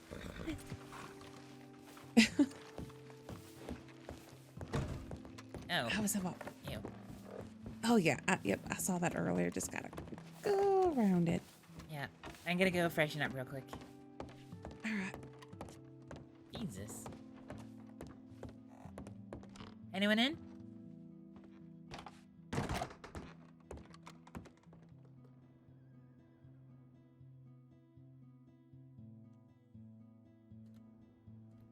Okay, Astrid's just standing in the bath. That's fine.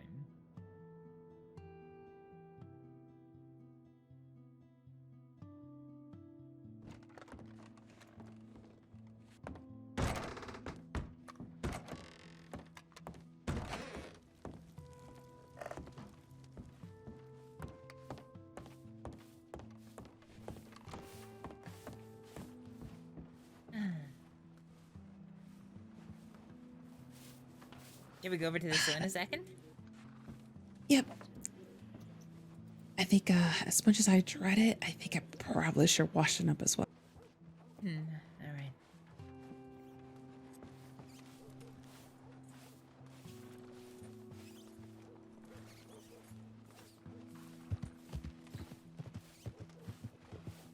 Oh God. Maybe while I'm in there, I could take a little cap of the laudanum that you gave me. Does the hot water make it less painful or more? It's not the hot water. It's just the movement and everything. Yeah, Bending down and yeah. No, the hot water is amazing. It's just moving around and whatnot.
All right. Well, that was a bitch to do, but I feel quite refreshed.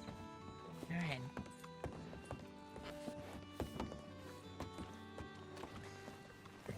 Typically, Drew would just carry me into the bathtub, but well, was just a bitch to do. But I feel better, so that's what counts. That's good. Hi there. Hey, Howdy. do you sell pre-made Howdy. potato soup? Yes, but only when Kate up. And he is not currently up. Okay.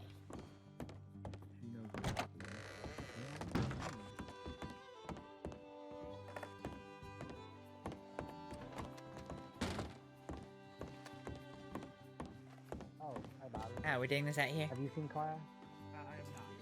Oh, sorry. No, it's okay. You can stay out here. There's a seat out here if you want.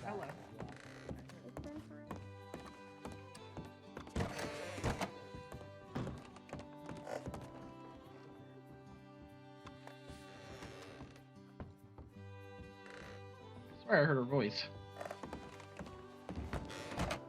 Oh, hello. Hi. I have Lucia. Oh. Found her. All right. That looks really good on you. I'll be down in a second. All right. Here, why don't you grab some food? No. And good luck with your potato related. Yeah, this is this is my this is my surgery outfit. Oh, yeah. Be safe. I really like it, Astrид. It looks really good on you. I like the white. It gives off doctor. Oh my god, there's so many people. But then There you go. Just I take off the vest and the jacket. The Heartlands can get a little bit scary this time of night. Oh wow. Well, I appreciate that because I would have never thought to go that route.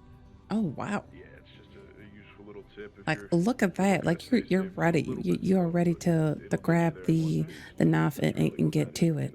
Mm-hmm. And you thought that I didn't yeah, know where I many was people. going. I like that. Well, there you go. It Yeah, this makes is you look very professional. This is basically what I almost stuck my whole tongue in what my I wear throat for down doing there. complicated procedures, basically. You as It was well, a pleasure madam. meeting both of you. It was a pleasure meeting Pleasure, you as y'all. well, sir. Even to you. Evening. Thank Anyway, you very much. let's grab that. But anyway, what I was going to show you, real quick, before I drop downstairs, Mhm. was the Wonders and Joys of Skirts. Oh.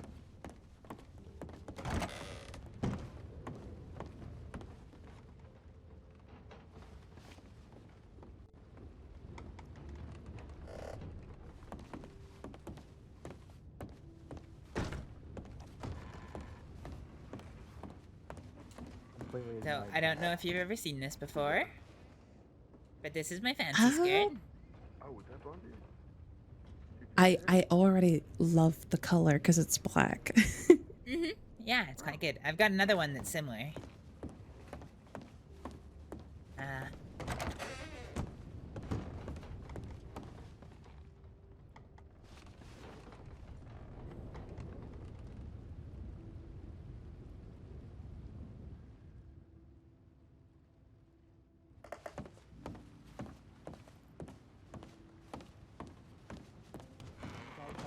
There we go. Oh my. Same black skirt, but it's got Ooh. red trim. That is. I like it. I like the metallic look on it. That's beautiful. Yeah, it's first corset I ever bought. It's. See, okay, it's not that skirts is what I hate. I just hate that I have a hard time matching it with like a shirt. Because I always wear very like loosey, not I should say loosey, but kind of like, I don't know, like very masculine shirts, I think. So it's kind of hard for me to put it with a skirt. Hmm. But I like that though. What other skirts do I have that might fit the bill? Let's see. I might have one.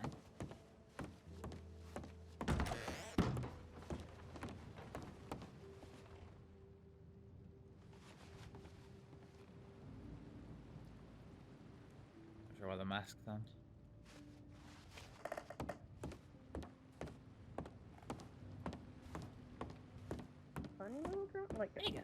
This is a nice skirt for a bigger top. Oh my goodness, you were reading my mind. I was definitely thinking like this skirt, but I know there's a skirt that's just like this, but it has a belt around it. Yep, I definitely like that. It definitely like trims the waist nicely, and I can tell it's very stretchy, so I wouldn't have to worry about any tightness around my stomach area. Yeah, it's really comfortable. An eyeball with the eyelid cut off up in Coulter, and some cryptic That's something I'll I'm thinking do before the surgery. Get myself some more comfortable clothes to wear afterwards. Yeah, sounds good. And that way it'll be easier for you to operate as well. Just because they're cold. Well, no, do what you will, but don't leave eyeballs with the eyelids cut off just hanging outside the building. I missed a rent payment on my room, It'd so be even weirder if they that's had why my suitcase eyelids is in the other room today. It looked human. I see. I haven't paid my rent in Coulter for a long time, but I know that the landlord is taking good care of the stuff that I have up there. That's good. I've been debating on whether to move my stuff to Saint Denis or to Rhodes, but things kind of got cut off short after, well, not able to work at the moment. Hi. Howdy, howdy. How you doing? Oh my God, is that you, Billy Joe? Yes, it is. Astrid, we're just Lord, I didn't even recognize you. How you been, huh? Okay. I've been in the snow. I'll come. I could tell. You're just smart. I'll speak to you when I'm back. When you're back, sorry.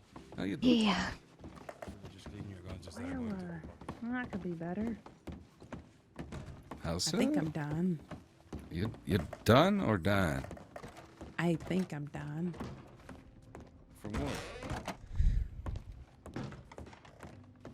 Well, that's the thing. I don't know. But one thing I know for sure is that I'm going to need surgery. Oh shit. Like Yeah, but that's inside the fine. body surgery? Or? Yeah, inside of the body. That's life, though. Death is always a part of the equation. We just don't know if it's going to be, solved right away or...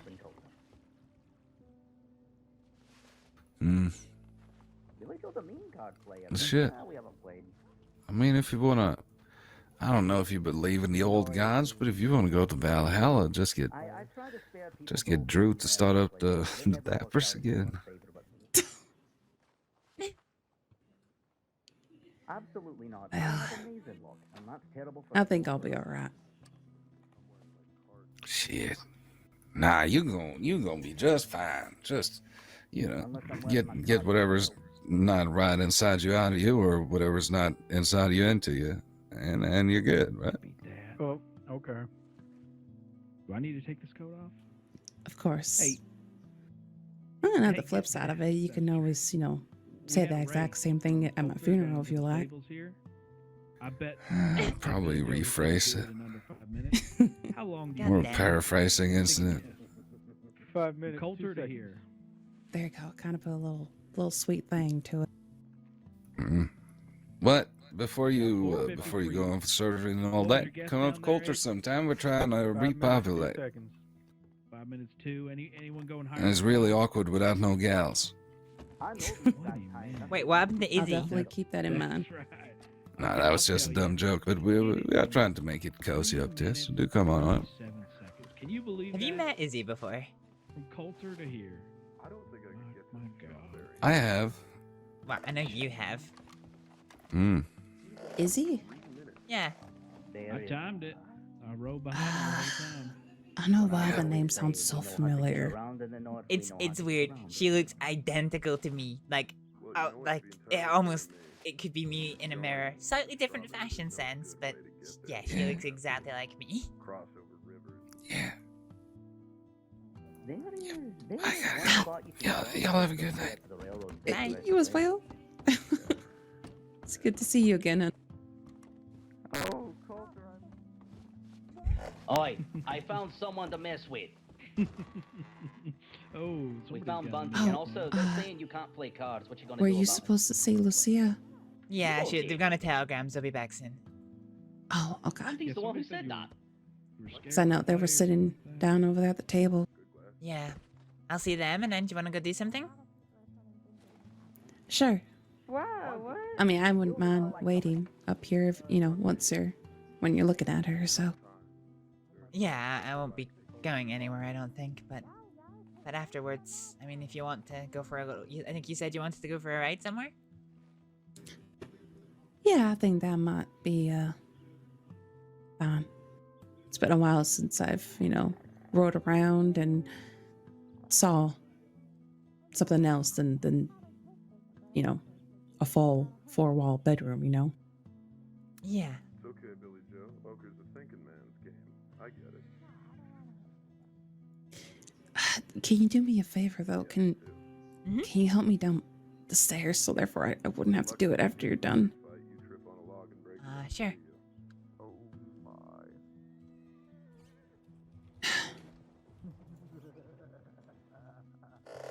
Alright. Come on to your right side. Alright. Alright, come on.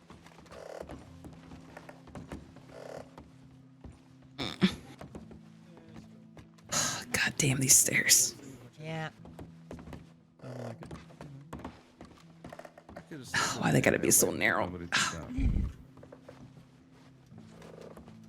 Alright, I'll catch What up are with you in doing a tonight, minute. Bunty? You got your eyes set on grammar or Thank something? I was originally going to, but I don't know. Hey. Howdy. I expected like a lot of people to be here. Well, Sorry to interrupt you. Promise I'll pay you. I just. It might be a good idea to go to Coulter. It It's seems like okay. a great idea for everyone. I'll be down. None of the doctors are around. No, but we have Okay. a place. And I swear to God, if this pain doesn't stop, I might actually kill someone. Oh, Jesus. You have something. What kind of pain relief are you looking for? Anything. Anything and everything. I need to go to Coulter. Claire's losing her fucking mind and.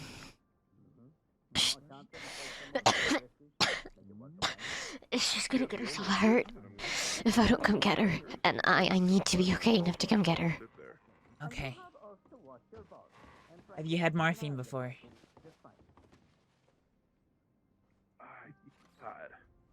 I mean, Okay. Are you okay on morphine, or does it send you off the Fruit Loop to the point you couldn't ride?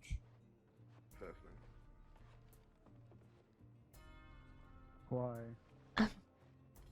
I'll be fine. It Alright. makes me a bit drowsy, but I'll be fine. I need to go find her. Okay. So you want morphine? Sure, if that's what you recommend. Well, if you're in this much pain... Oh, yeah. Yeah, I guess so. Yeah, I'm sure you will. Why in the hell would I get Bunty involved? I have no ill will towards her at Alright. all. It's gonna need to be an injection in the arm, okay? It's fine, do whatever you have. I just need it to be fast. She's gonna get herself killed up there. Jesus, fuck, do you need me to come with you, or is this something you need to do on your own? If you want to come with me, I don't know if she'll need medical help or not. We got into a fight, she's doing something stupid. That smells like morphine. I'm sorry, I didn't mean to be so excited. I'm sorry. Oh, I'm sorry you're on morphine. Do you got any spare? Nope. Fuck. Well, it was worth a shot. Well, anytime y'all want, Coulter is really welcoming to y'all. Bring some of that, it keeps us warm. Yeah, you take What the care, fuck Billy is Joe. wrong with people? All jokes aside, though, it was wonderful seeing you. And I'm sorry I'm a dum-dum. Everyone just put your goddamn act. Say hi to Drew for me. Just because Kate's here doesn't mean we can't start fucking swinging axes. Yeah? No? What the fuck? Wrong person. Alicia's downstairs. Oh. Sorry I tried to steal your morphine. I usually only do that for my friends.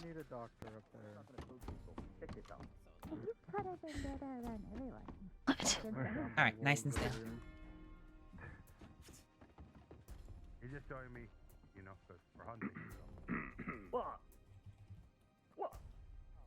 I know. and I'm courteous enough to go into an alley. Okay, nice and still. Nice and still. This was a tree at one point. All right. Done. Thank you.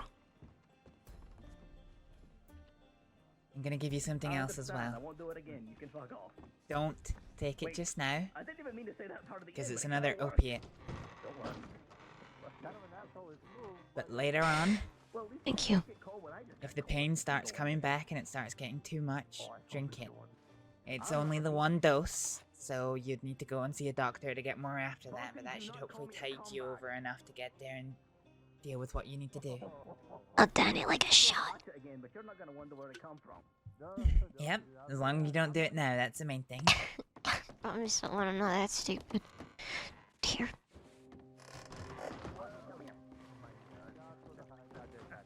I will not throw the gun. I'm happy. You're right, Bunty?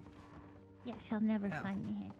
Yeah, if you experience the cold, loneliness, the culture. Get you more. This is all I had in my pockets right now. Come back, I'm sure. Are you sure? That's already Anyways, quite a lot.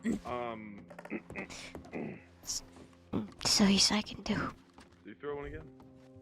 No, you probably did. Tell Daniel I say hi. The deputy that's right there. Or that, Keeps I don't talking know about where you. he is. If I see him, I will. I'm gonna look after somebody at the minute, but I'm around if you need Clara for medical. If you need me for medical. Bobby? Yeah. You ready to go? Mm-hmm. Just telegram me. I'll be there like a shot. Okay? Yeah, of course. Safe travels, you two. Yeah, thank you. I just didn't want to hang around here. Don't have the story. I wouldn't blame you if you did. I've already heard what one of you fuckers have in your pockets. What? What's happening here? Oh, jeez, son. I'm not quite sure. I started dazing off, and I didn't even see that you were right there. Kind of spooked me a little bit. Sorry. You're fine, hun. I'm gonna packish. I'm gonna go grab some Everybody, food. come to Coulter. We could go. Electricity is for y'all food folk. I'll get some money. Would you rather play here or? We can all get a wagon and go. Fine, wherever you want All to right, go. so Coulter's a thing. We Hey will there. guard you. Good day, Miss Astrид. Looking at you. I mean, I'm. Can I'm I all get a for bowl going of up to stew Coulter or and some other playing if food you that's guys are going? really up Perhaps for it. special? I've been going I'm back going and to forth all Coulter. day. Don't, Cade. I have nothing else going How on. about Oh, you, okay. Riley? Yeah, let's get some I wish we cash. did We'll have meet our up there and That's alright.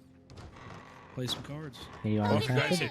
Well, to if see you you guys again. hear gunshots, don't be Yeah, surprised nice if seeing it's you. I us. feel like it's been a I'm while. taking shit.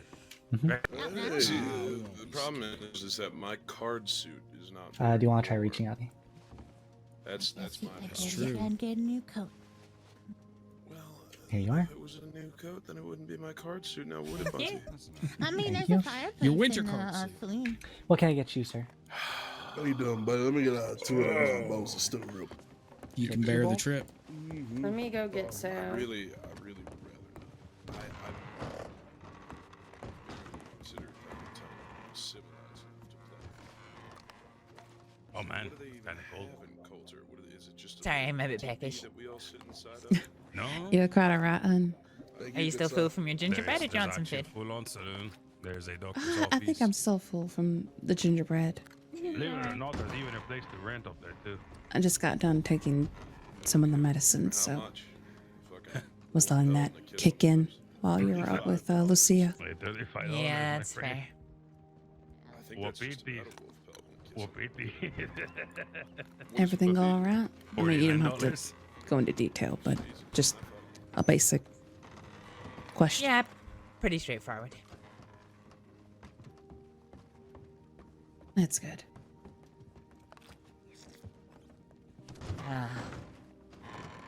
Slightly more problematic is that one of my friends seems to be a little bit missing.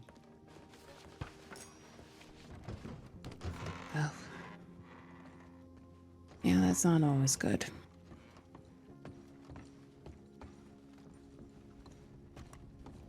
I hope they found them. Yeah. Some people are off to go find them now. Jesus.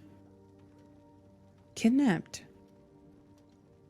Or just lost. I'm actually not sure. More likely to be column B than column A. Damn. Well, here's to hoping that everything will be okay. Yeah, for sure.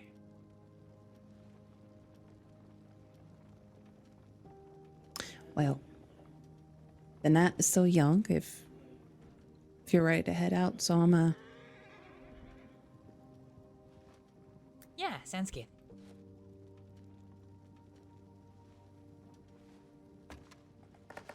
just kind of a tight squeeze there.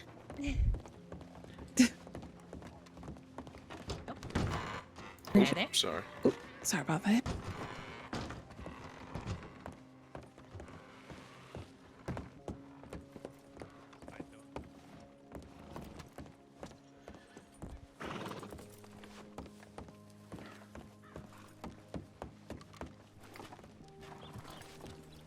You can tempt them with I'll bring the horse over.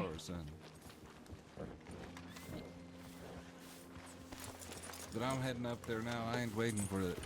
So I'll sit up there for a bit. Alright. Alrighty, take my hand. Oh. Need a hand? There we are. Yep, I appreciate that, hun. No trouble. So, well, if you've been stuck in Clara's room for a little while, where do you want to go?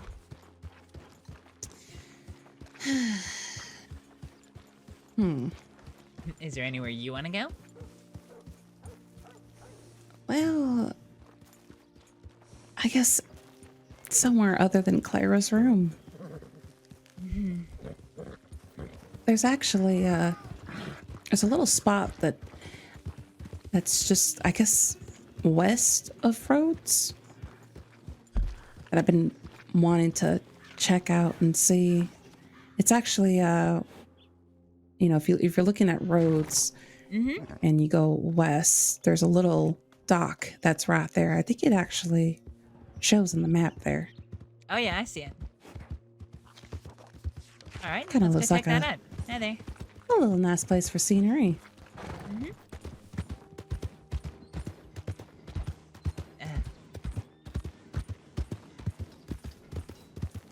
Actually, Alice. It's Clara that's missing. What? They know where she is. She's not kidnapped, but there's people going to go get her. Wait, how did... I don't understand. If she wasn't kidnapped, then how did she... She left. What? Why? From what I heard, she just seemed like she was going crazy. And she left with the intention of doing something that might get her hurt. Might get others hurt too. So that's why they're gonna go get her.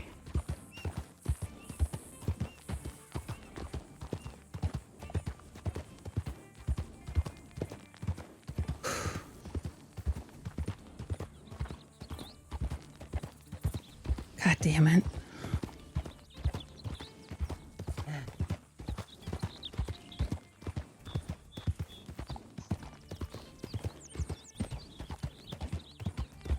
I asked if I should go with them when they were going to get her, but while they didn't say no, I got the feeling that too many people might give slightly the wrong idea, if that makes sense.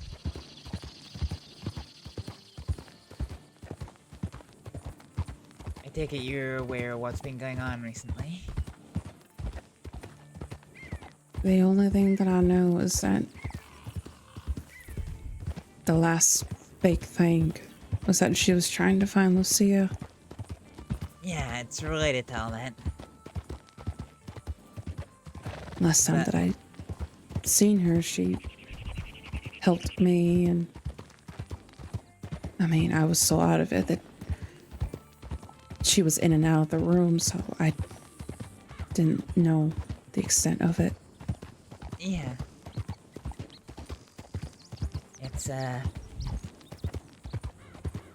It's a complicated situation. And the fact that she's riding out when Lucia's right there, it's problematic. How so? Well, Lucia's back.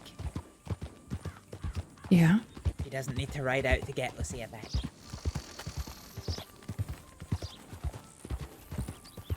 So if she feels the need to ride out, the worry is she might do something. Maybe a retaliation, who knows? Doing something that might get herself killed. Yeah.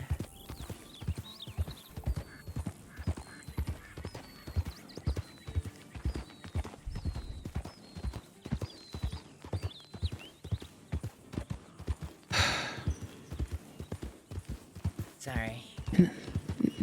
You're fine, hon. It's just... Not this it's just one of those...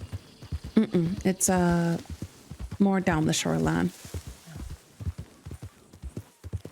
Yeah.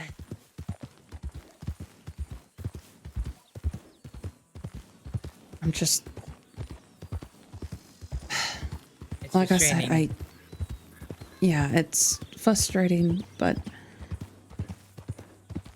I can't afford to be frustrated. Yeah. I was in two minds about even telling you, but it would be the wrong thing not to. No, I'm glad that you did. Yeah. Despite everything, you know.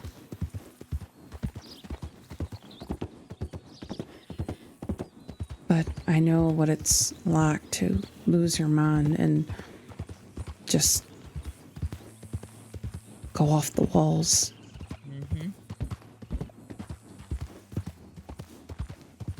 And if I wasn't the way I was right now, I would go to her, and there's even a part of me that does still want to go to her. I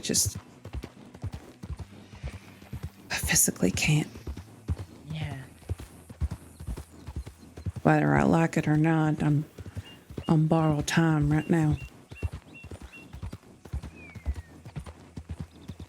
Well, hopefully not, but certainly if you don't look after yourself. Just like you said, it could definitely be so if I get myself hurt. Yeah. And the wolves up there be biting.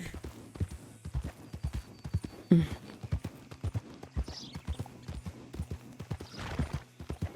Do you know what happened the last time I went properly off the deep end crazy? Was it recent? No?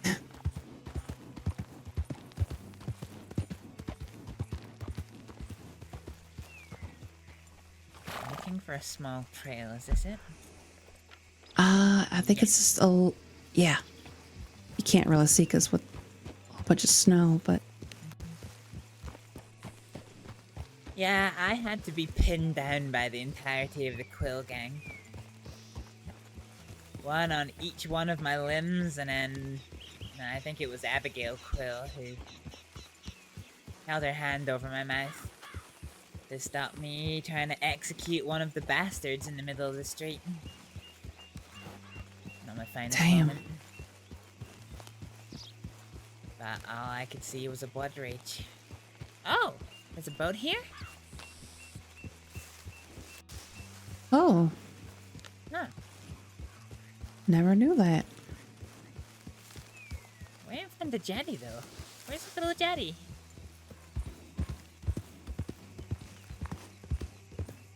Oh, that's so nice. That tree just right there in the middle.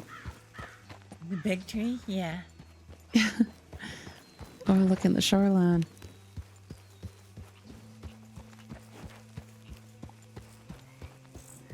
There's even There's a little pier. I think this is a pier you can see.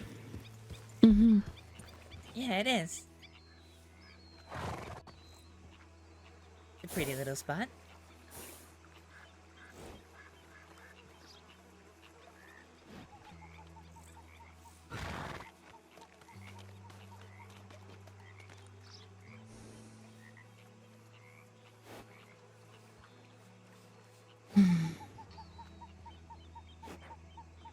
I can allow this feels good.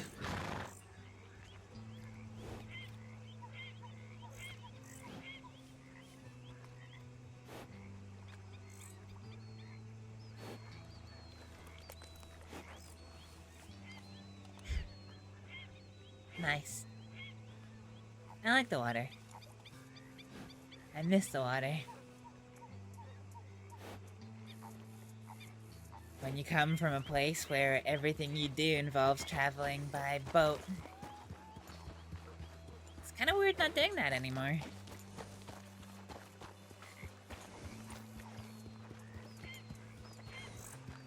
It's like a whole switcheroo. Look at the rainbow. There's two of them. Oh, don't say that. You remind me of Kate.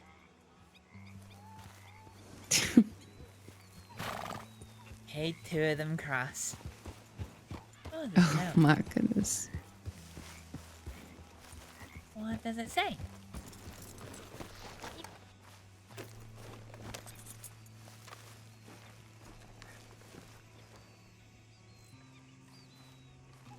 Words cannot do justice to the ways you make me feel. I often lie awake at night thinking, how is this all real? You brought in the sunshine, brightening the darkest days. You helped me want to be better in so many ways. I cannot make promises of how long it's going to be, but one thing is for certain, we'll always have the tree.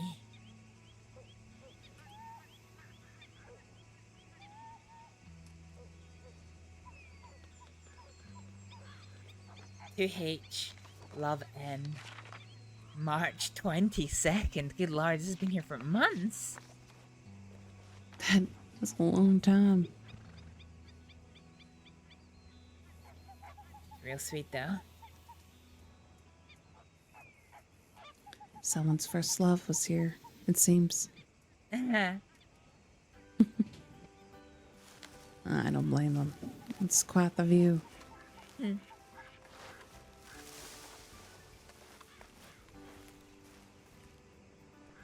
You know, before I found out he tried to kill me, back in the Corrigan days, Olive and I and Barry and Ben, we would all go off and do something fun after our shift on the Corrigan.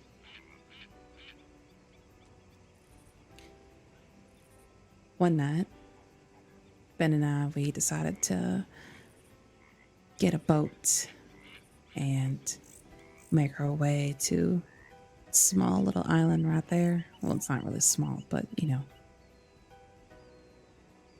Spend the whole night there just adventuring and making a camp and just bullshitting.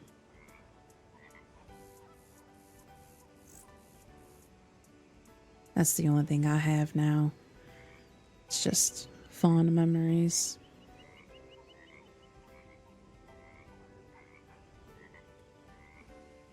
We used to be friends.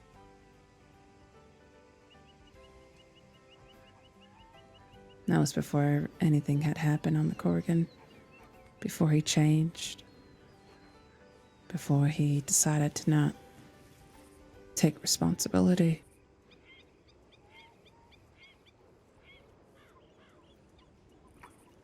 I'm not even sure I know who he is.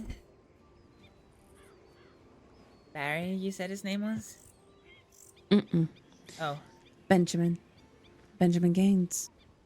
Oh. Oh, I know Ben. Your reaction said it all. I get on well with him, but I heard things.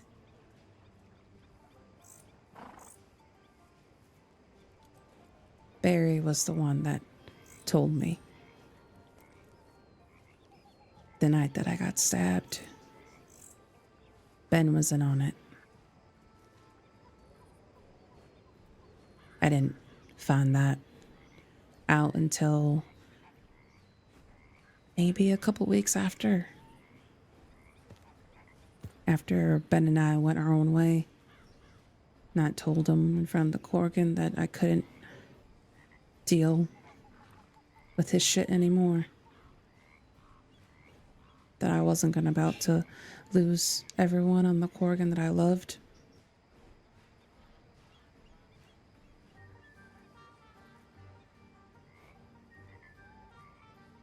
Yeah, so the man that he is now, I despise. Who knows, maybe he was always like that, but my friend that I thought that he was, well, I still cherish those memories. That's good, at least. Despite everything, you can still cherish that. I mean, I never was in love with him, but I did love him as a person. As a friend. And maybe that's why I held on for so long in the end. And the answer was right there, right in front of my face, but I loved him so much as a friend that I was in denial.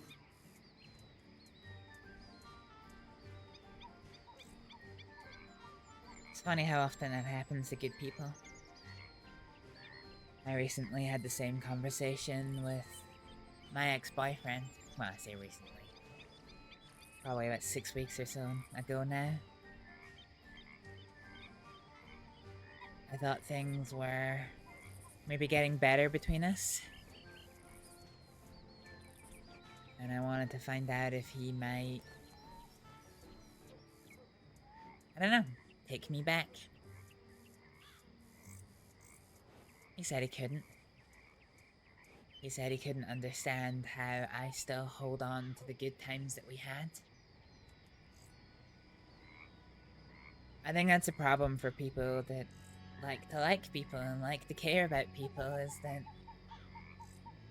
we want to hold on to the times that make us happy. Whereas people like him are so ready and willing to let it go whenever it suits them.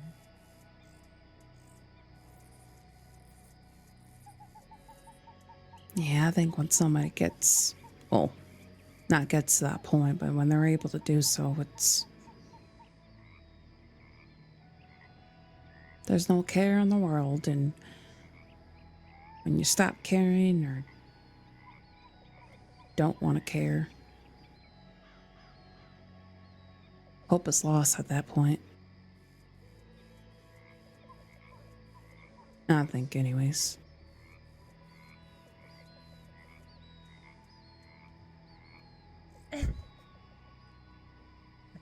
You know, I think you and I are quite alike in some ways.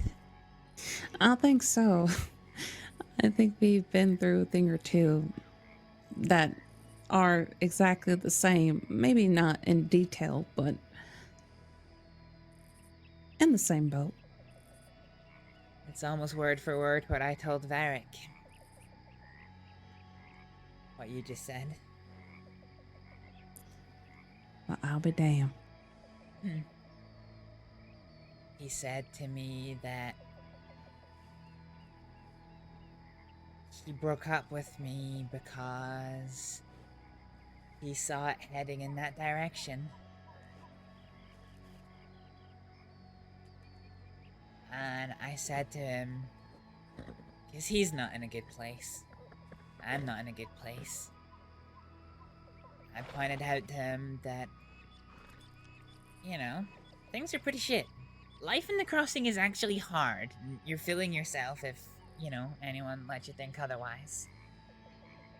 And here's the thing. Yeah, no kidding.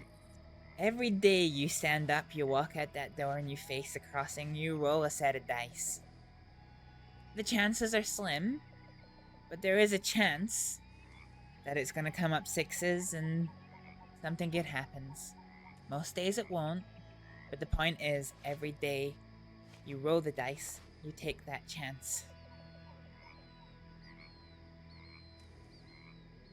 And I told him that when it came to us, so long as we both kept trying, we could mend things, we could roll that dice, and we could make good come of it. He said he saw it going that way, but I pointed out to him that the only way it was certain to go that way was if one of us stopped trying. Of course, he doesn't see it as he stopped trying, he sees it as he initiated the inevitable, but I disagree.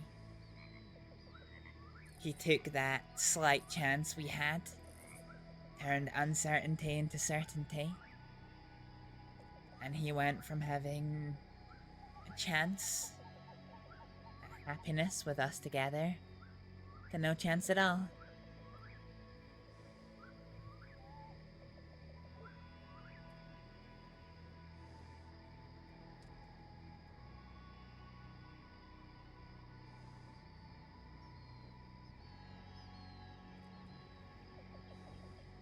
You know, after all that, and time goes by and you look back on it, in a moment you don't think so, but time really gives you the chance to just look back and see that it was the best for things to happen the way they did. Yeah. Hadn't it gone the other way, who knows where you could have been. Hell, I probably would have ended up being hated.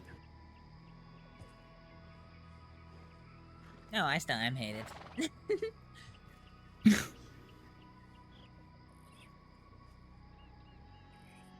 Not by everybody, though. No. But by enough people that my new partner is starting to face problems.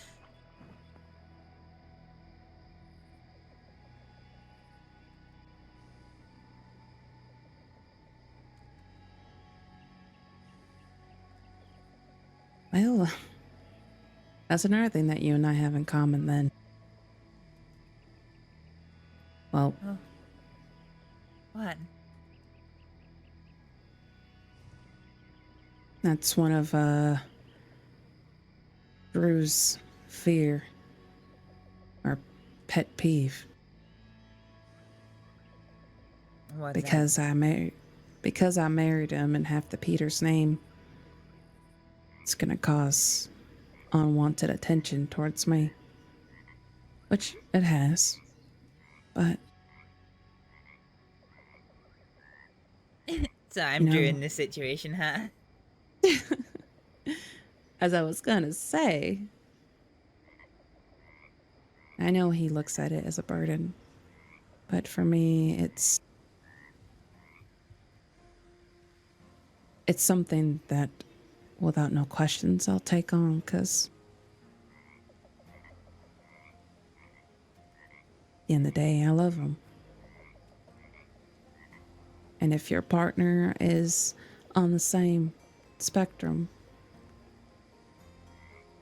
they feel the exact same way too.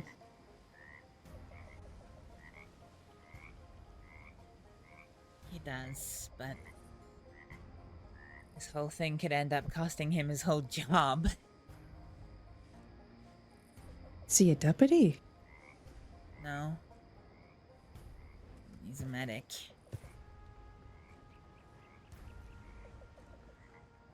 Alright, I have to ask. Who's your partner? Daniel Crease.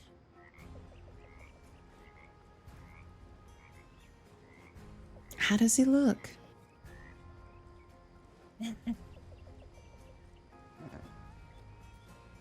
Because there's a good chance that he might have worked on me when I lost my damn mind in Blackwater. Let's see. He's about 6 foot tall. He always wears a kind of greeny browny outfit. He's got a hat that's pinned up on one side. It's kind of brown with a white band around it. Very thick Australian accent.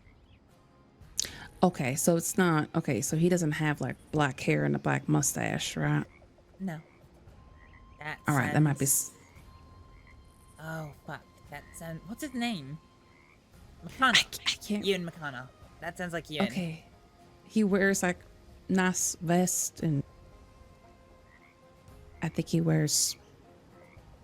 like a Saint Denis type of hat.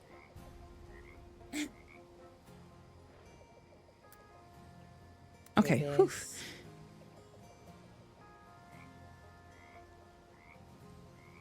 Truth is, I ain't seen him in a long time, Mr. McConnell. Really? Yeah. He was also the one that worked on me when Drew and I got ambushed on our little wagon ride.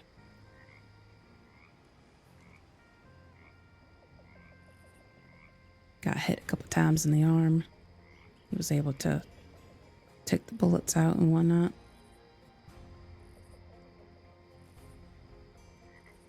Well, that's good. Jesus. Daniel and I weren't even together at the time, and yeah. He's already being summoned to a meeting in front of the fucking senior doctors because of his associations to me. But why? It's not like you're going around and hurting people. I mean, your organization, It's because they hate me. Like, I like, people brush it off when I use this word, but they do. They genuinely, completely hate me. Like, do you have any idea how many times deputies have come up to me and offered me a genuine way to pick up a badge and be a deputy? Do you think I could ever go back and do a single day working with the Department of Health in the entirety of the time that I remain in this crossing? Even if I live to 60 years old. Never in those 40 years. Would they ever let me work for the Department of Health again? Look, it's been, what, 3-4 months since the last time I got arrested, and that was only for a very small finable offense. The last time I got arrested for anything serious was, what, February?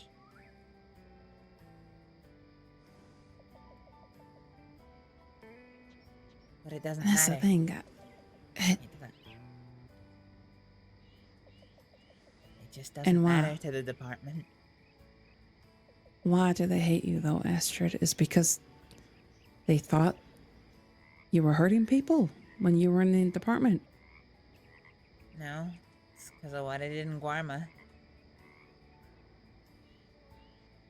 Gorma? You don't know this story? What happened in Gorma?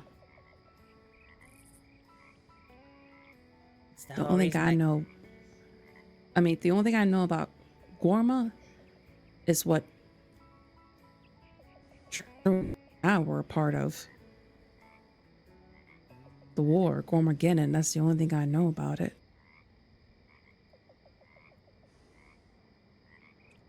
No.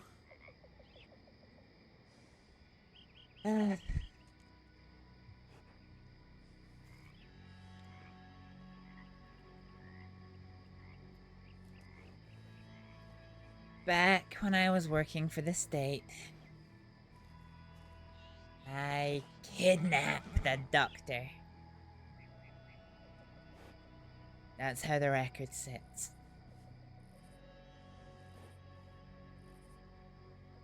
The truth is a little bit more nuanced than that, but it's not entirely false.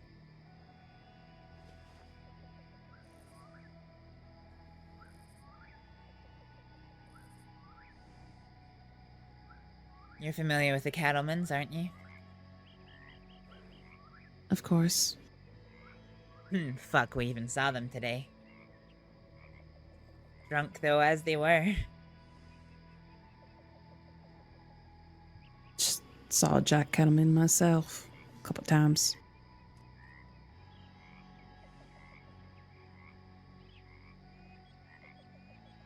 No, I meant,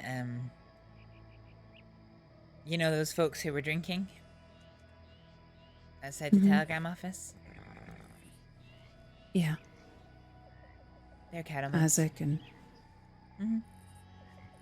I figure they were, because I remember hearing a long time ago that Zip ran with Jack. Yep.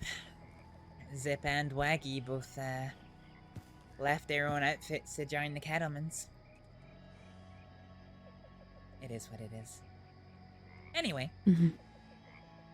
A long time ago, when the Cattlemans were at their heyday, I went to Guarma. I went to Guarma with a woman who I thought was going to become my friend. She seemed nice, we got on well. You've probably heard her name. Cecily Caldwell? Cecily? Don't think I ever heard of her. Fair enough. Well, I went to Guarma. And so excited was I to be going on holiday with somebody who I thought was my friend that I completely lost track of several key pieces of information, such that I knew that she was in love with Jack Kettleman. She had a weird obsession with him. Oh, God. Yep. And I even called her out on it. But more so that Jack Kettleman was in Guarma. I never put those 3 bits of information together to realize that she might be going to Guarma to see Jack. So I arrive at Guarma, and lo and behold, Jack Kettleman is there.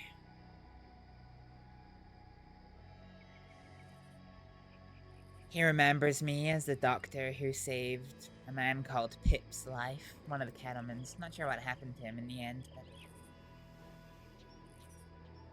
he sat me down in some ruined church.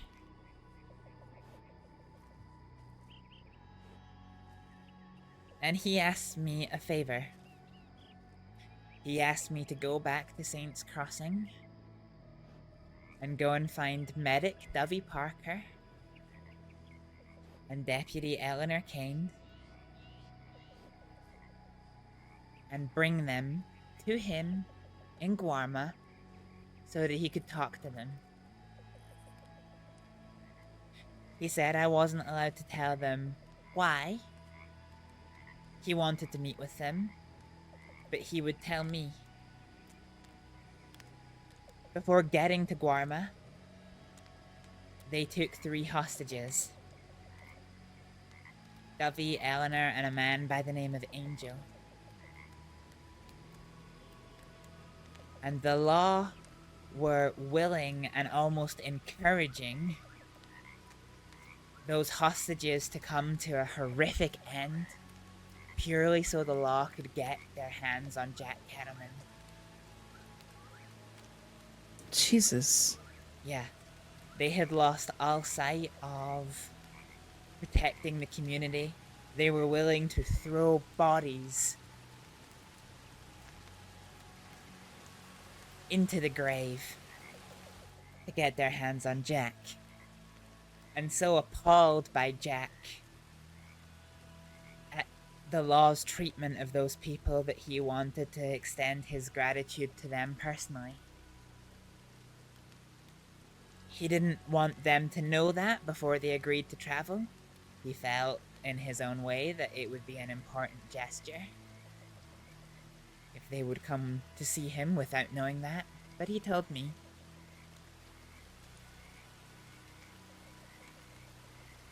And I said that I could ask them, but that I couldn't force them. To which he stood over me.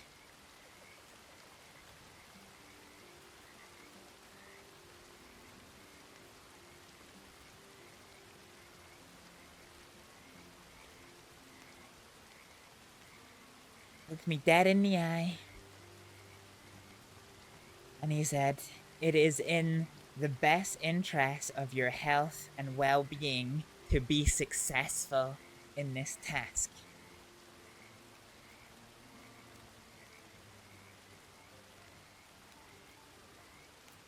Coming from Jack Cattleman, what do you think that means?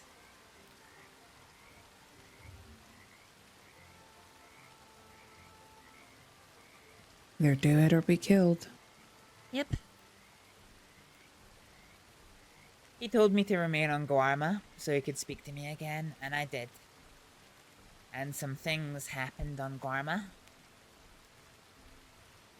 I maybe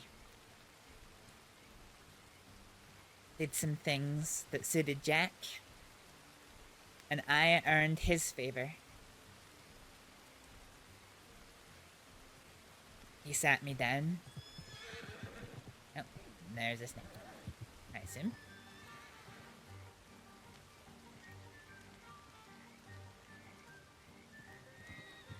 He sat me down, and he said that I've helped them in a big way.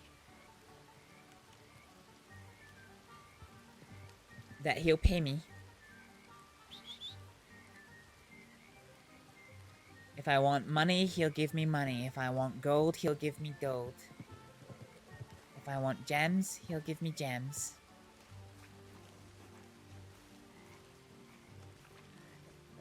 Instead, I asked for one thing and one thing only. It was that... Grat, are you getting close?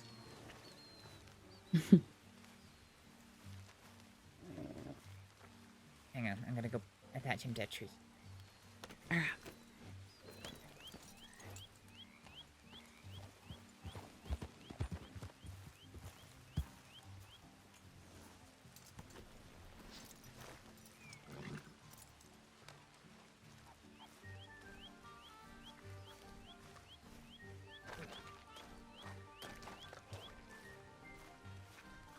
I told him that when I brought my friends to him, that I wanted the guarantee.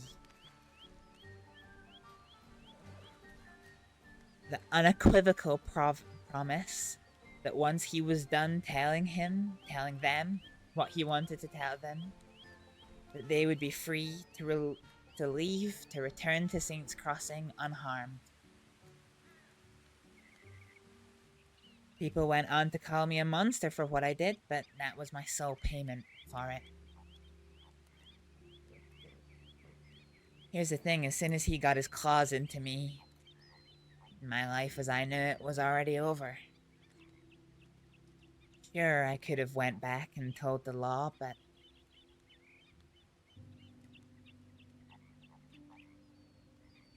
that wouldn't have exactly gone well, would it? Jack Cattleman still had his eyes and ears all over the crossing. Besides, the law's a reactionary force. Can't have a deputy by my side all times. And besides, if I didn't get those two people, Jack Cattleman would have sent his men to go and get them. Now, I knew that if I would go and face my friends and tell them to go to Guarma to meet Jack, if they said no, I knew that I would not hurt them. But if Jack Cattleman had sent his men to do it, do you think they would be so willing to take no for an answer? Fuck no. Exactly. So my choice was this. Either put 3 people's lives on the line, my own and my friends, by telling the law and trying to get out of it, or I did one bad thing and all three of us live unscathed.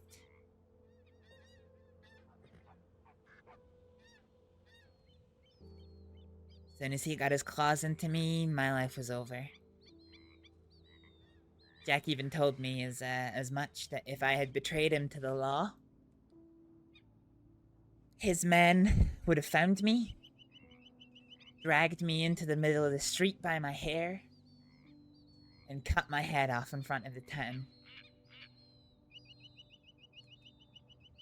So I did just that, exactly as Jack said. I went back to Saints Crossing.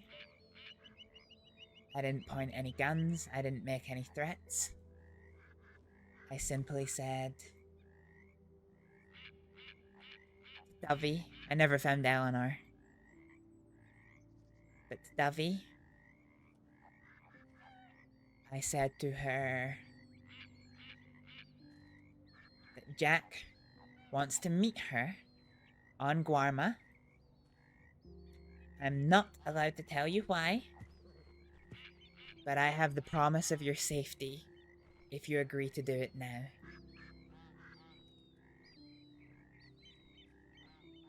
I explained to her she could refuse and I would return to Jack empty-handed. And explaining everything, she agreed. She agreed to go and meet Jack. We boarded the boat, we went to Guarma. She met Jack. And I got my payment. He handed her a ticket to the boat to leave Guarma. She was the only one that showed up out of the three. No, I was there as well. I couldn't find Eleanor. I tried, but I just couldn't find her. Jack explained that there was going to be a firefight in the coming days. The law were going to be coming to fight Jack.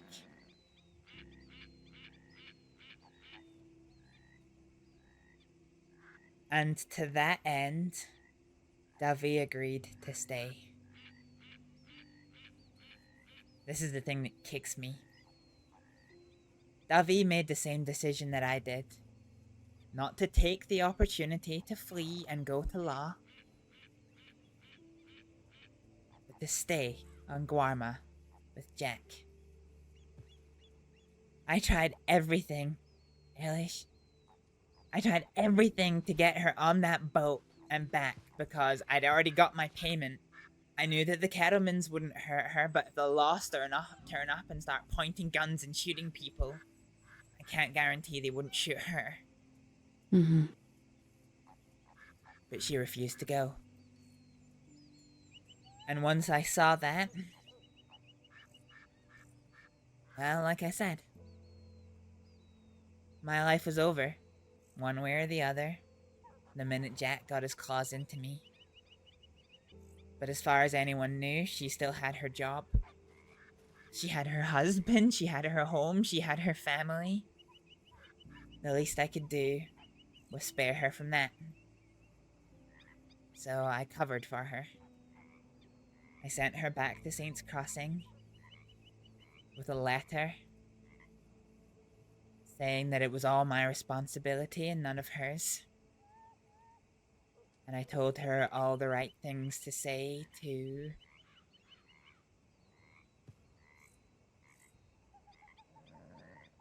let her go under the radar, I guess. 2 doctors. 2 doctors made the same decision to stay on Guarma with Jack Kettleman, having the chance to leave. One lives their life in disgrace. The other went on to become a senior doctor and is now a fucking deputy.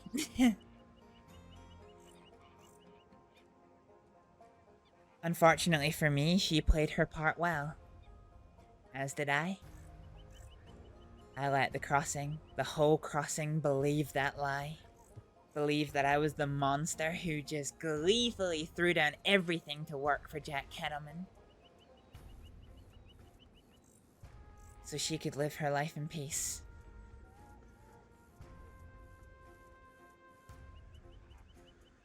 And she was okay with that?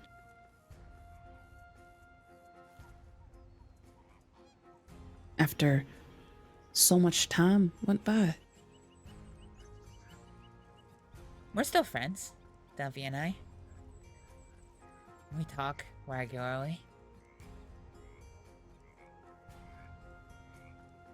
She's not okay with it. She hates that I've had to live this life. I admit that I haven't helped myself. Going to Sisika for murder definitely didn't help my case.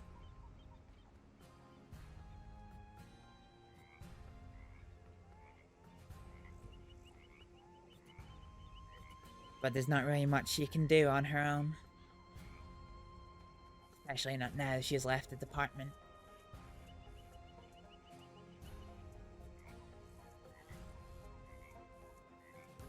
It wasn't your fault, Astrид.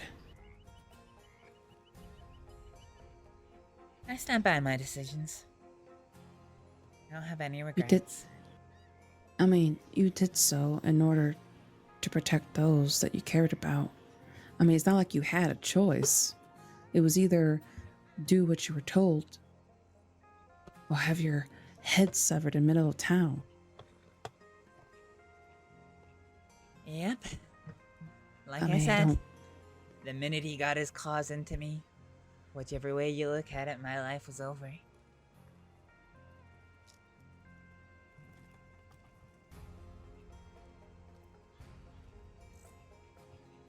But Dovey and I, we played her parts well. The Department of Health, they were a little suspicious of Dovey. I only found out when I caught up with her a couple months ago that she was suspended from the department for a month or two.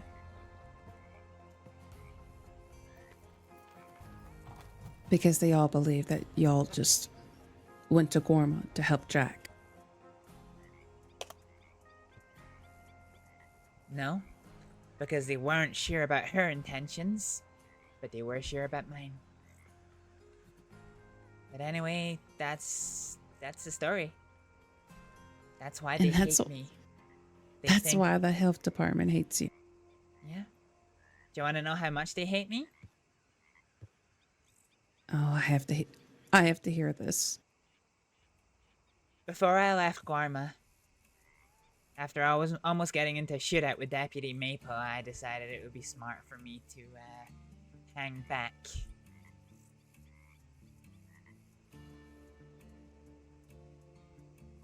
So I didn't board the boat with a lawman. What? 5-6 days later? A hunting party turns up from the Department of Health. Mixture of doctors and mercenaries. Do you know what they're hunting? They're hunting me.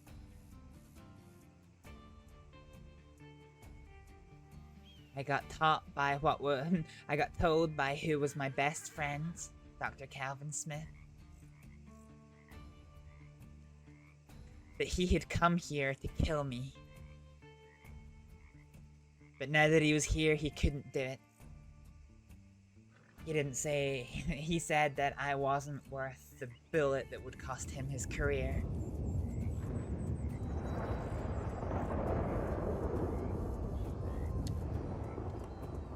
What a fucking disgrace. Uh-huh. So yeah, to say they loathe me is a bit of an understatement. That's... Hearing that, it just makes me laugh at the medical department. I already knew that law was a piece of shit. Especially when they didn't really do all they could to help me in my situation. But really? Mhm. That's how low they went. That just sounds like a bunch of people that are so close-minded that they can't think for themselves or think outside of the box. Literally. Because that's the thing. None of them stop to ask me why. All the people who are still around who hate me, they hate me because of what they've been told. None of them came up to me, asked me my side of things. Hell, I wasn't even given a chance to to defend myself. I found out that I was fired without appeal when they came to kill me. Jesus.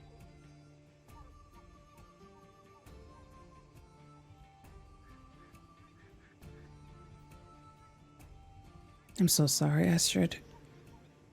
And you had to go through that. Thanks. I've made my peace with it. At the end of the day, it was maybe a helpful realization to see who those people were like. What they were really like.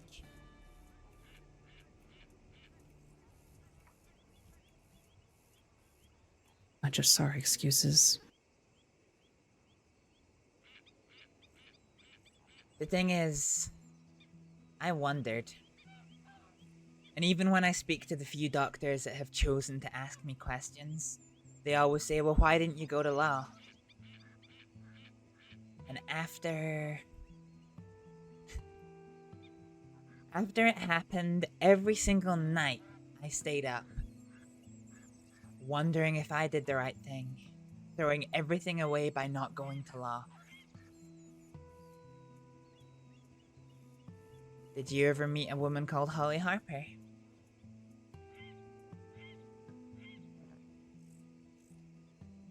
Her name is very familiar. She did what I didn't. The law promised they could protect her, knowing full well that dangerous people were after her, and she believed them. She took their protection, and within 3 weeks she was dead.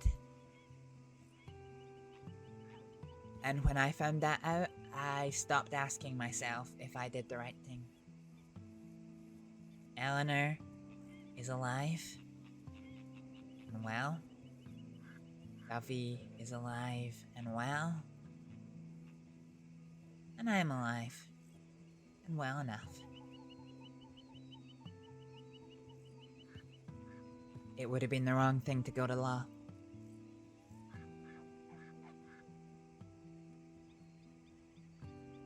Like I said, I lost all faith in law after that night. Yeah.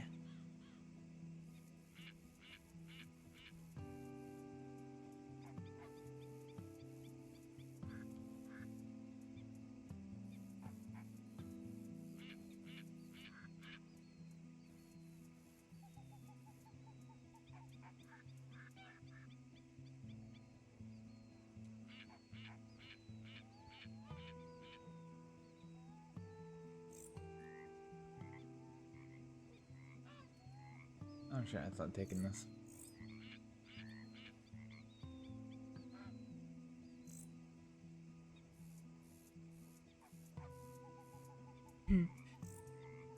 Would you like to know what the newspaper said about me?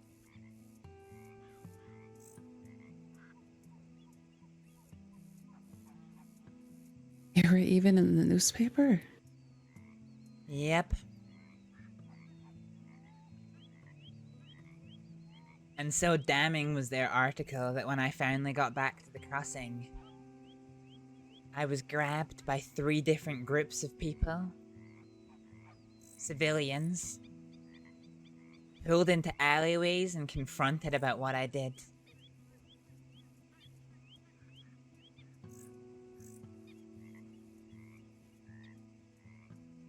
because of this article. At the time, it terrified me. I tried to get it taken down, but now I've come to enjoy it. I've come to enjoy how absurd it is. I mean, look at me. I'm not very small. I'm not very big. I'm not very strong. And yet, there was a time where when I would walk into a saloon, or a doctor's office, or anywhere near a sheriff office, the faces would go pale, conversation would stop, they would all just turn and look at each other anxiously.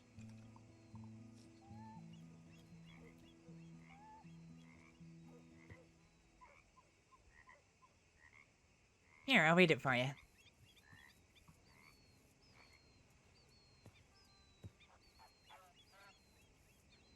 I keep the clipping. The Stitches of Betrayal in Guarma. A prescription for betrayal. Well-known doctor Astrид Aleksdóttir turned coat on the Department of Health and the good people of Saints Crossing in Guarma this week. The once respected doctor sullied her reputation after coercing a fellow medic to travel to Guarma, where she was handed over to the Kettleman gang.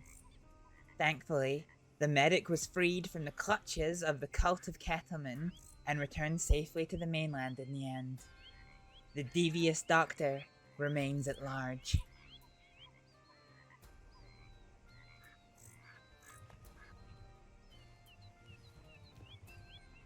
Who wrote the article? Someone called Caroline DeVoe. I never met them. What a fucking joke.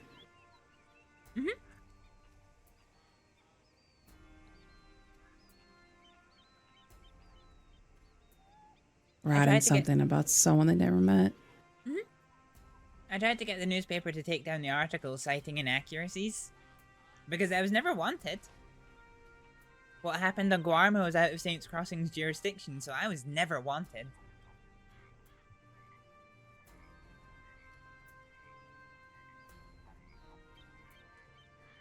But they said no. They would publish my version of events, but they wouldn't remove the article.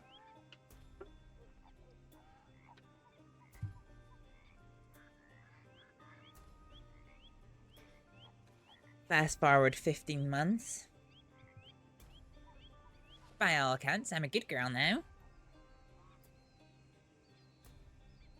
A medic falls in love with me. And then suddenly his job's on the line because of who I am.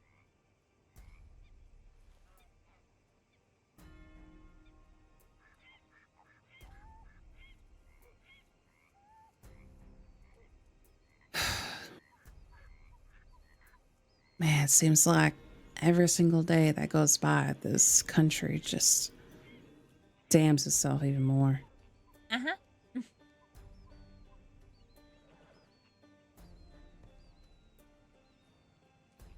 Seems like those who you think would be the good guys are just nothing but a bunch of assholes that are no better than the Kettleman gang or the Rude Boys or the Chenzos or Dead End Gang.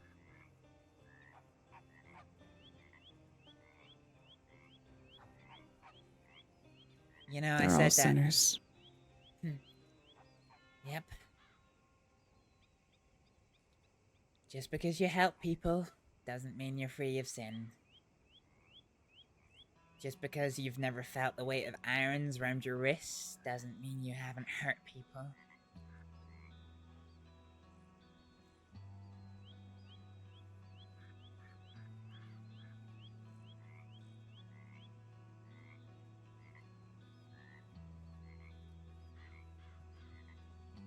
Yeah, that I know all too well. I've been to Cisco a couple of times. But it wasn't because I wanted to hurt somebody. It was because it was either me and those who I love, and those that were bringing the harm.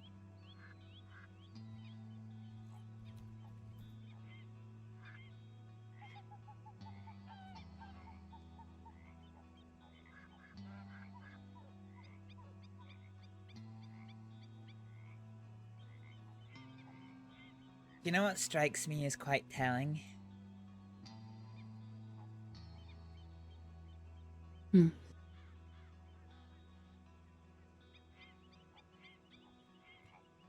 You know, I got sent to Sisika for a crime I didn't do. Technically 2 crimes I didn't do. I knew about the one. I mean, I've only the been time once. Was it once? I've only been once, but I got sent there for murder and attempted murder. And genuinely, I didn't do it. The man who did do it confessed to everything. But regarding the attempted murder charge, because I couldn't provide any evidence that I didn't do it, they didn't allow me to contest the charge. So I went to Sisika for 1.5 years, and to this day it remains on my record. Regarding the attempted murder charge,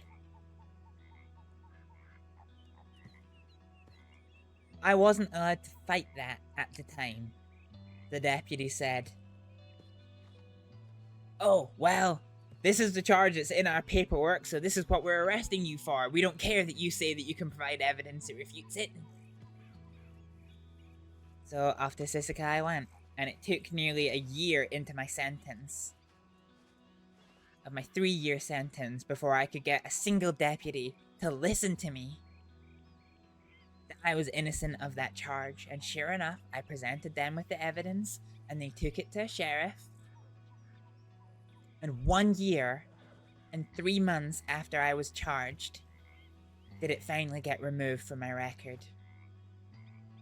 It would have been 1 year and 2 months, but they went to Sheriff Rabbit Windward, who refused to sign it. And Rabbit told me they refused to sign my release order themselves because, and in their words, they knew that I was innocent, but they were quite content to see me rotting in Sisika anyway.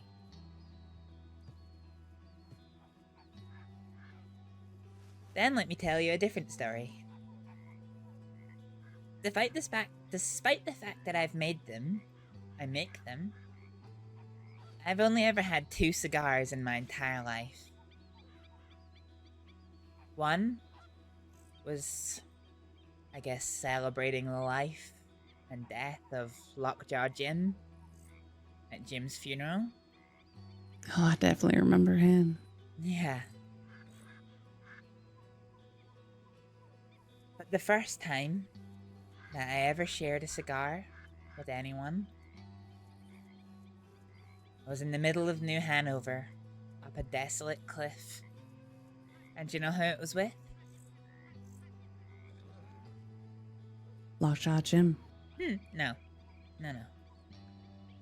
It was with Jack Kettleman. Oh, shit. Jack Kettleman had, because the Saints Crossing rumor mill does as it does, he had good reason to believe that I had betrayed him and the entirety of the Kettlemans to the law. And he wanted answers. We met alone. He on his lonesome. Me on my own. When we were in Guarma all those months ago, he asked me to hold on to a box for him, which I did. I never opened it. I never knew what was inside it. It was cigars. Seeing the box, he smiled, somewhat impressed I'd held on to it all this time. We shared a cigar together on that cliff top. He had every reason to take his gun out, point it against my head, and kill me there and then, if he believed the rumors, if he believed what he was told. But he didn't. He asked questions. He went away and he asked other people questions. He came back to me and I met him again. And he asked more questions. He sat and found out the truth. Devised his own understanding of what happened. And took action based on that. He asked questions and he fucking listened to the answers. Why can a gang, outlaws, give you that right? But the law never does. I think that's telling. Yeah. That outlaw has brains compared to a lawman.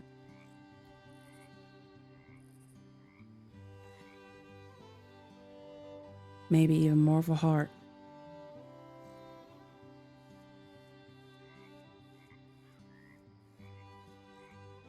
That's why I don't judge somebody based on the tin that's on their chest or what doctor's office they reside in or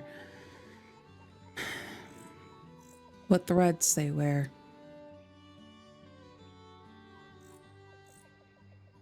Just always go back to your core.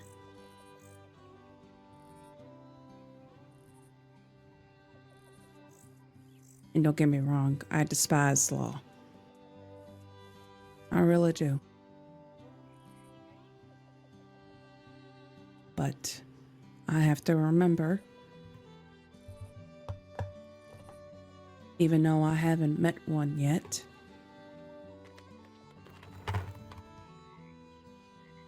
there has to be at least one good man or one good woman that does wear that tin. That ain't just gonna look at you as a vermin just because of what you did. That they can think outside of that goddamn book that they live by.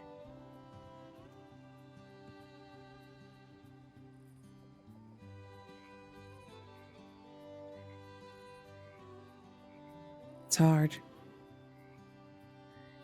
But I think it'll keep you alive longer, I think.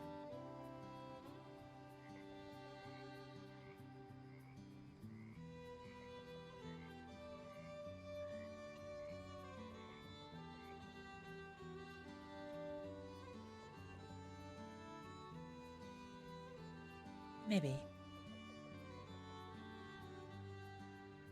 I have a few friends who are deputies. Some I see in passing. Others I'm a little closer with.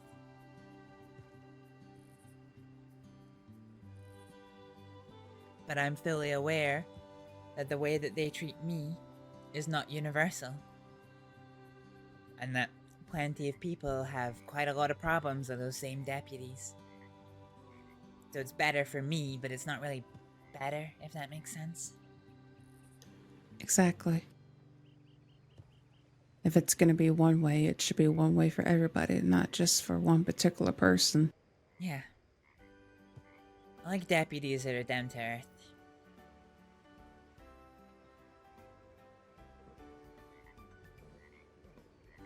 When I got arrested for the bank robbery I did, after it was all done, I met up with the deputy that arrested me. Never found out who the deputy was that shot me, but anyway, that's an issue for another day.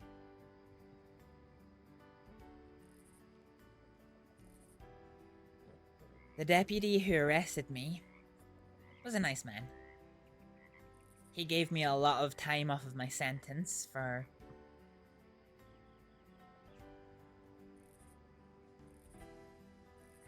not being a dick to him, pretty much. A lot of the gang had already been caught. In fact, I was the last one still free. I was gonna be wanted, so I figured I would just comply. And they let him arrest me, even though he was injured. And I told him, "You caught me, fair and square. I give you my word. If you let me go and check telegrams, that I will come back to you in the sheriff's office." He couldn't run, he was limping. I could have easily ran away or got on a horse, but I went back to him. Like I said, I had nothing to gain. I had nothing to gain by running away and quite a lot of things to lose, so... In the end, they only locked me in the cell for a couple of days, and that was that. Anyway, when it was all done, I met up with him, and we decided to blow off our steam with each other by going for a couple of rounds in the lumberyard. He won decisively, but yeah, still. That's one way to do it. Yeah. The thing is, I always remember what Jack Kettleman told me the first time he kidnapped me back when I was a doctor. I didn't realize this at the time, but this was actually the starting of when the department started to hate me. Because apparently after this incident, whenever Jack or his people were injured, they always asked for me by name. So the medic department and the law department just assumed I was part of the Kettlemans. Anyway, long story short, Jack told me, he took me outside, and he was like, "Okay, you're free to go. And when you go back into town, I want you to tell them everything. Because it's your job. And you'll lose it if you don't." By the same token of everybody who rides with the Kettlemans is expected to follow a set of rules and principles, the Kettlemans also understand that deputies, medics, and other gangs and such also have their rules and principles that they need to follow. And as long as they follow them, they will not be unduly targeted. I don't begrudge the deputies arrest me. But the ones who forget their station to go out and hurt people,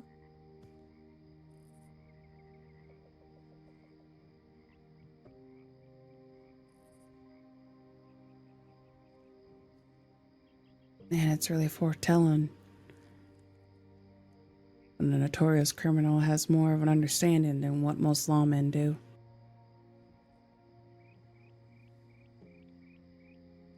It's actually kind of scary a little bit. it is. I always hate saying these words, but the truth is I have a lot of respect for Jack Kettleman.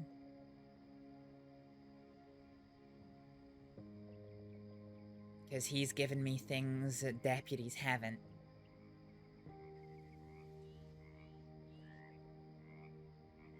I've been on his bad side before, I've been on his good side before. He is violent, yes. He is incredibly dangerous, yes. But he is not an idiot.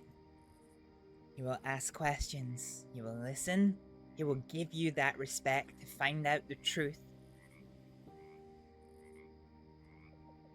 before he takes action. If you've lied to him, you're fucked, but if you've always told him the truth, then...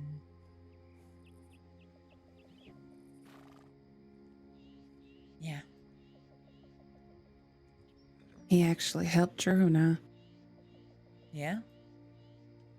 Back when we were in Thieves, we were trying to run like a restaurant-like business down there. I remember that. Mm. Well, little did we know there was a group that wanted to come and boot us out. And Jack Kettleman put a stop to it. Told Drew and I that if we had any issues, especially with the DiCenzos, because they showed up their faces there at one point, to let them know. And I think he even had a conversation with them as well.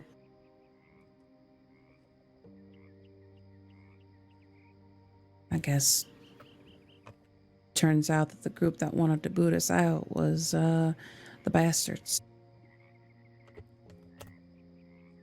Makes sense. Which happened to be the very exact same people that gave us permission, I suppose, to run a business out of there.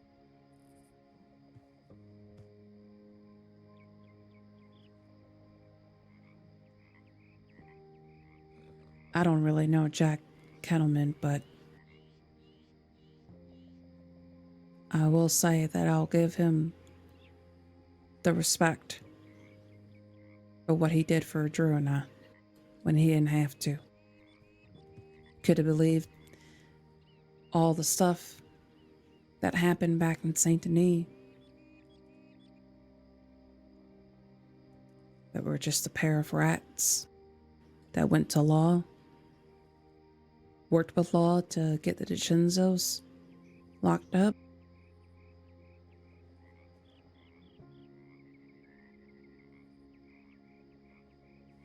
I'm gonna be honest with you.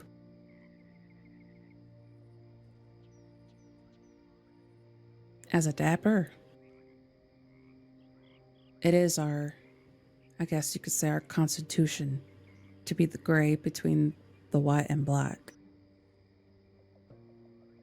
So it made sense to aid law in order to contain a balance.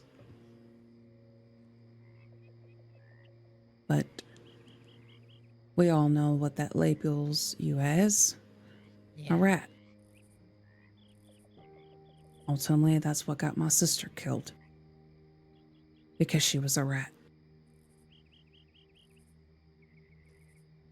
But now, the longer that I'm here in this godforsaken place, the more I question that.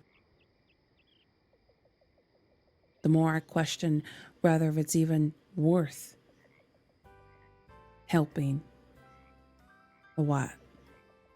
Because I'm starting to see all these deputies, all these medics, not so much rangers, but I see them, I look at their palms of their hands, I don't see white. It's far from it. Sorry, I feel like I've just lowered your expectations of the various government departments a couple of notches today. Well, spoiler alert. My expectations for the law department has already been in the swamps for quite some time, hun. Rangers And sure, there was... Yeah, I never had any problems with them. But there are a couple people in the law department that seem pretty decent, but it makes me think. As a dapper, because I'm pretty sure that going forward there's going to be another uprising. Don't know when, but What, of the dappers? yeah.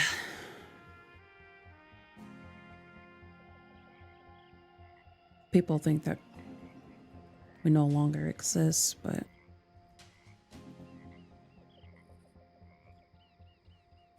we're just in the shadows for right now.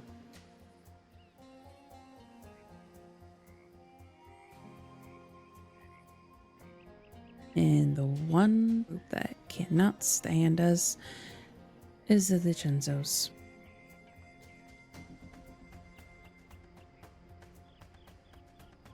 Because we wouldn't take shit. basically got them kicked out of Saint Denis. That's why they hate us so much. Man, you kicked them out of their home? Oh, that's gotta hurt. Yeah. Yep, that was all us. We contribute greatly in that. And that's why they roam the entire crossing like a bunch of puppies with their tails between their legs, not knowing what to do.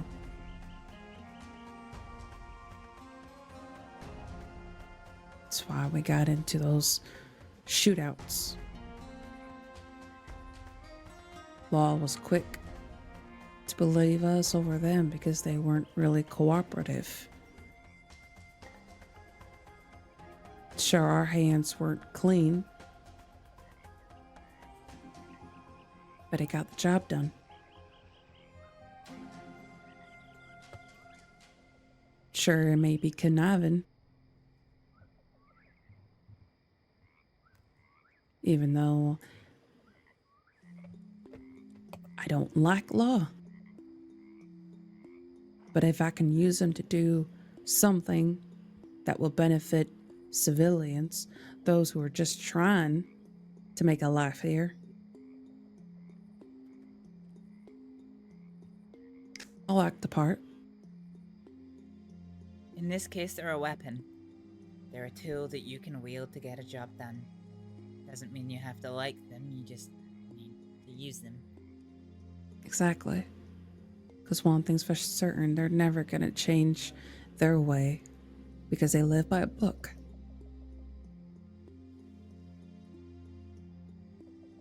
Did I tell you the last time I got arrested?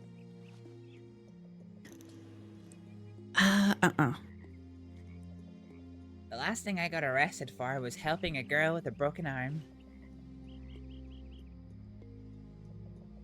How?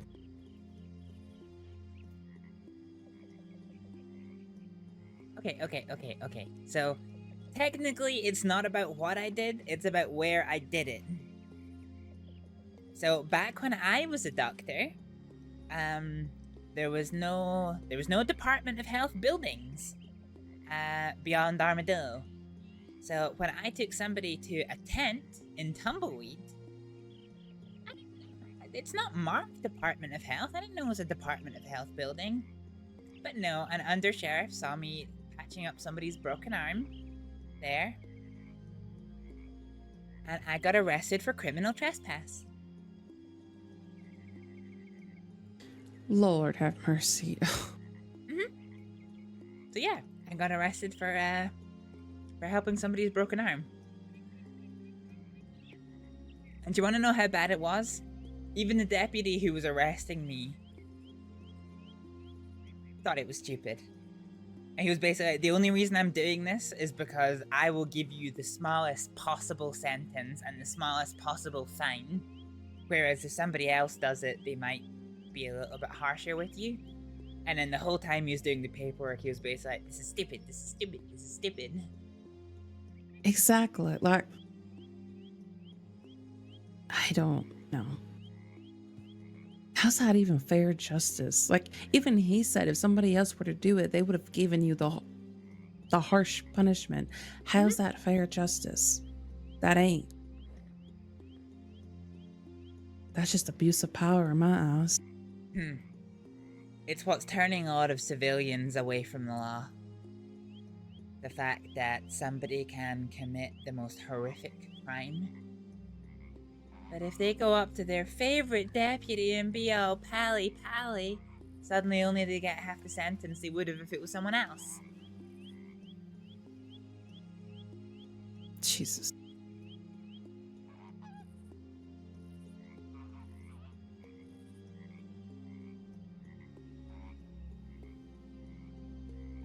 Hey, do you want to go explore that boat? Yes.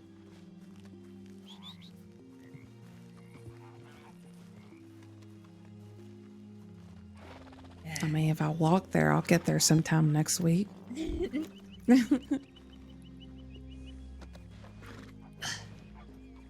I'm sorry, I feel like we've come out here to find some peace and I just ended up ranting to you about the entirety of my time in Saints Crossing.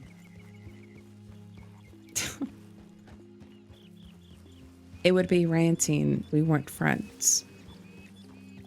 But as friends, it's something that you should do, something that you should feel comfortable in doing. I just can't believe that Daniel is going to have to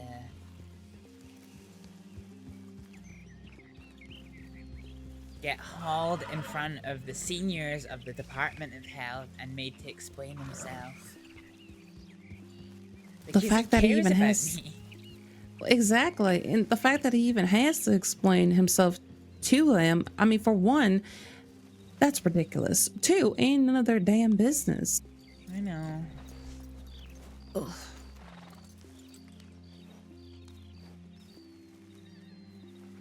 I just want something to bitch about.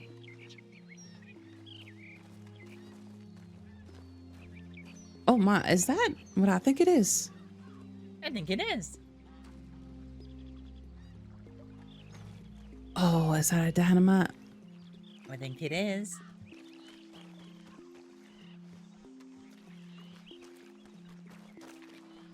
Don't really see it anymore. Oh, there's some on the boat though. Hang on.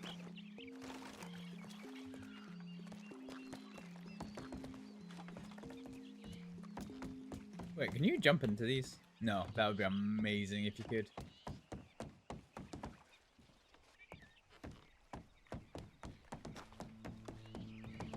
Wait, how'd I get up? Oh, there you are.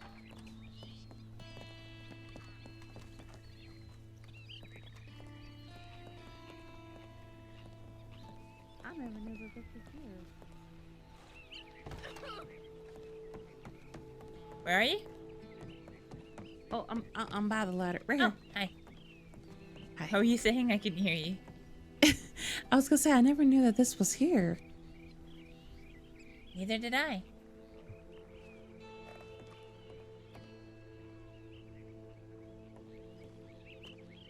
There's some more explosives on the top deck. Oh, as much as I would love to look up there, I don't think I'll be able to climb. No, there's nothing really there, to be honest.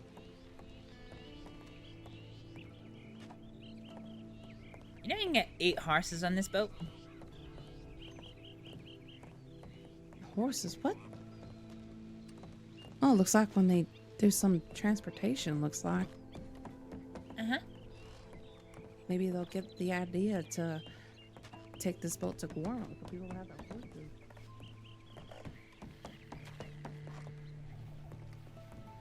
Ooh. Page of inventory. Ooh.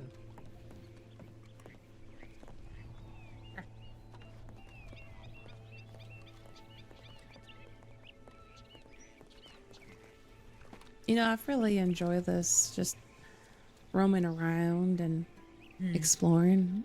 I haven't done it in a long time. I do too. It's like the only time you can really force yourself not to do anything. You got no access to telegrams, you've just got nature and finding new things.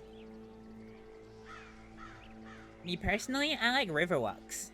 I usually find the mouth of a river and then walk all the way up to its source. That sounds quite relaxing. I remember Olive and I, after we got done working on the Corrigan, and we decided to do this spontaneous thing and leave in the middle of the night to go camping. Ugh. Luckily, we didn't get nabbed by a cougar or a grizzly, but turns out that it was quite fun. We ended up spending the night in a wagon because, well, we got a little too close to a grizzly and they wouldn't leave, but you know. Wagons can be comfy.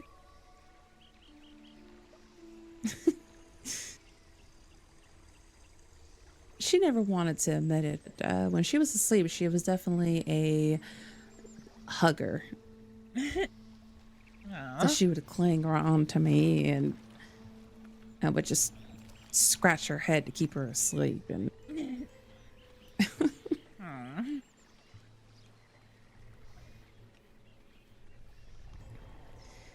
yeah, she was definitely a little shit. I never really got the chance to get her know her very well. The day I met her was the day that I broke it to Mr. Black's friend that Mr. Black was dead.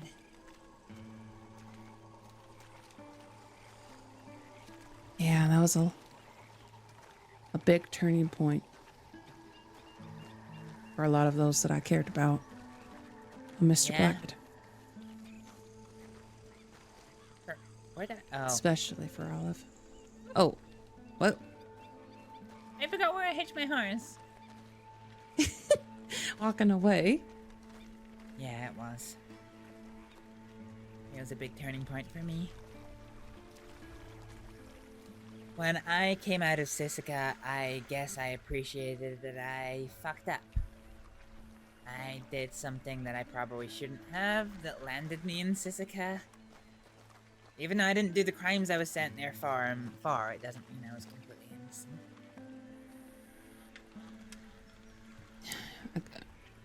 I remember that I couldn't even console Olive on his funeral. Yeah.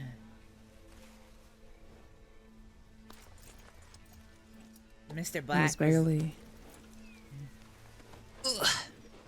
Mr. Black was the only one who would give me the time of day once I got out of Sisika. We became really close. And after he was executed in front of me, the only thing that went through my mind was putting a bullet through the head of the man who did it.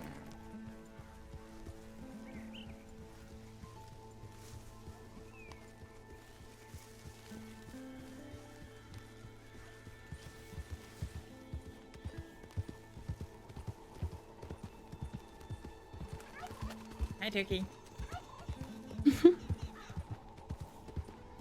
I never got the chance, you know?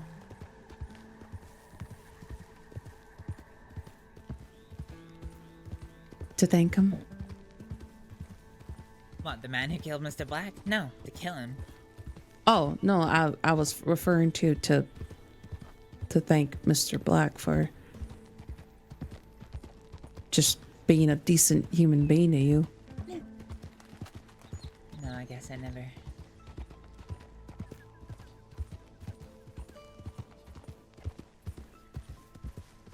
The reason I never got a chance to kill the man that killed Mr. Black was because he started hiding behind the walls. The walls that he'd been gifted by the bastards. Suddenly, everywhere he went, he was under their protection. Yeah. Never alone, never showing his face.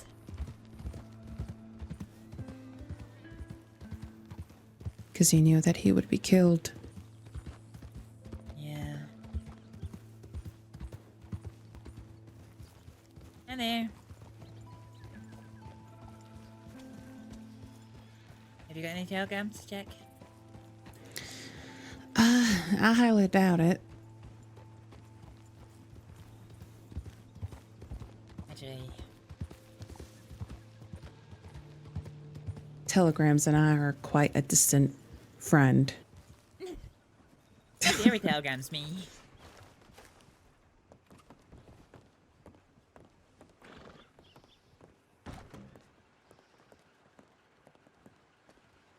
Well, well, well, if it isn't my fellow winners of the fishing competition. Doing Astrид. How's it going? Yeah, it's going. Were you, what, third place? Yeah, I got third place. Oh, very good.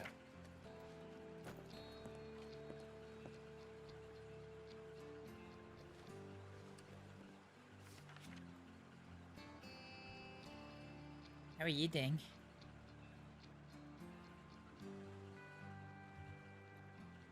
Who, me? Yeah, you. Yeah. Been better. It's a lot to go into here, though. So, and I honestly am probably gonna need to, lay down here pretty soon. We should catch up sometime, Astrид. Yeah. Okay. I'm trying to think of when I can be around. Are you gonna be around tomorrow?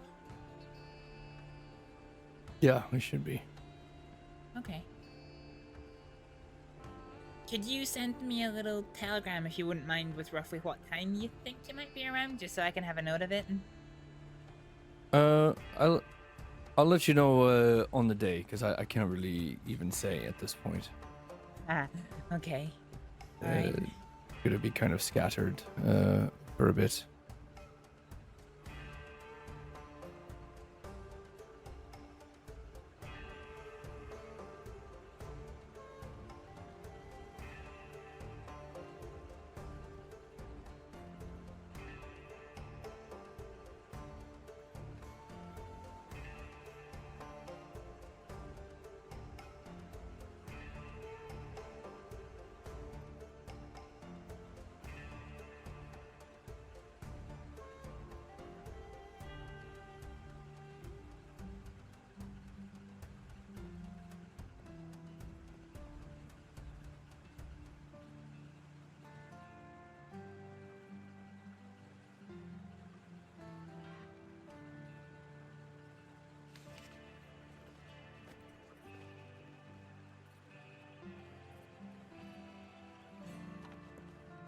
How are you doing, Tips?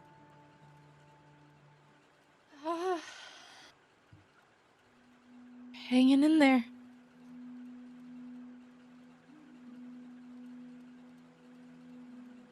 I think we're about the same. I understand.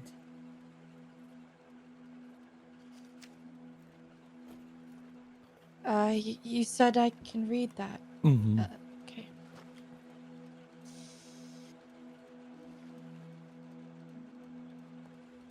Do you want to go up to the camp, or? Yeah. Okay. All right. Apologies, Astrид, that we're being a little aloof right now. There's just some stuff happening with at the camp that we just need to kind of sort out right now. But I'll write you next time that I am around and have some time to just catch up. Yeah. Is there something I need to be worried about? No. It's just some stuff that we have to work through. But everyone's alive, so there's that. Silver lining. So. Is everyone unhurt? No. But healing. Yeah, we're healing. Yeah. So but yeah, we'll talk. Okay. All right. Yep. All right. Good to see you, Astrid. And you. If you need anything, I'm around for another few hours, so telegram me and I'll come running. All right.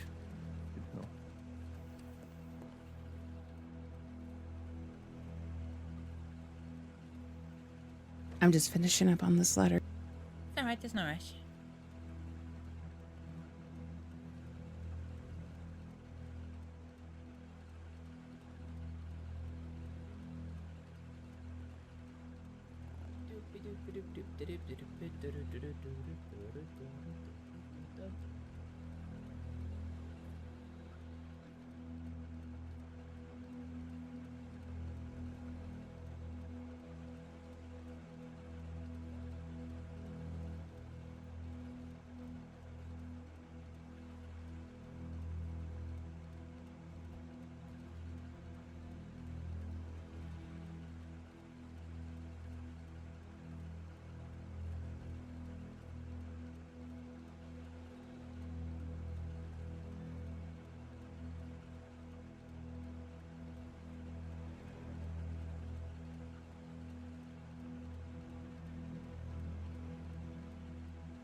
That's mighty fine.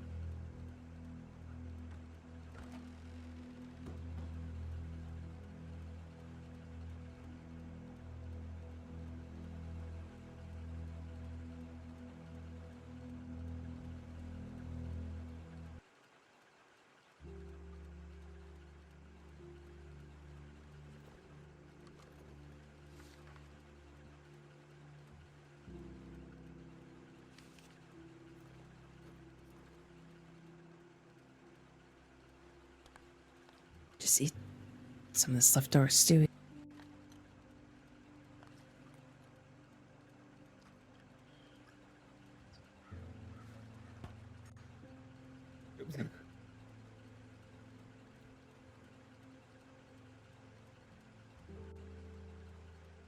Well, those locals must really enjoy that tree there. Looking at it very intently.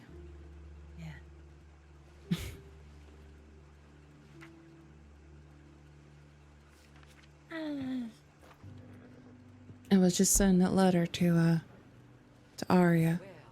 Yeah? Now I wait. Alright. Can we stop by the bank? Sure. I love how we're barely 2 minutes in roads and look at us. Like, hang on. Stand there. No, stand there.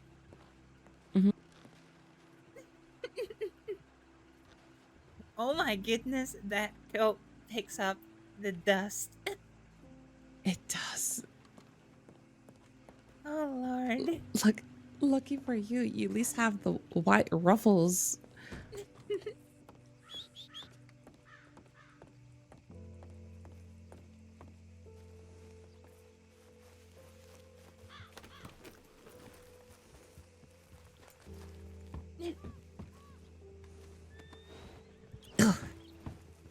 I think we just need to get like a special roads outfit that are just the same shade of red as the dust, so it just blends in. Yeah, I realized I've been walking around this entire time with like $100. Oh, jeez. Yeah.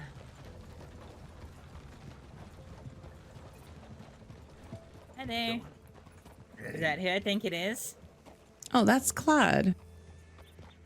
Yeah, it's me. I'm not Clyde, but yeah, that's who you think Cliff. it is. Yeah. It came back to me. And I'm not your granddaughter. No, I am waiting for her though. Wait, does that mean if I hang around here, I finally get to see her? It may be. I don't know if she's around or not. I'm waiting for a telegram. Oh, that's fair. I'm kind of curious because you keep mistaking me for her so often, and I kind of want to see what she looks like. She changed her hair recently. I don't think she's no longer a redhead. Oh well, I think that maybe makes things easier for you then. That it does. Alright, well, I'm gonna go send a telegram, but it was nice seeing you, Astrид, and Miss, I forget your name. Ailish. Ailish. Oh, hello, Ailish. Howdy, Good to Cliff. see you. In all fairness, I butchered your name as well, so we're even. No, it's fine. I don't mind. A lot of people call me Abner, God rest his soul.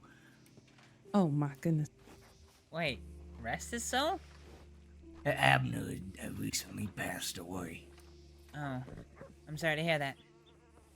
It's okay. I didn't know him well. It still is disheartening, you know, losing a deputy. I didn't have the best of relationships with him. I didn't hate him in any manner. I just didn't know him that well. No, fair enough. He accompanied me on some travels across a crossing for a day. It was nice of him. Yeah, very nice of him. I'm not too sure the details on his death, but I do believe it was not a natural death, sadly. Oh. Sorry to hear that. Oh, like I said, it's alright.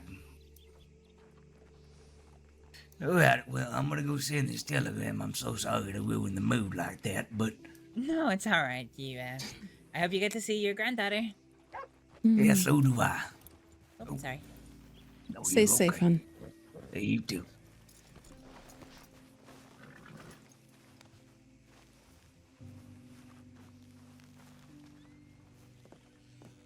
I'll just sit right here, hon. Okay.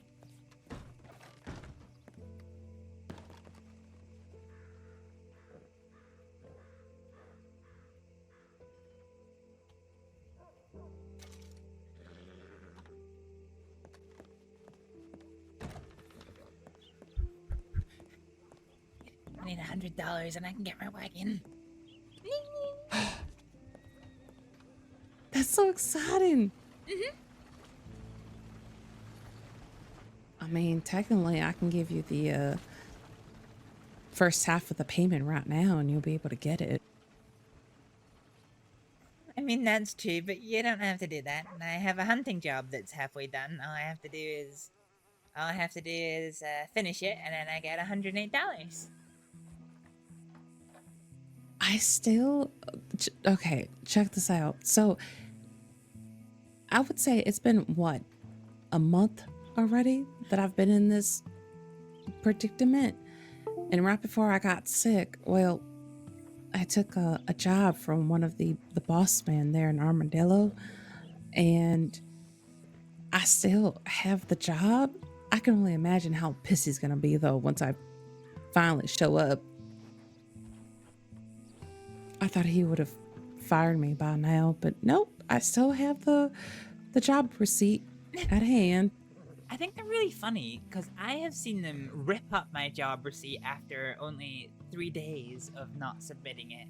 And then I've also gone like 10 days and they're perfectly happy to accept. What's the job? What's the job? It's a hunting job actually. I'm supposed to get I think they're deer, I think. At least 4 of them, and I'm supposed to get like $200 in payment. Oh, pronghorns or whitetails? Let me look at this receipt. Sure, I'm just checking my notes about something real quick. Well, according to the receipt that I have pinned here in my map, it's 4 of deer hide of good quality.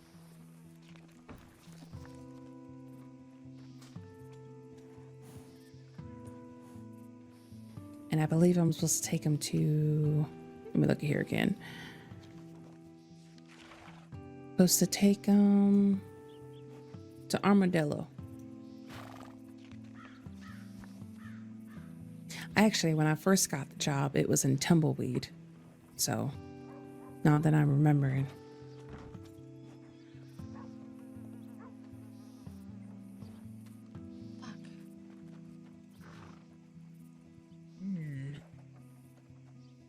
So when it says deer, and just deer and not pronghorn, it usually means whitetails.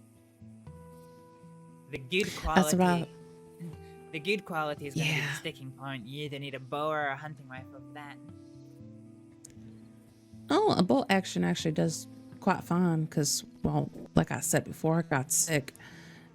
That's how I got my wagon, because I did a lot of hunting with strong bait and whatnot. Oh, sorry, sir. Jesus, so rude.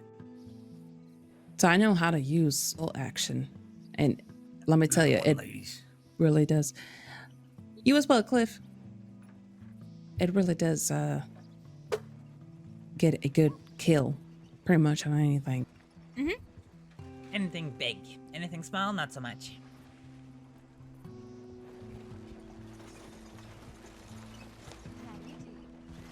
Oh God, I miss hunting.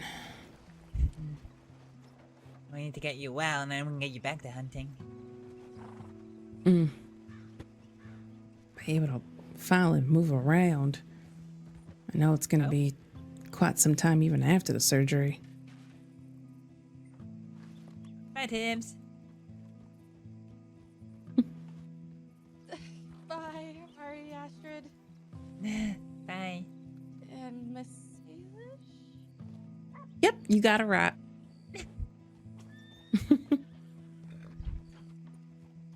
I haven't seen you in a while, so. Well, I've been sick under the sheets, so I don't blame you. The kind of the sheet sounds like a euphemism. I understand. Been kind of taking it easy the last couple of days myself. Got myself shot the other day. Oh, you poor thing. And my head beaten. Jesus, trust me, I can relate far more than what you can imagine. You just gotta take it slow and make sure, you don't do anything to open them sutures up. Oh, good, you listened. Been taking it easy and staying out of trouble to But the seriously, extent one can. you're doing okay though, Tibbs, right? Astrid, I can't lie to you. I think I'm far from okay, but in terms of injuries, I am living. Fine. Well, It has been a very long couple of weeks. well, I guess we'll talk more about it tomorrow. Perhaps we will, eh? Yeah. But you for now. two stay safe, please. Yeah, Angie, look after yourself. Will do. You as well.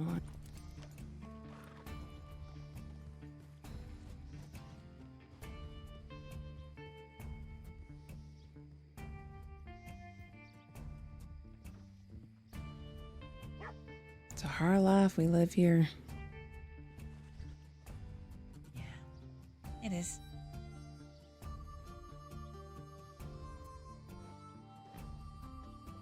Jesus. What's wrong? No, I just overall.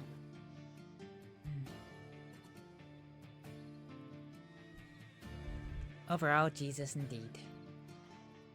Mm.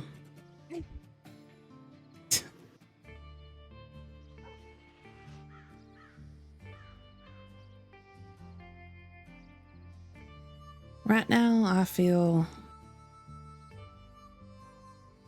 okay. I think the laudanum finally kicked in. That's good. That's good.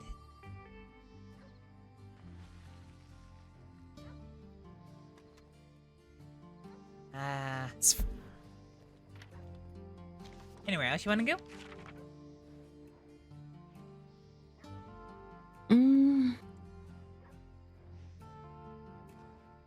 This is actually a nice little cliffside outside of Strawberry. That's actually pretty. All right. Well, you'll need to tell me where it is, but shall we? It's actually just past the stables, actually. Not too hard to find. Ugh.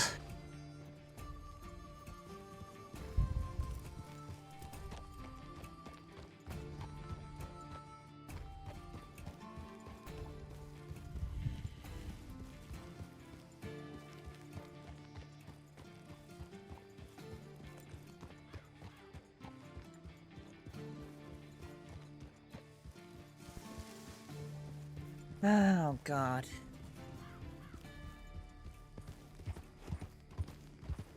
Oh, God, indeed. Poor Alec and Tibbs. I knew that they'd been hurt, but I don't know what happened, and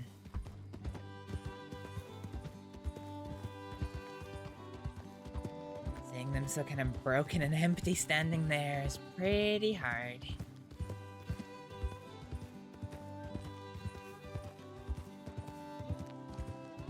Normally when they talk, they're full of life.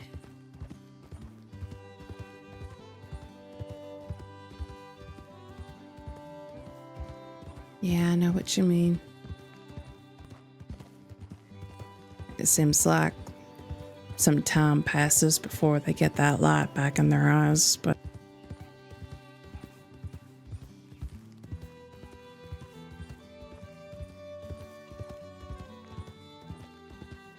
I just want to help them, but it's hard because they never open up about their problems. I guess that's their right, but maybe this is selfish of me, but I just hate standing there watching my friends hurt, not being able to do anything because I can't help with a problem I don't know about. Sounds a lot like me and Clara. Yeah. I guess it sounds a lot like me and Clara too, until I just started muscling my way into her problems.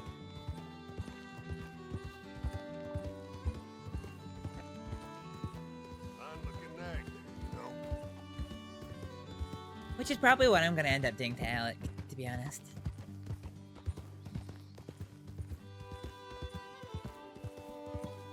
Because at the end of the day, you're just left with, you stay out of it, sure, nothing happens to you, but you can't guarantee you something's going to happen to that person that you care about, or you do something and try to revert,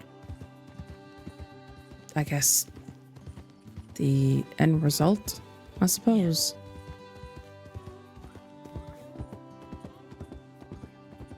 As we talked about earlier, I have lost too much in this crossing to start willy-nilly letting my friends come to harm. I mean, I haven't picked up a lockpick in a long time. Haven't robbed a bank or a train. Done any dastardly deeds in a while. But the one thing that I have done, that I'll always do, is I will pick up a gun and ride out to look after my friends. Amen to that. All I've got left in this crossing are my friends, and... well, I think we can both agree that I've lost enough, no? Unfortunately, yes.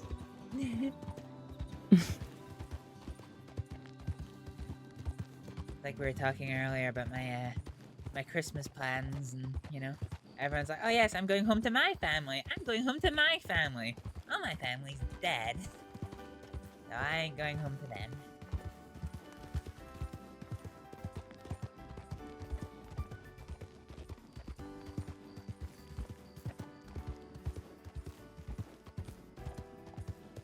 I don't even know what I'm gonna do over Christmas.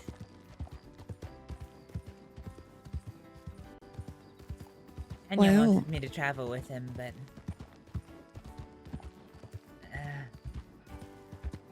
with all this You're not going sure? on... well, with all this going on, I'm not sure I can.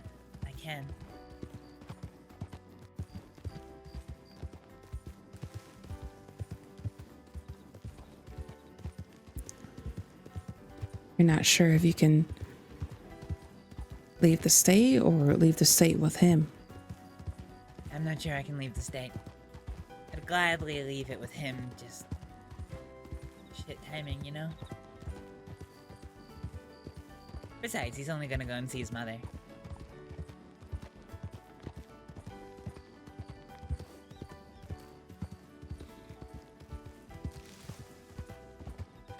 I told Drew that I wanted to go back and see the kids.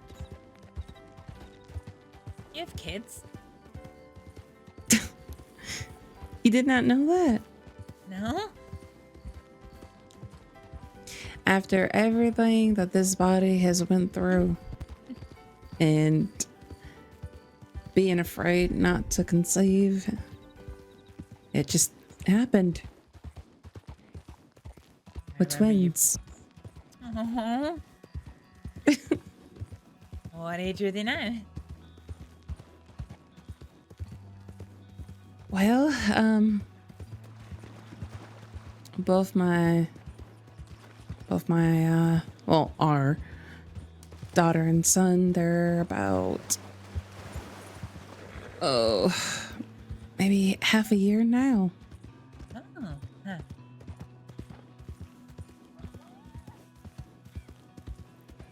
From the letters that I'm, yeah. From all the letters that I've been getting from my godmother that's been watching them. They're starting to move quite a bit, and They're gonna be little troublemakers, huh? well, I mean, of course, you see who their father is.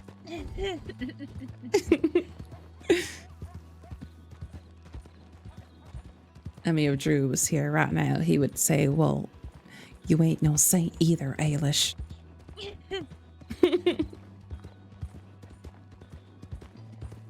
Oh god, I can't imagine what it would look like if I ever got pregnant. It'd be like a stick swallowed a watermelon. Oh my goodness, stop. You would look like a rose, just with just a little bump. Yeah. I don't know, I think kids are a long way off for me. I think. That's what Drew said.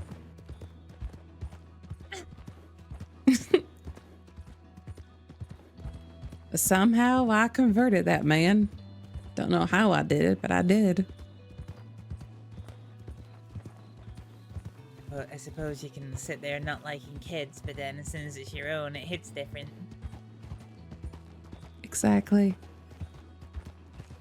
And when you meet that person that makes you think otherwise. But Drew, it wasn't so much that he didn't like kids. He just thought that his chances of having a family were no longer existent. Oh, that's sad. Weirdly, it was the prospect of potentially having a family that broke me and Varric up.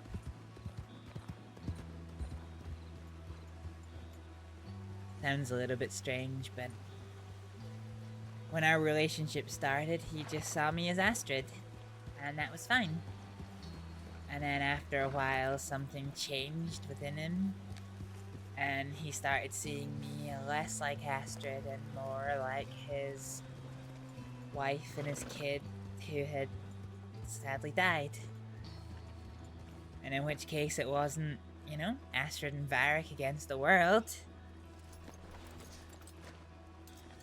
It was Varric going, I have to protect her in an overbearing fashion, and even if she doesn't love me anymore.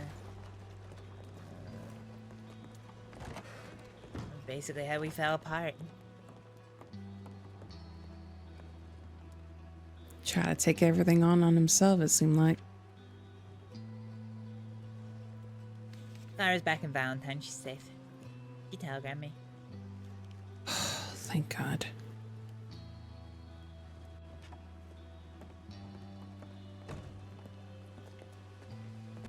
Yeah, and that was a problem because, you know,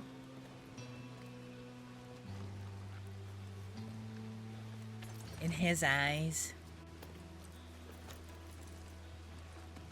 he wanted to do everything for me, no matter what. I didn't get a say in how those issues were handled. He just did it, and I had to go along with whatever the consequences were. I said to him that where I'm from, you know, we take great pride in earning our own keep. Everybody works in Periar. Even if it's not to make money, we all work.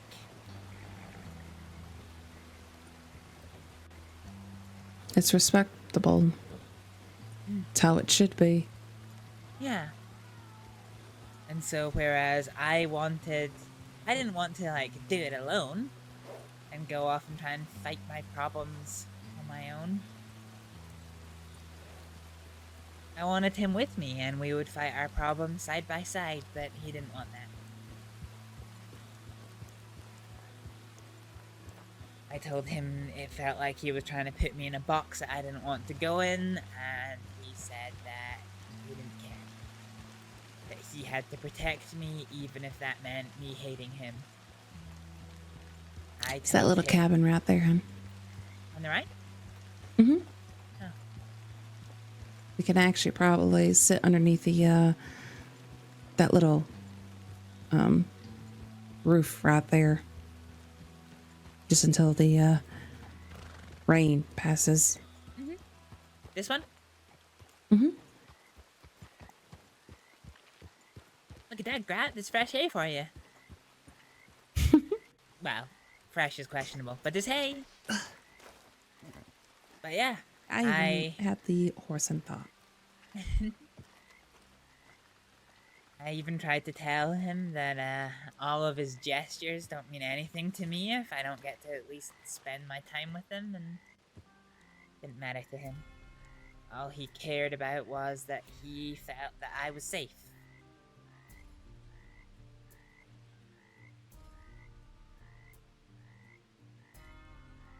See, if I was in your shoes, it wouldn't have worked for me either. Yeah. Quite frankly, right before Drew and I start seeing each other, a good friend of mine, Emerson, he's a good man, no doubt about that. And I knew that he loved me, but towards the end there, when Ashley was giving me a hard time, he wanted to keep me from doing anything, right? He didn't say it, but just the way he came off, right? Which rightfully so, I don't blame him for that, but it just, for me personally, it didn't sit right because I wanted to do something. Because I was sick and tired of being targeted. But with Drew, it was the opposite. It was, you know, if you're going to do something, you best bet that I'm going to be right there with you. And he wouldn't judge me for it or anything. Not that I said that Emerson would do the exact same thing. You know, I don't think he would judge me, but, you know, I just felt like I probably would have made him do something that he wasn't fully on board with, you know? At least with Drew, I knew where he stood, and I never questioned where his heart lied or his constitution or anything. I always know, because he's a man that can't keep nothing to himself.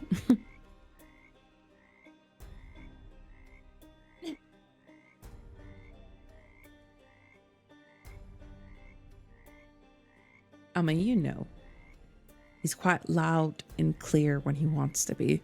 Mm-hmm. Well, I shouldn't even say clear, because sometimes he just goes in circles, but... Yeah, I've noticed. I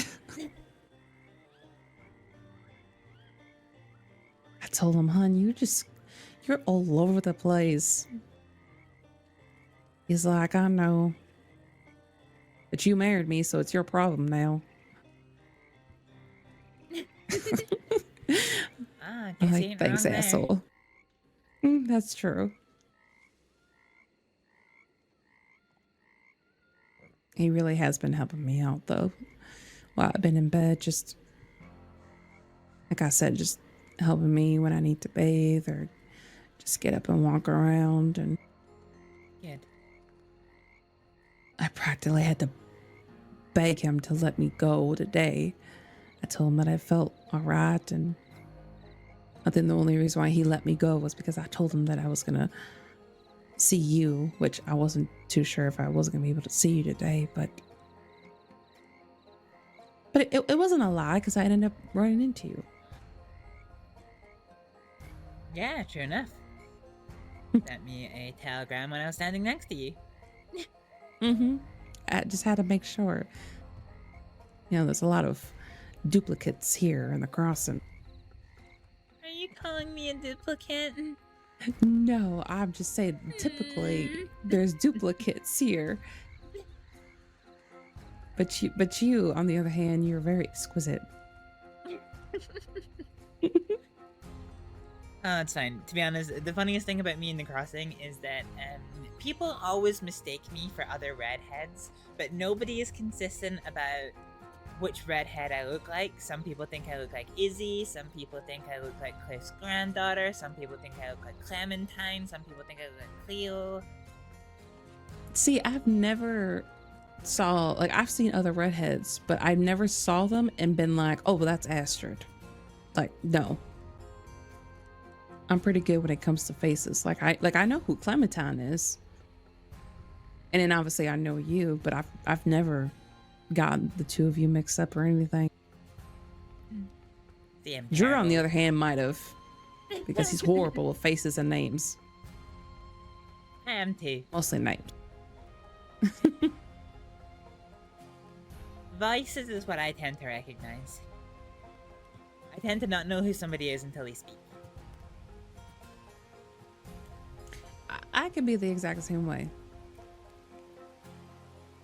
Voices along with the face, it helps to know who, who I'm talking to and or distinguish who they are.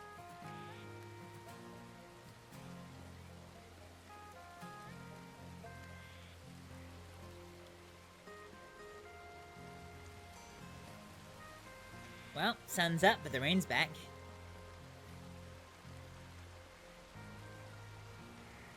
See, this is just like a phenomenon. Like, there's snow, but it's raining. True. Mother Nature can't make up her mind what she wants.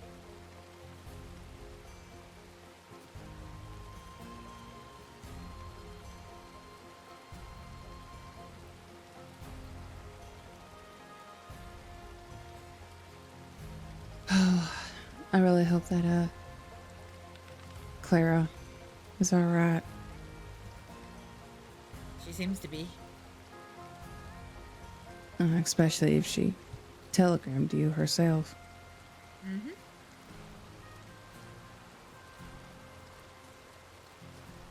Yeah, she did.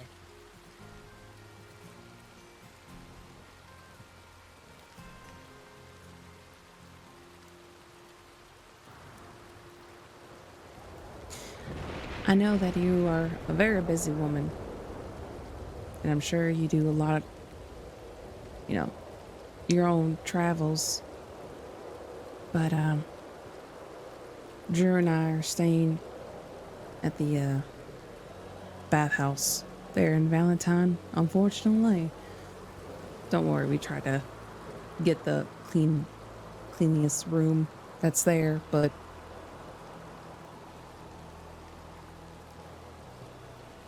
while I'm in bed, you can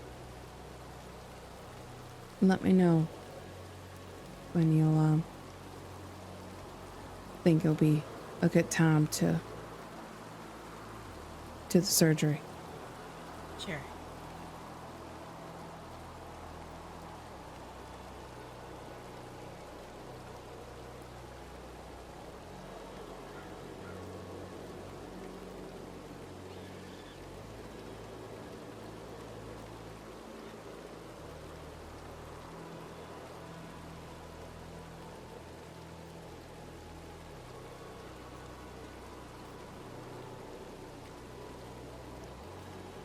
I might have borrowed time, but I think I have enough time to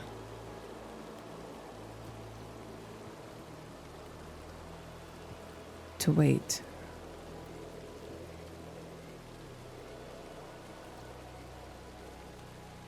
As risky that may be. I hope you find your sister soon.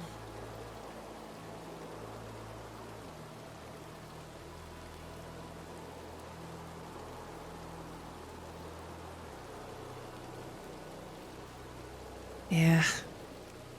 I may not know exactly where she's at, but I think it might be our twin sense. But I know she's around. What's her last name? Monroe.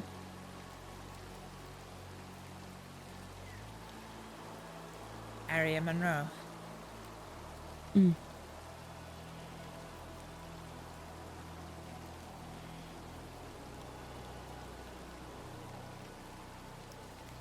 That was the news that I wanted to tell her before the surgery. That turns out that our blood had similarities. There's no doubt about it. She's my twin sister.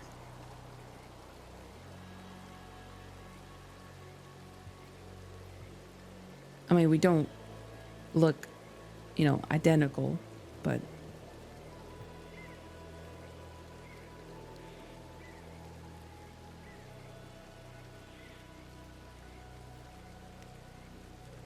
I don't really want to have something happen to me and not being able to tell her the truth. I guess that's true.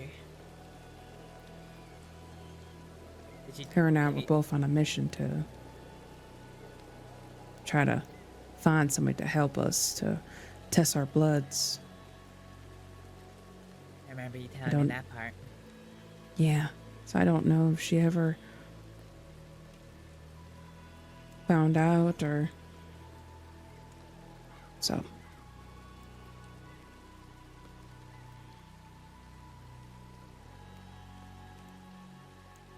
Does she know now that she's your sister, or are you going to tell her in person?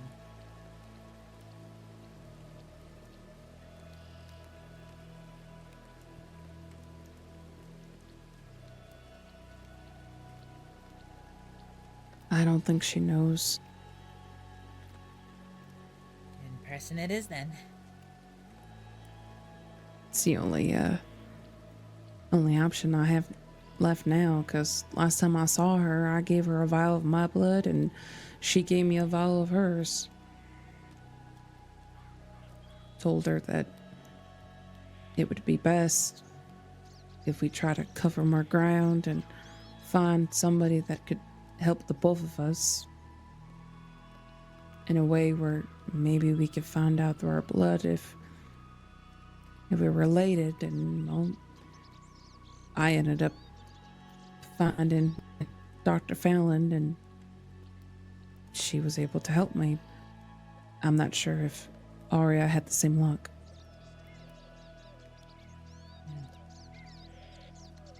Can I ask a question?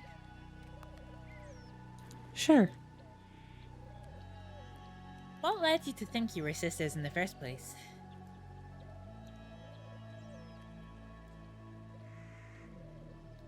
Well, it started with me going back home and finally going through my grandparents' things that initially in the first place I couldn't or didn't really have the emotions to do, after losing them. Yeah. So after I started reading some documents and journals that my grandfather had left behind, that's when I started to find out the truth that I was a twin. Huh.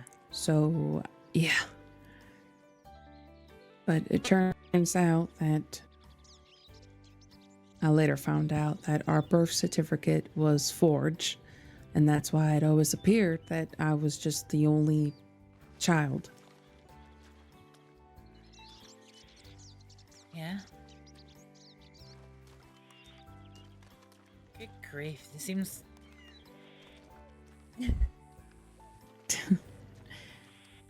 So,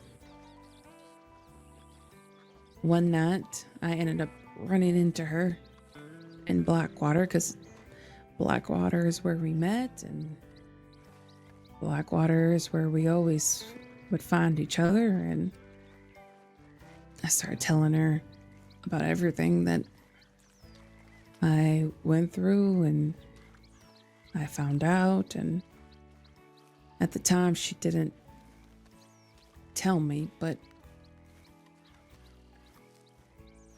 my father's name Don't even want to call him that. But his name is Celeste, and Elias. Yeah, Celeste. I've never heard a name like that before. Well, his name is quite forbidden in Montana. I'll just say that. Huh. I see. Turns out that he's nothing but a real son of a bitch, and well, when I told her about who my father was and what he did, and it reckoned. Turns out that her father's name shared the exact same as mine. Oh. Yeah, and that ain't a common enough name you could pull the old maybe it's just the same one with a different name. Right. And, the messed up part about it was that her birth certificate was forged. Some parts were missing. Parts that were very important, like names and locations and all that.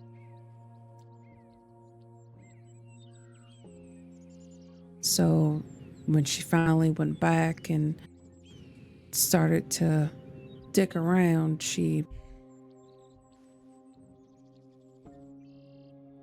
found out some things that just aligned with the information that I told her about my past. And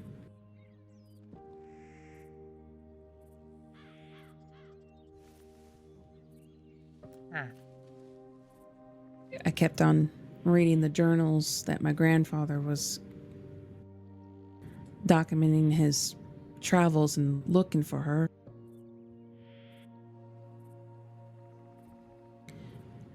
He wrote a saying in Greek because that's where he was born, and eventually he came over here.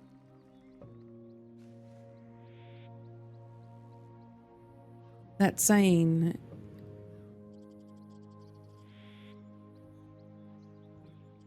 it had my sister's name in it. And of course, for the life of me, I don't know Greek, and it took me forever to decipher it, to see what it meant. Finally, I got to decipher it, and something about the daughter of Zeus and some other god. But the daughter's name was Arya.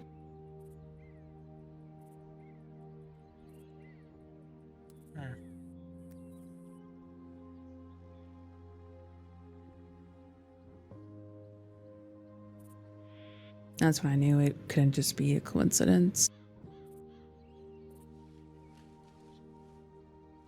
I couldn't pass up the opportunity to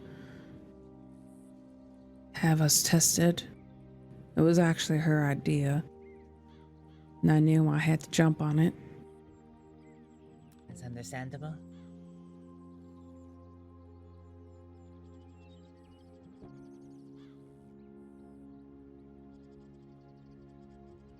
Unfortunately for her,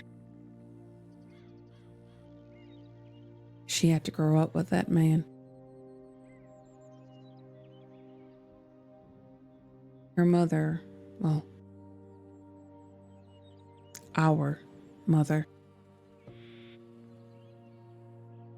was only with her for a certain amount of time before she left.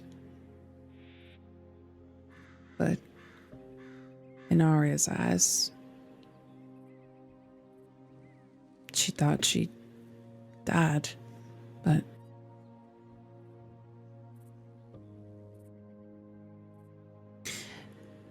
There was a very sinister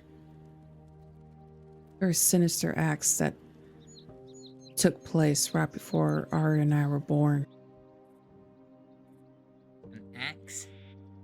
What do you mean an axe took place?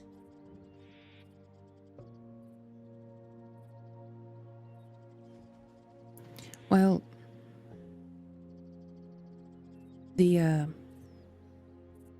just a little context. My grandfather, his last name is Vixen, obviously. But the entire Vixen lineage, the reason why it's called that is because there was always a set of twins. My grandfather's daddy had a twin, but unfortunately he passed at birth. My granddaddy's twin, well, he ended up disappearing after him and my granddaddy came back from the war, and last thing that he last knew of his brother was, well, his family died of TB and he wasn't sure if he died along with them.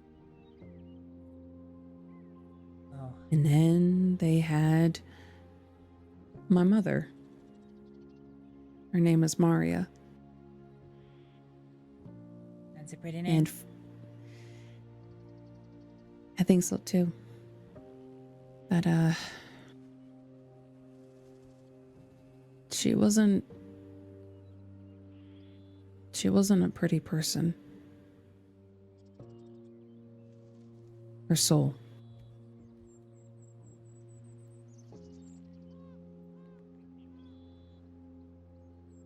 So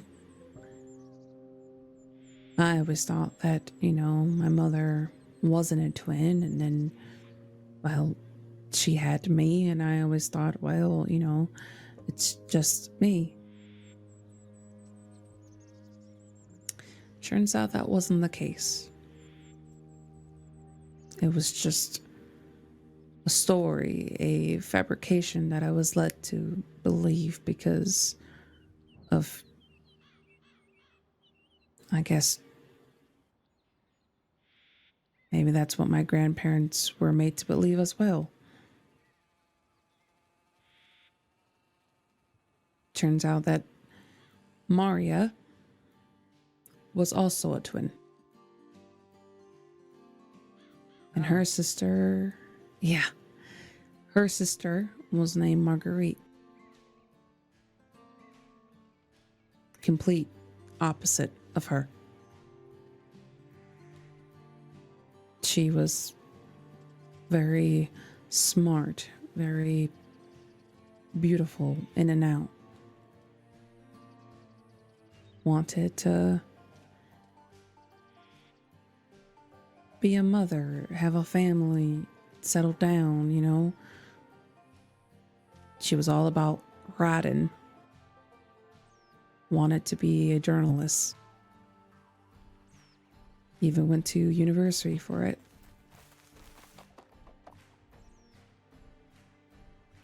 Just a beam of light. For what I read and was told.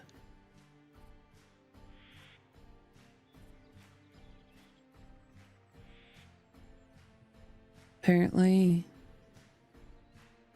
when she came back home to her sister, to her parents, my granddaddy, he had a whole bunch of land, and Maria was very into horses and wanted to run a ranch of so, and well, they needed some extra help, and a group of men that was trying to find some work, who appeared to be honest, turned out to be Celise himself and friends that he was riding with. And so my granddaddy hired them and they worked on the ranch. Wait, trying to... This is your granddad on your mother's side, right? Yes. Okay. I understand. Mm-hmm. So they hired Celeste, my father, and some of his friends to work on the ranch to try to breed horses and watch over them, and it was all a part of Maria's dreams, right? To just being involved with horses. Well, during that time, she fell for Celeste, and Celeste didn't know that she felt this way, and well, when her sister, Marguerite, came back from school and university, he instantly fell for her on the spot. It created a disdain.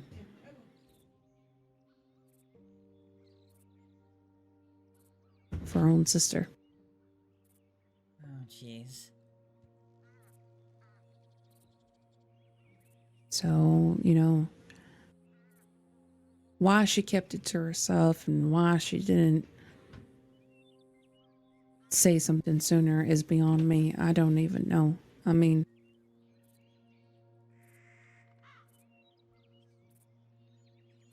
if that was me, let's just say it wouldn't have gone that way. But it did. Marguerite ended up falling in love with Celeste, and well, little did she know, Celeste wasn't a good man. He was trying to find his next big scorn, and he knew that my grandfather had money.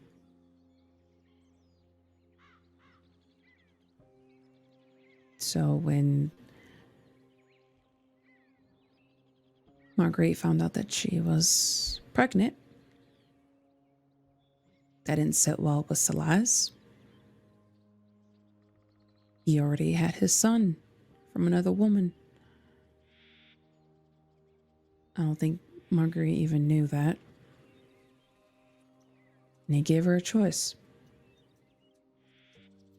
It was either her unborn child or him. And at this point, she wasn't even living with her mom and pa, and she thought that, them getting a place of their own in the nearest city, that things would be great. They would make a life that she always wanted, and didn't turn out that way. She chose her baby over a man. And I don't think he expected for her to do that, because it made him go crazy. This son of a bitch really thought that she was going to leave her baby for him. He seems a bit disillusioned. Yeah, something far more worse, because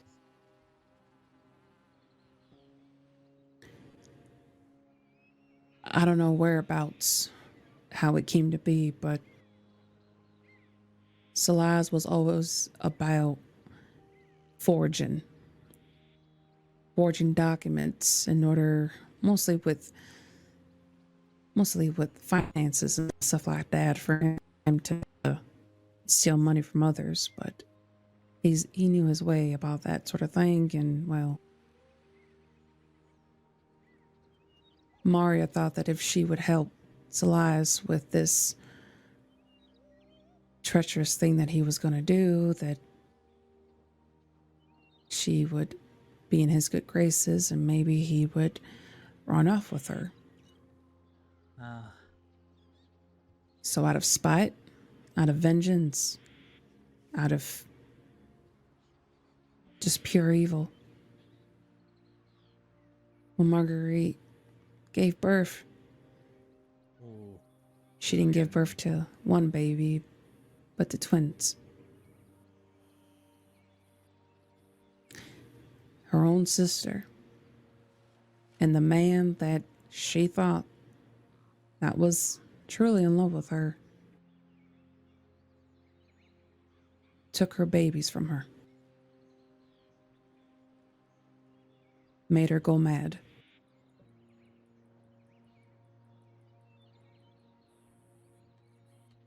Put her in one of them places where folk don't even know what's going on.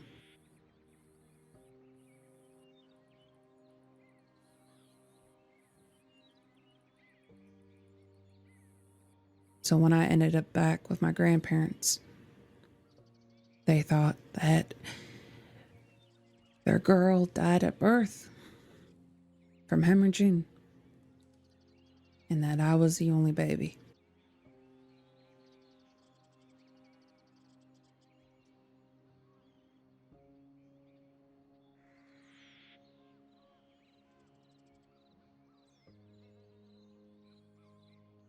As horrific it is.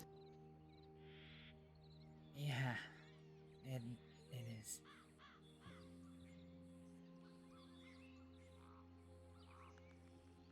Aria doesn't even know that part. The day that I came back and saw Clara and practically collapsed in her room because I was so tired. I was in so much pain. I could barely move. The reason why I was like that was because that was the day that I came back into the crossing. I went back home to Montana because I knew Maria was still alive, who I thought was my mother. I wanted answers. I wanted to know why she gave us up. And Lord behold, I was able to find her. And turns out, she's actually my aunt.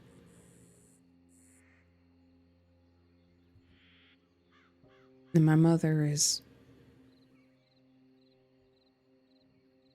somewhere in a home. Her mind lost.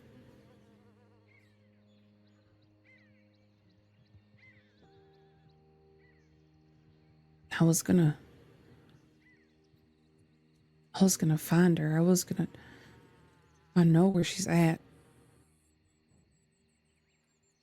My body gave.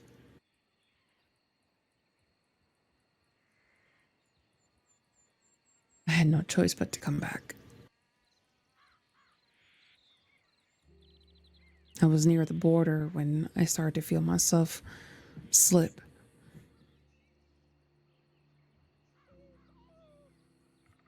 That's why I came back, and Clara was the first person that I ran into. She looked after you. Yeah. After everything.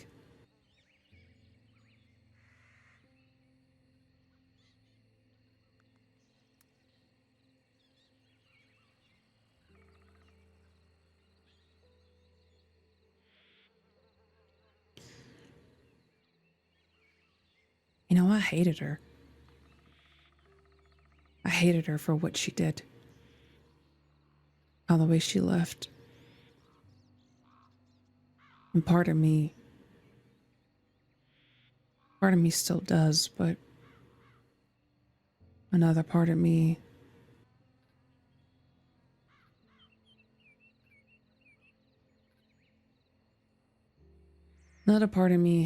realized something else when she told me that when she left with my father and was with Aria for a little bit before she had no choice but to leave. It's Elias, because things that he was getting into were just out of this world. This'll be your aunt then. Yeah. Yeah. Yeah, she's my auntie. She told me after she left Aria And as Arya grew up, she did her best to try to help her, to make sure that Silas's men wouldn't track Arya down or try to do anything to her. During the time that she ran with my father, she made friends in that sense. And when Arya finally left her father, you know, she was able to somewhat protect her.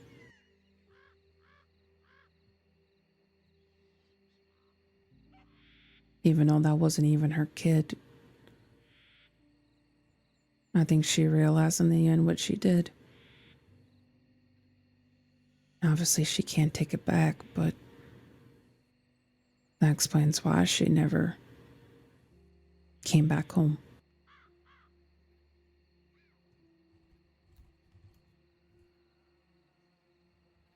That's why she told me that we have a half-brother, an older half-brother. That's why she finally told me the truth when I finally found her.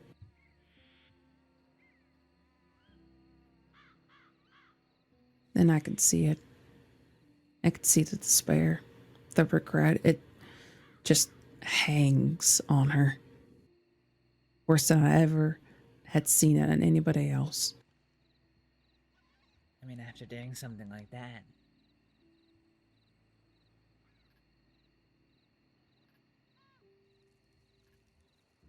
Yeah.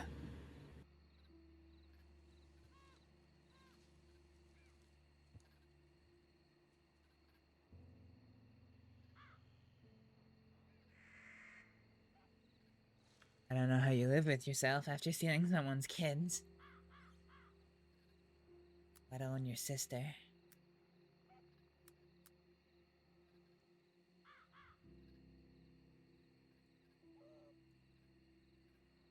Yeah. That's just unforgivable.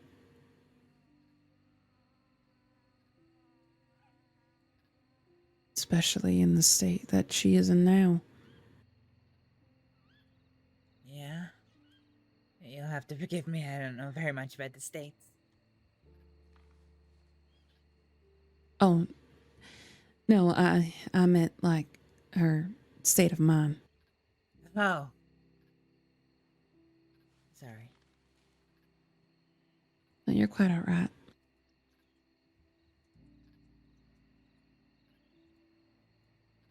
As far as I know, our mother is somewhere in Montana.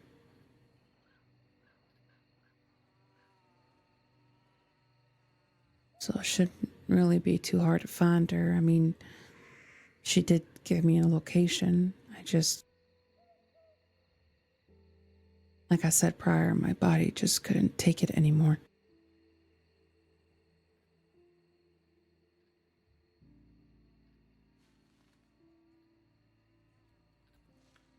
And that's why I want to live.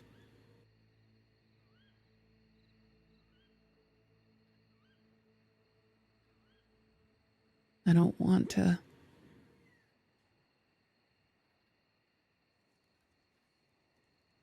die just yet. Not that I want to begin with, but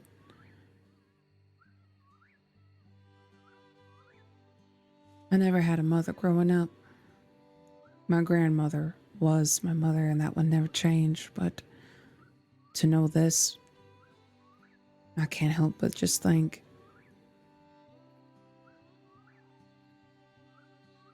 maybe there's a chance. And I definitely just can't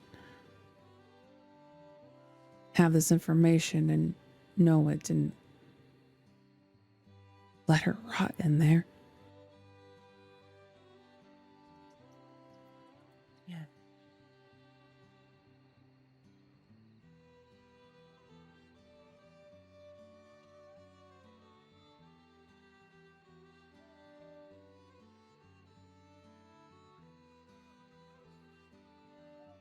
Are you ready for what you might find?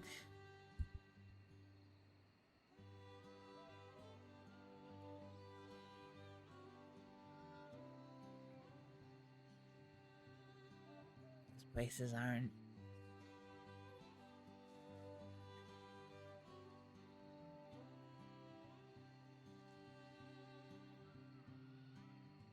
I can't speak for America, but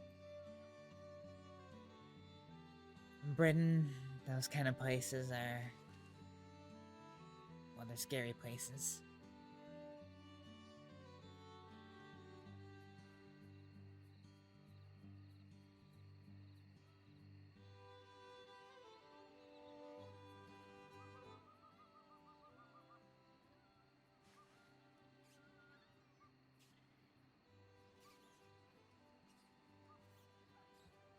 Yes and no.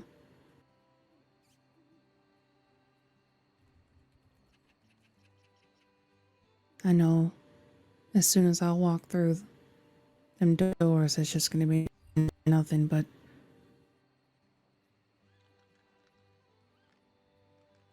I don't know. But I can't live with the fact knowing that my mother, who didn't have a choice, who lost her children, who didn't deserve it,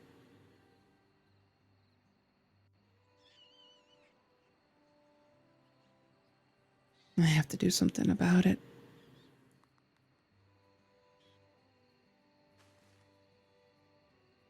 I have to get her out.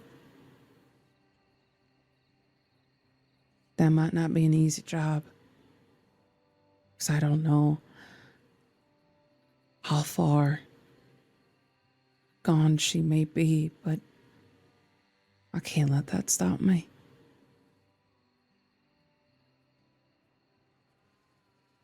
Yeah.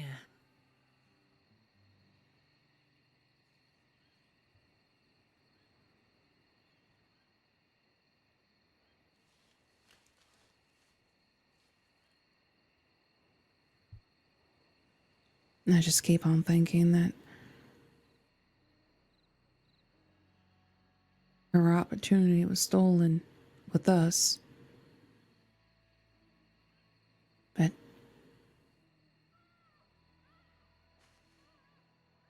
now she has grandchildren. That she doesn't even know exists. Exactly. Who are still young. I mean, like I said, Everly and Cecil, they're only about 8 months old.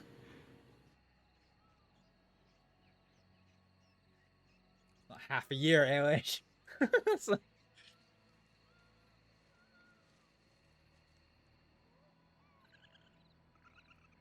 Does deserve to know that she still has family left.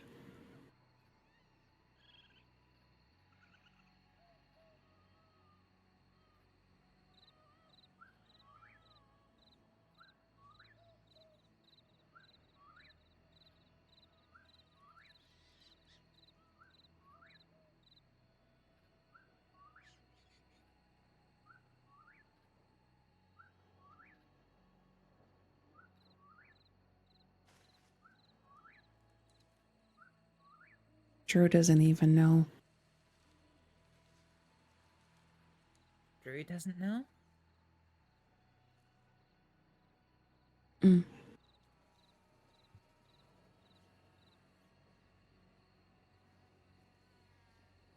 The day I was gonna tell him was the day that I fell ill.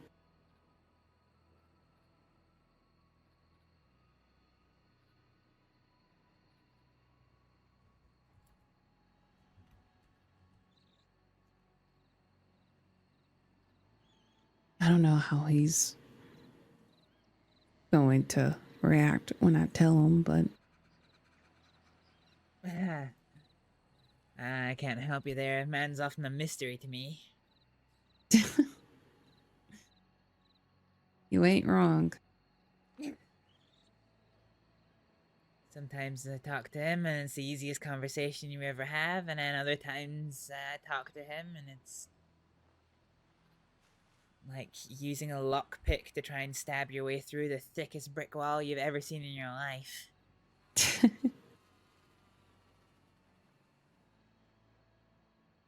Obviously, goes without saying that I won't say a word to him until, you know, you tell him.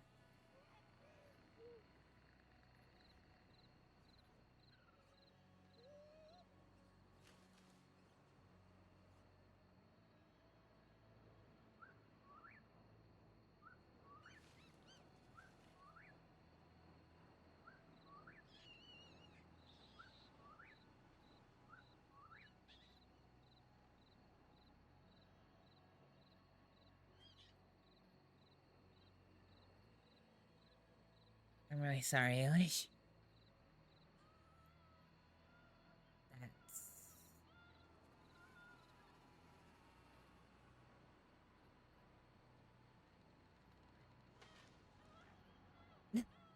There's not even words.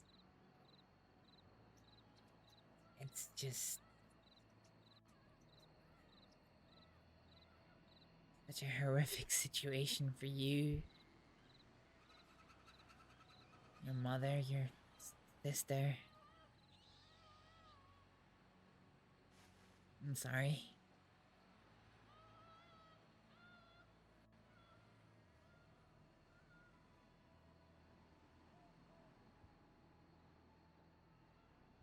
You know, when my Aunt Maria was telling me everything that happened,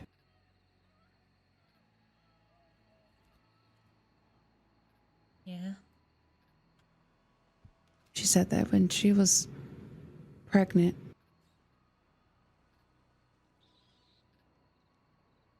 all my mother kept on talking about how if it was a boy,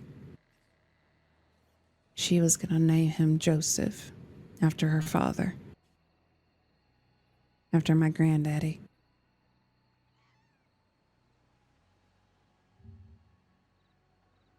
But if it was a girl, she was going to name her Ailish.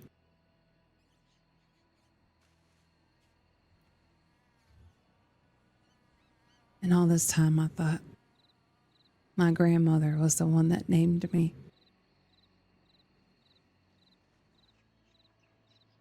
She did. But only because she knew my mother wanted to name me, so.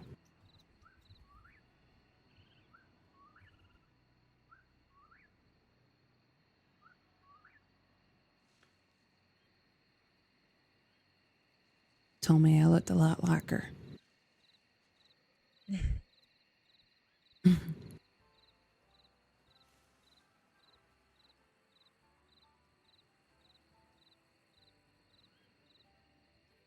Yeah, she has a real pretty name.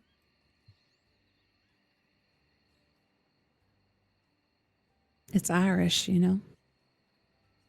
No, I didn't. Apparently, in the Irish tongue, it means noble.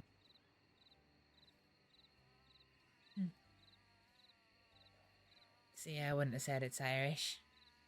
Because when you write it down, it doesn't have about 14 extra letters that don't make the sound they're supposed to.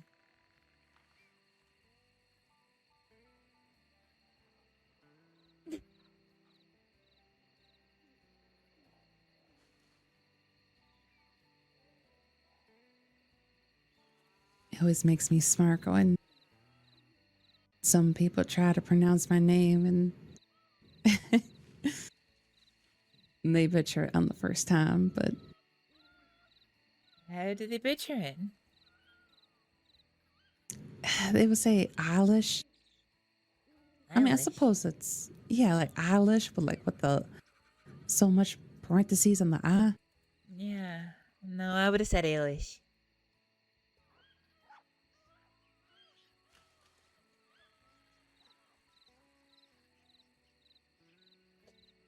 I've given up trying to get people to call me my real name. What's your real name? It's Astrid, but Without the D at the end. Without the D in the end? Mm-hmm. So Astrið. Mm-hmm. Really? Mm-hmm. The I problem actually... is... What are you gonna say? I was gonna say, I really like that. I almost prefer it. My problem is that there's a lot of English speakers, which the way their accent rolls, whenever they try and say it, it always sounds like they say ashtray, and that just makes me sad, so I stopped introducing myself as that, and just started going with Astrид.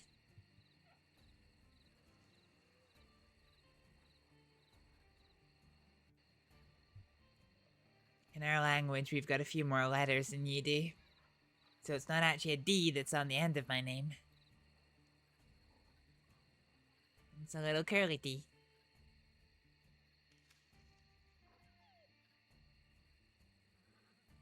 And then it's pronounced Astrið. Mm-hmm. It's silent. See, in my head, I just take the D and just leave it at that. So it's A-S-T-R-I. Kind of put a little more emphasis on the I, at least in the English tongue, I suppose. Mm-hmm. So Astrið. Mm-hmm.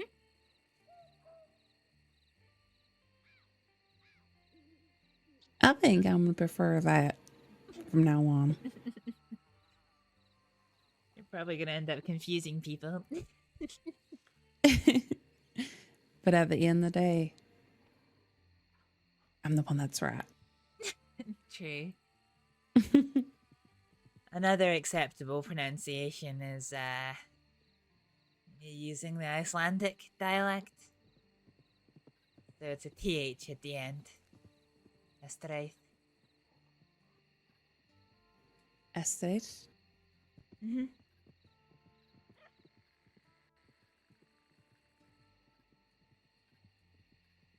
Now that's all sorts of fancy.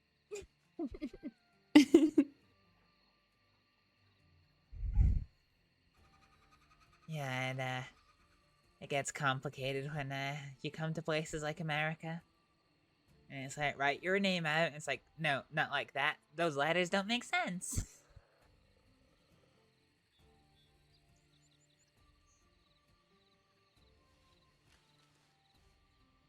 Little do people know that there's other parts out there in the world where things are just a little different. Mm-hmm. Doesn't mean it's a bad thing. Just means it's unique. Mm-hmm.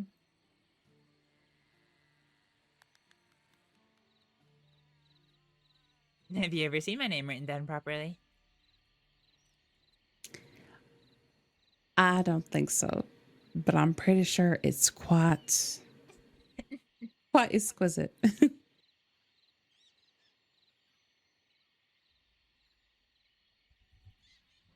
All fancy with the little curls at the end of the letters.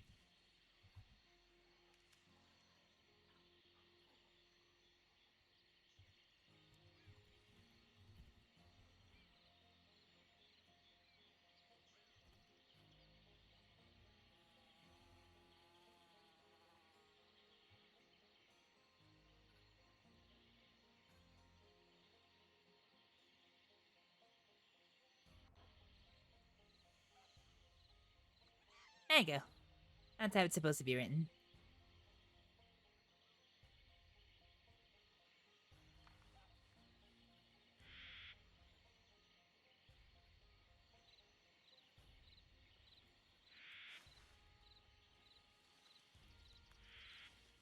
Did I ever tell you that pronouncing my words is actually one of the most hardest things that I can ever do? No. Well, it is. And this right here will definitely make me have a tongue twister.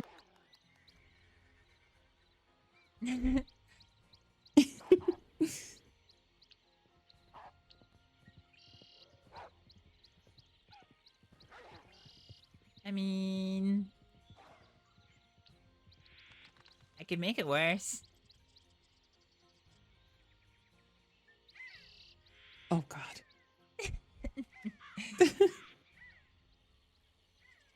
Do you want to be introduced to the wonders and joys that is my language?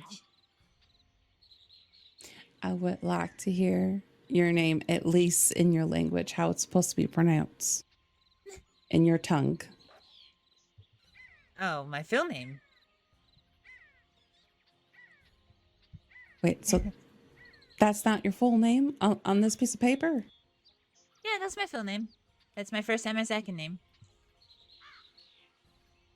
It's Astrið Aleksdóttir.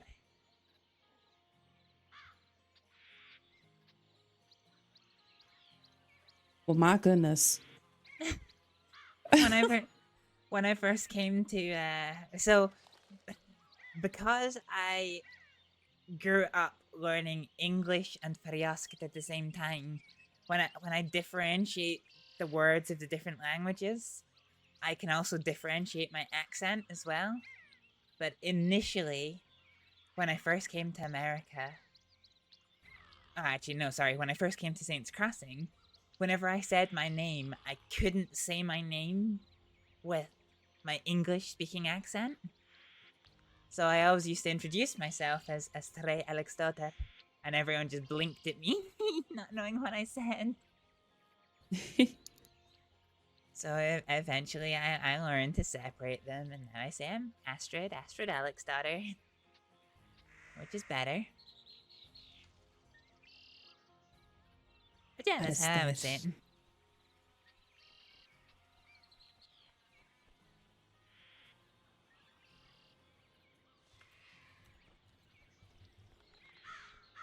Well, that's all sorts of fancy. Have a little tongue rolled in there. Astrið. Astrið. Astrið. See, when you try and roll your tongue, it doesn't work so well for you.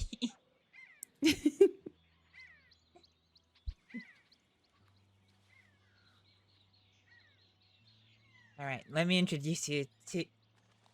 English is hard. Let me introduce you to the circus that is Farjaskit.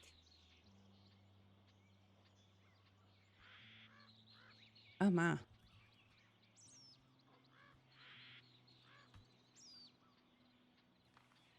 I need that one.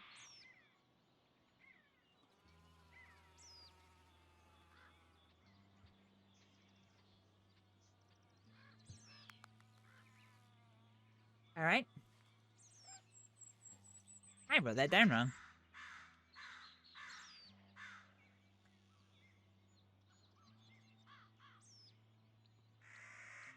There we go. That's better.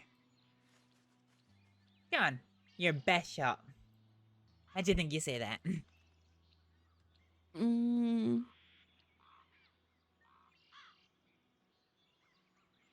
Golden duck? That's fair.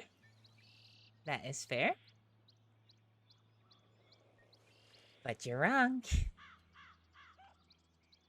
How would you pronounce that? Gonda. Okay, well, similar. Mm-hmm. So, see the little curly D that's got the line through it? Uh-huh. It's never pronounced in Faroese. So it's just kind of there for looks. And it's silent. Mm-hmm. Pretty much. So if you were to basically just take the D out, it would just be Goyan.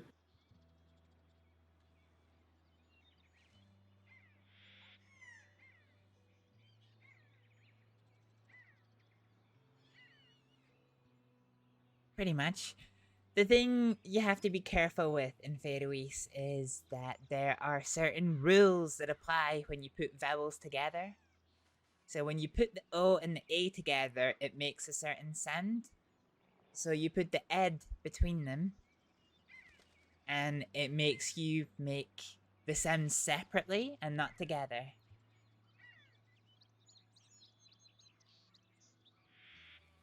So rather than say gun, it would be go an. Gun. Oh, I see. So, okay, let me see here.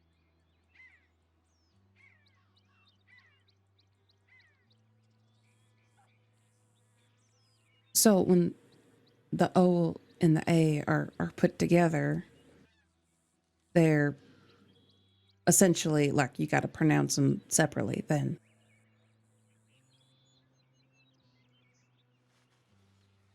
Yeah, so if you were to have them together, then the whole thing would be one syllable, but it's not actually one syllable.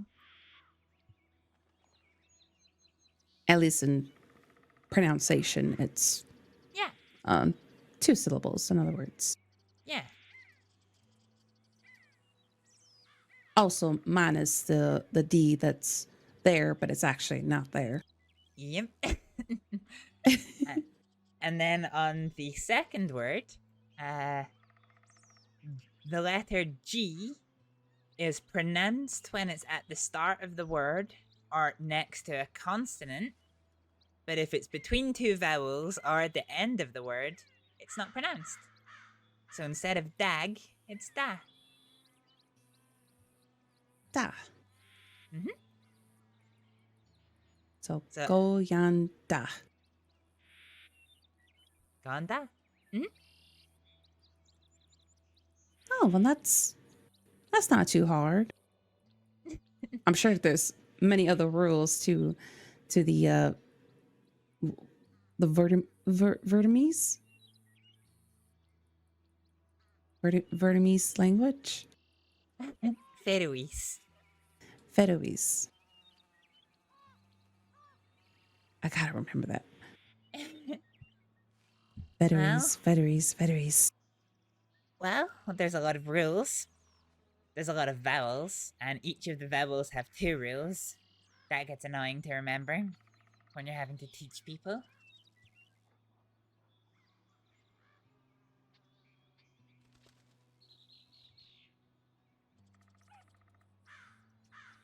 Oh boy.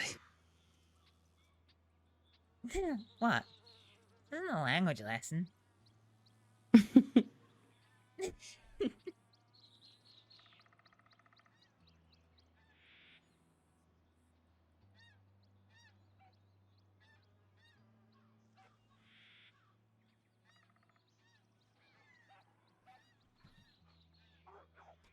you want to hear how the language sounds? Mm-hmm. A lot of people have never heard it before, so... You get some people that get really curious about it.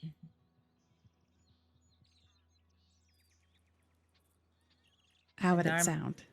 Well, normally the passage that I usually give people is the Lord's Prayer, because normally people have heard the Lord's Prayer at least once in English.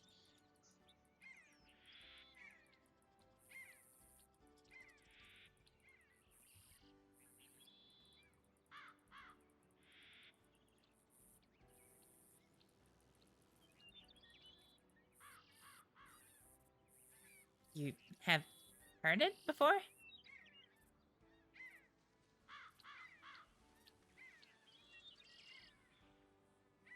Oh yeah, of course the prayer itself.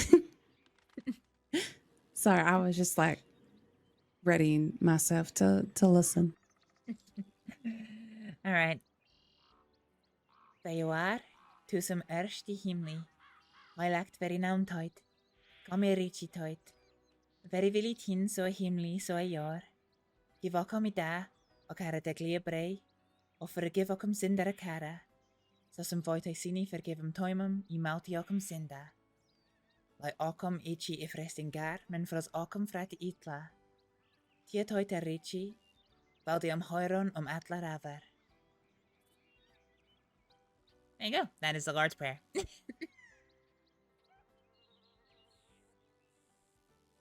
And that was very, very beautiful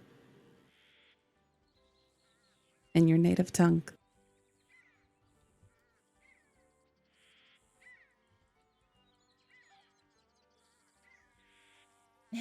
Thanks.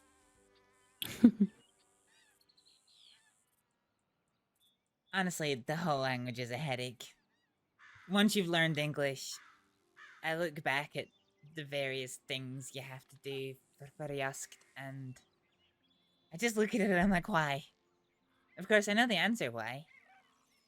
Faroese was always a spoken language, but it was only ever really written down for the first time, maybe about 50 years ago.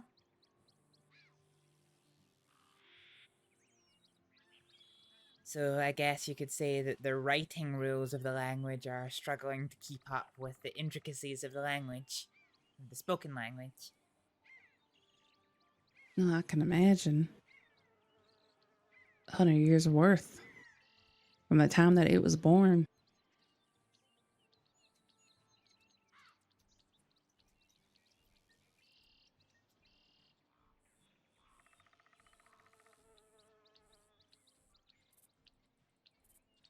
Oh, sorry, I think I missed that. What was that?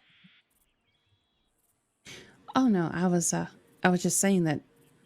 I mean, there's 100 years worth of the language that they need to catch up on. I mean, I think you mean there's been at least 1,000 years of the language they need to catch up on. Oh, of course, I was just being modest. But yes, you are completely right.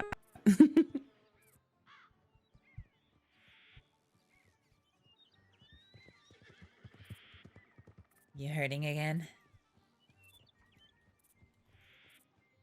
I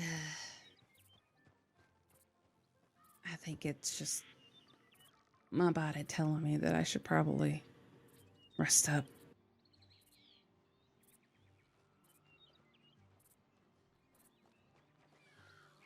You know, for being the one who's supposedly supposed to be encouraging your rest, it's been kind of a heavy day, hasn't it? Well, I mean, if I had sutures, then probably. But since I'm still in one skin intact, I think I'm doing all right. I mean, it's not like I went off and did something on my lonesome. I mean, I am with my preferred doctor, am I not? Fair enough. I mean, how more responsible can I get? I spend the entire night with my doctor. Okay, that sounded really awkward, but... Oh, Lord.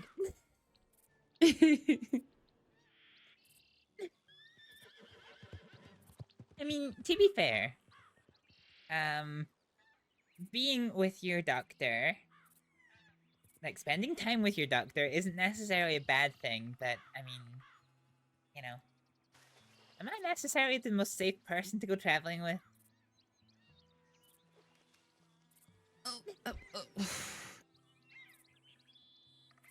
Can we drop in strawberry for some food? I'm really hungry.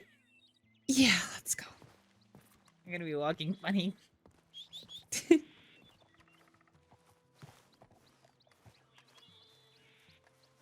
Yeah, I don't know. I feel like I'm starting to come a cropper on my travels a lot more.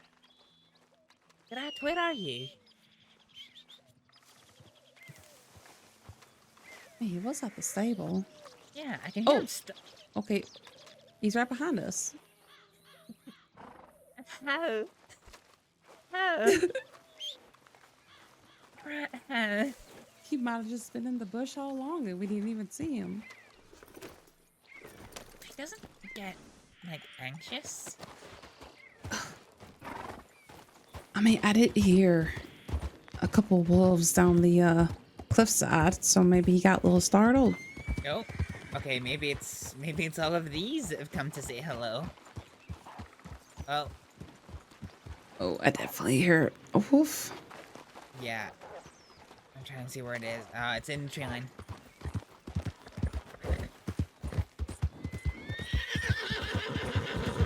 Alright. It's alright, Grant.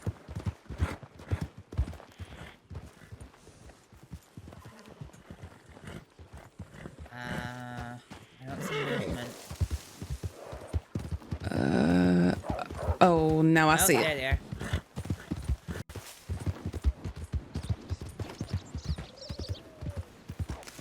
Oh, there's no rangers. Oh, it's coming. It's coming. Oh, Jesus. I know what's gonna happen if I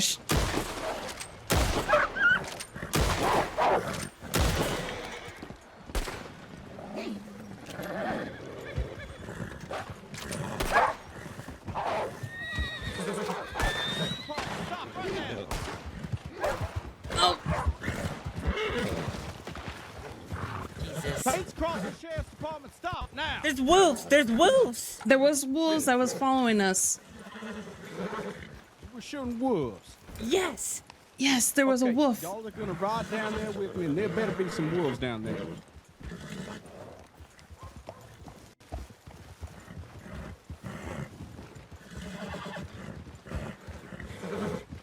Where y'all coming from today? We came from the stables. Okay, they chasing from the stables? Yeah, we tried to stop at the ranger Yes. hut, but there's no one there. Can you hear me now?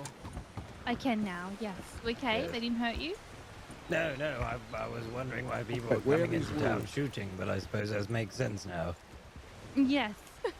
Where did the wolf go? It's across I shot it, the it died just ridge. over there. Oh, I see it. There's lighting, it needs to be put down. I'll take care of it.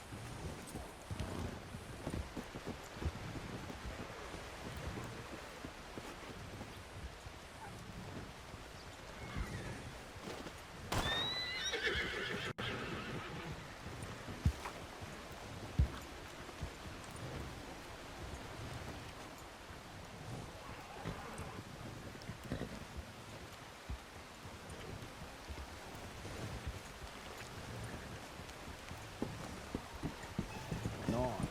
Apologies for the brash response. There was No, just it's- an explosion in town not 10 minutes ago. Oh. So I'm a bit on edge. It's quite alright. I understand people come riding through your town pointing guns. And I understand. Mhm. I'm sorry for the stress I caused. Nope, that's all right. That y'all are okay. Yeah, we're fine. We're just stopping at the saloon for some food, which was our plan. No, y'all take care. Be safe. You as well. Jesus Christ. I didn't even hear him yelling at me. I honestly thought... I didn't even see him at all. Not until we came up here. I saw him, but I didn't see where he came from. I thought it might have been a pissed off local. I thought that's what it was too, but then I saw him take his gun out and point it at Yeah. us, and it just seemed too swiftly, I guess. That's why I rode up. That's why I rode to get out the way, and then he followed us. I was like, oh shit.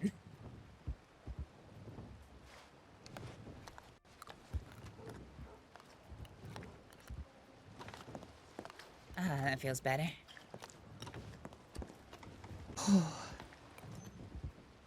Well, that was hits the spot. A hot stew. Nah, my potato soup is a little bit better. Oh, by far. I mean, I haven't had any, but I'm pretty sure that it would hit right the spot. It's really good in winter because it's real peppery. Mm. All right, let's get you back to Valentine, huh? Yeah.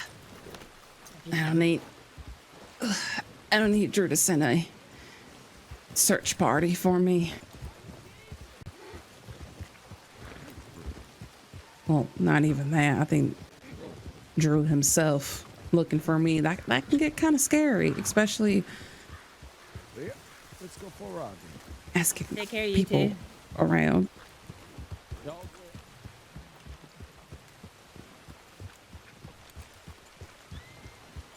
Yeah. It's pretty intense sometimes, no?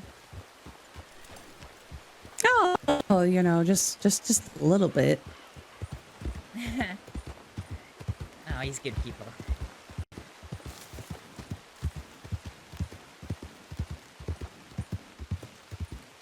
You want to know something? Why do Did you when our hear that daughter, voice? well,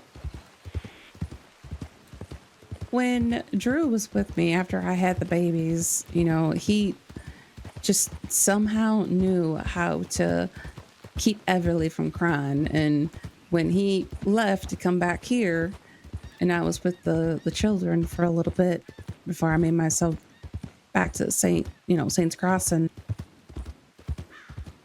she would not stop crying. It's like she knew her daddy wasn't there.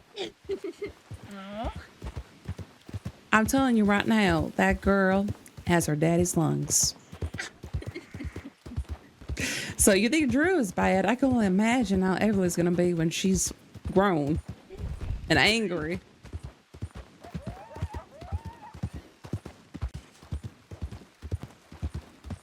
I hate to say it, but she might have her daddy's temper. Oh god, her teenage years are gonna be rough on you. Oof. Drew's gonna handle that.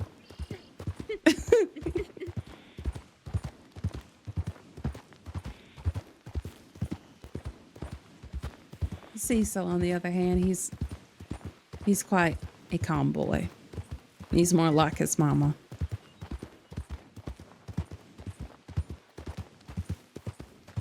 I wonder what I was like as a kid.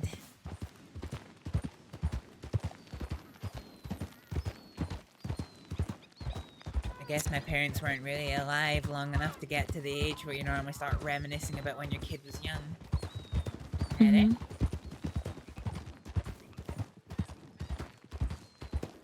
You mean as a baby, or?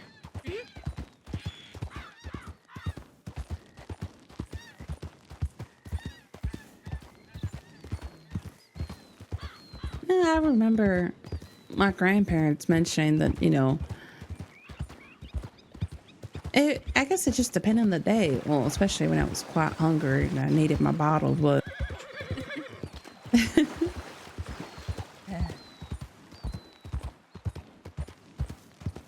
I hardly ever got to meet my dad, to be honest.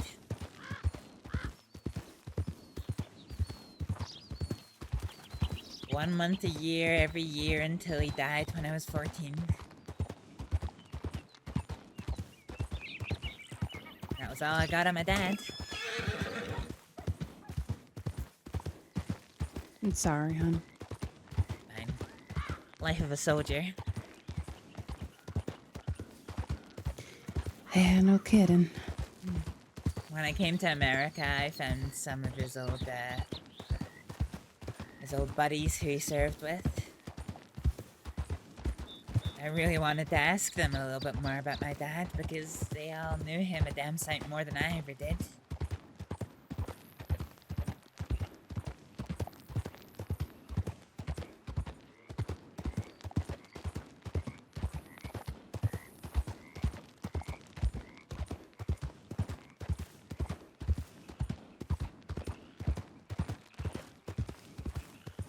What about your ma? What about her?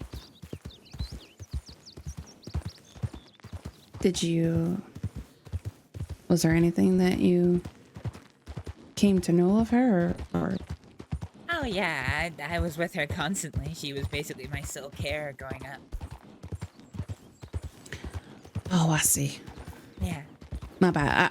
I got confused. I thought it was both your parents that you didn't know No, of. no. Just my dad. After my dad died, it was 12 months out of 12 living with my mum back in Ferrier. My mum decided that the best way to get me out of being sad about my dad was to put me to work.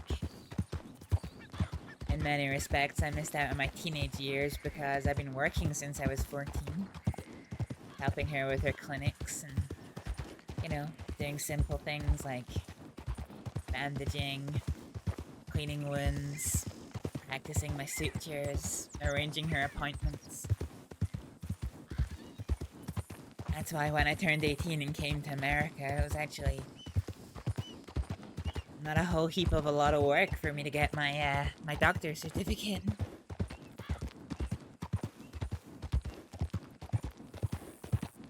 You're already prepared.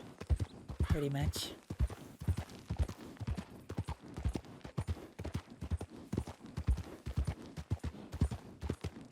But it has its costs. Like I said, I never really... I don't know. I never really got to go through my teenage years like most people would. I always used to joke when people talk about how small our villages are.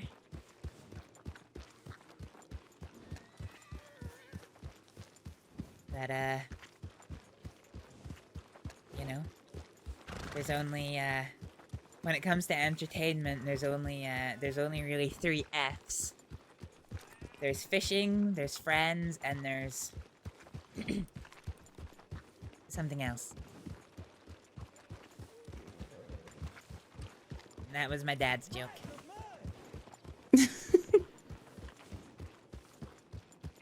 I like that one.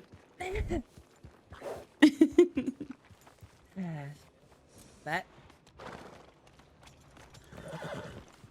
instead of those 3, I got work. So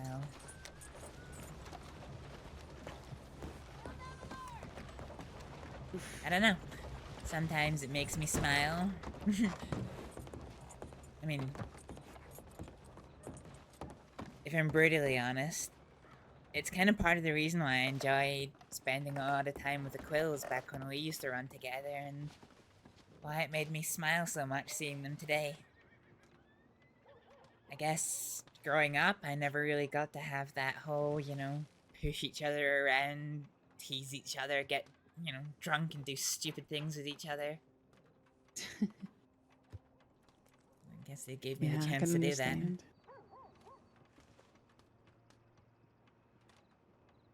I totally understand that. Being the only child, didn't really know what it was like to roundhouse or to have people that I consider siblings to do that sort of thing with. That's why I appreciate it so much when Bayou and Jameson are around and I get to see. They all give me a hard time in their own way, though. But they're like the brothers I never. That's good. Especially.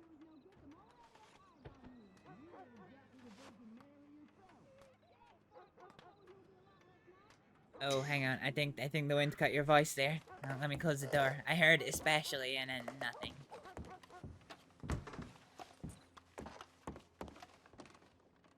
Oh, I said, especially Jameson.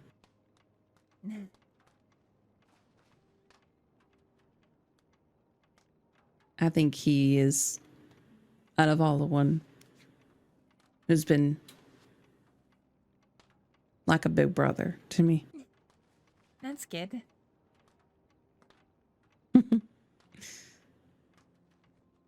Son of a bitch. I only get to ever see him every once in a while, but when I do,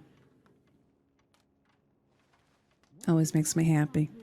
Who would be my big brother figure? Oh, I know the answer to that. I don't think a lot of people would be very happy with the answer, though.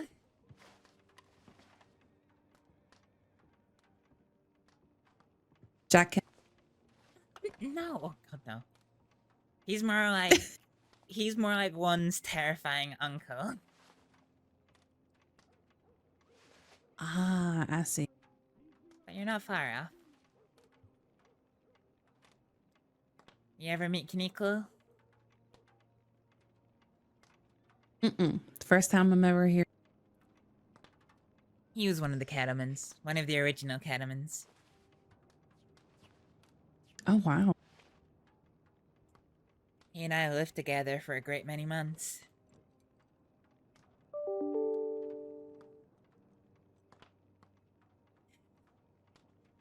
I guess he was the one who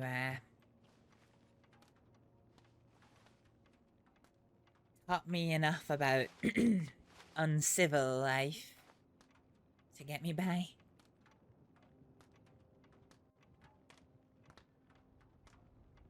Hey, I don't judge you for it. I miss him. I don't get to see him. He doesn't reply to my telegrams. The law tells me he's still around because he keeps getting himself in trouble from time to time, but I haven't seen him in a long time. I really miss him.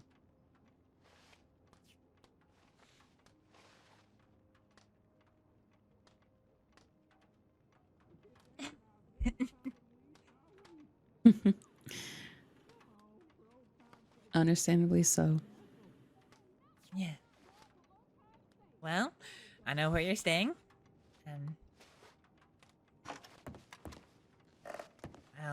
I'll slip some letters to the clerks, and you can leave some letters for me at the post, and I'll, you know, keep in touch about when things are progressing, that we can actually get this done. For sure. I'll definitely give the letters here to Stanley. He's quite efficient with that. And then we can go from there. But I really enjoyed this. Yeah. I mean, I think it was something that you and I both that we both maybe needed. I know for a fact that I did.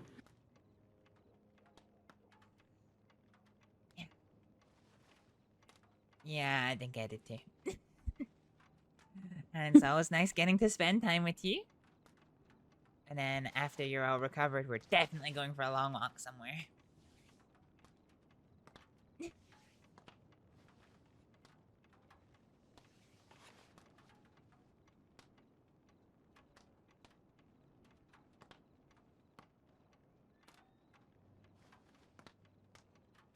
All right.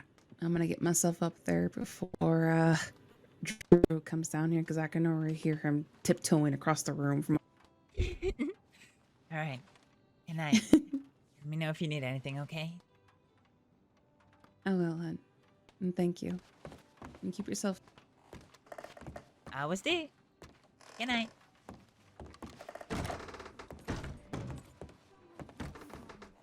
Alright, let's go see if there's anyone in the saloon, and then my brother in Christ, we need to get this hunting job done. In fact, we need to finally get this fucking wagon. That's what we need to do.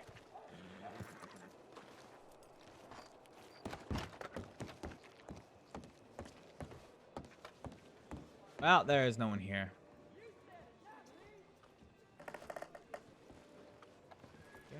Put away. No, not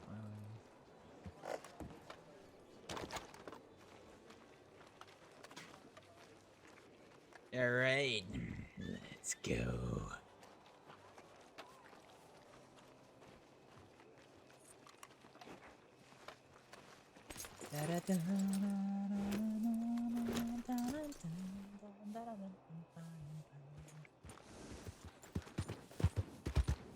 Right, let's go and find a pronghorn. Ah, that was like super emotional.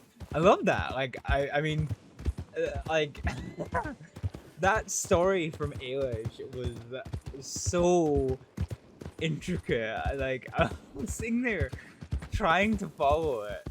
And I was like, at one point, I wasn't sure if I needed like a map, a glossary, a spreadsheet, or all three. And I was like, holy hell, how long has she spent pulling that story together? It's fantastic. Damn. Damn. Okay, let's see if we can nab a pronghorn. If we can get our pronghorn on the riverbanks, that would be ideal. But I'm not sure that we can. Because obviously the game can smell that we're looking for pronghorn, so it might just not give us anything. Oh, thought that was a pronghorn, but That's just fine a horse. horse.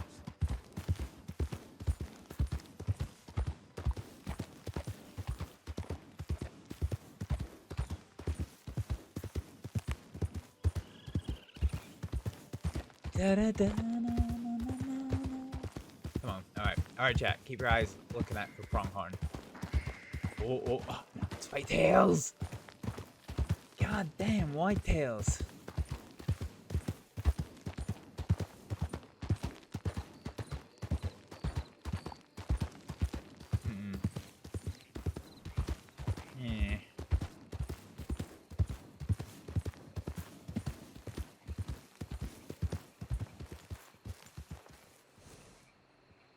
Yeah. Oh, hang on, deers. They are pronghorn deers. Oh, bitchin'. Watch, this guy's gonna fucking scare him off. Yeah, there we go. There we go. What a fucking dickhead.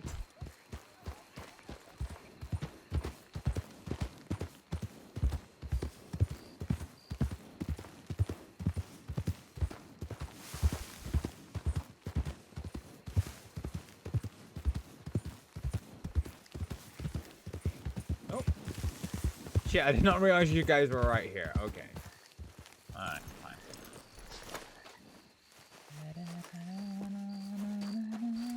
Alright, let's, Shit, I can't even fucking see them. They're fucking miles away. The fuck? Come back here, you dicks.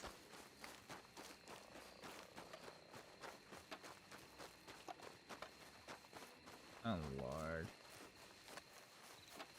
Is that them there? Yeah, that's them. Okay, let's do this.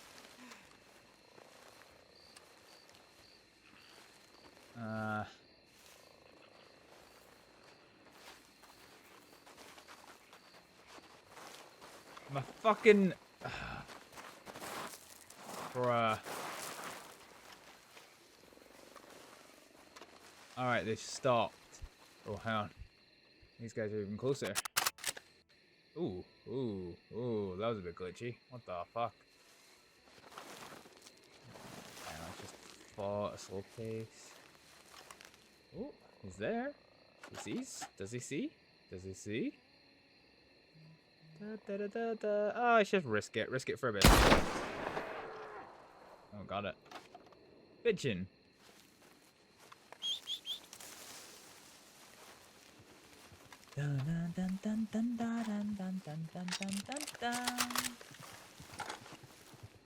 And that will be enough for us to get our wagon.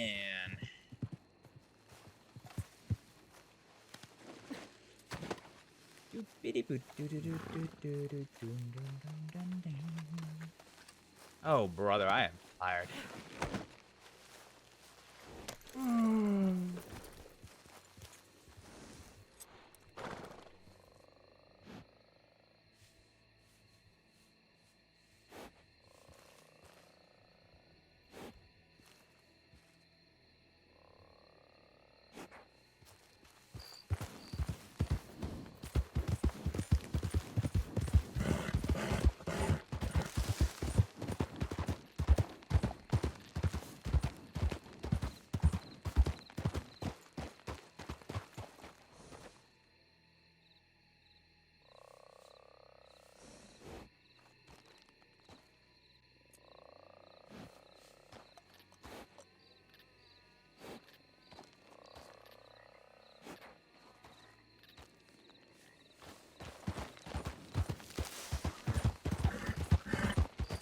There? Probably not.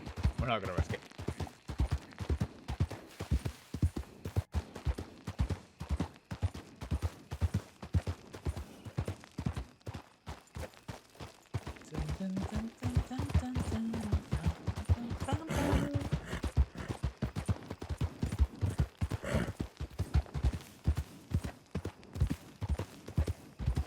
Okay, fingers crossed this completes the thing.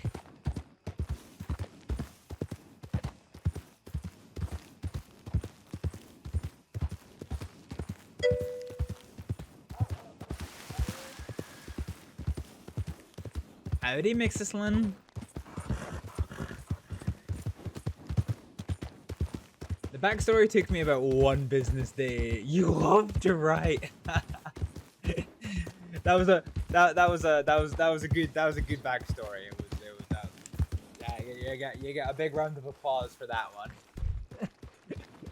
I was just sitting there like I literally was just saying earlier that it was just kind of like I was trying to follow it, and I managed to follow it, but I was like I'm not sure if I need like a map, a spreadsheet, or like you know, or like both of them. It's just kind of like there's so many details. It's like oh god damn. Astrid's backstory is just father dead, mother dead. She's got the Batman. Oh. Either we go big or go home. Yes, love it. Love to see it. No, Astrid's backstory is quite a lot more detailed than that, but that's just the gist of Astrid. Like, damn, that's probably the best backstory I've come across in a long ass time. Alright, let's see. Does this actually complete our fucking mission? Because bucks are sometimes funny. Let's see if it does. Well, let us.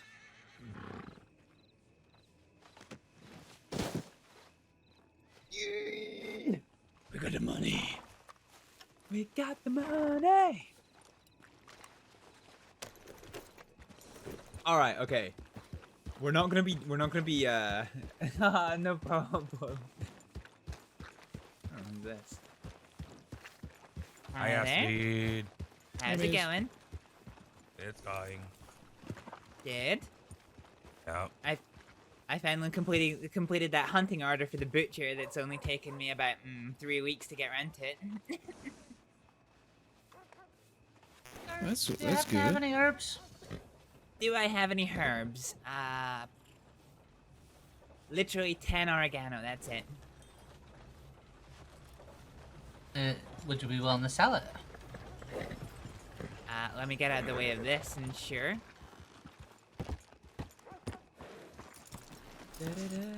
I freaking love Astrid, not gonna lie. I thought we were gonna. No. Why? Yeah, I actually thought we were gonna be going to jail for that as well. That's Mama.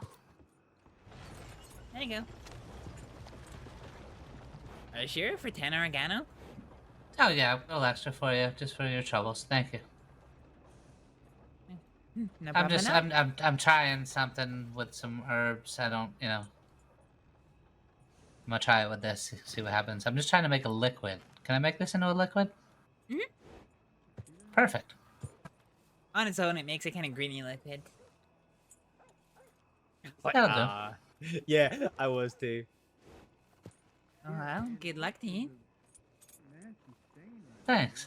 What are these guys? What are they talking about? Christine is Mama. She owns the place. Nightcap. Yeah, honestly, genuinely, I legit, because like he raised his gun and pointed it straight at us, like in complete obvious avoidance of the hazard in front of him. That I was just kind of, oh, it's a local that's doing what locals do. And I was about to say to chat, like, oh, I'm surprised because I don't know that this happens in Strawberry. And then I saw, I think it was the other deputy in the horse, and I assumed it was another local, and it's like, nah, fuck this is too dangerous, let's get out of Dodge. So I wrote a something thing, and that was in the first time I heard him be like, Surge crossing sheriff's department. It's like, oh, we fucked up. Oh, we fucked up. What were you shooting at? There better be some goddamn dead wolves standing there. Am I being followed by the gang? But yeah, I thought we were going to jail for sure. Imagine if we thought it was an actually shot. Yeah, imagine. Because I'll be honest, I very almost did that because the only time I have to interact with locals is Van Horn. I very almost did that one. But thank you so much for the RP today. Have a good sleep. We need to go to the wagon shop as well.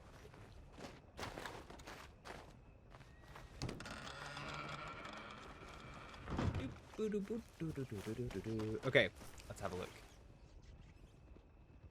Let's go for wagons. Okay. So, what one is caravan wagon? You grabbing out a wagon? No. I Oh, was okay. looking at buying one. Do you want in to get Oh, one? gotcha. Yeah, I'm just gonna take one out real quick. I just got a few hours left on my rental. That's all good. Appreciate it. Yeah, no problem.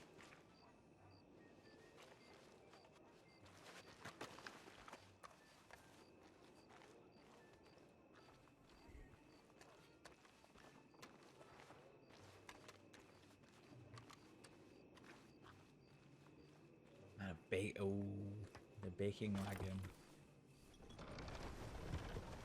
Imagine.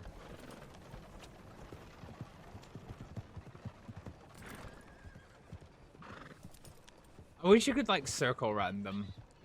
Circus wagon, 0 cargo spaces. Wow, an armored wagon's only 10,000? Huh. I didn't quite appreciate that one.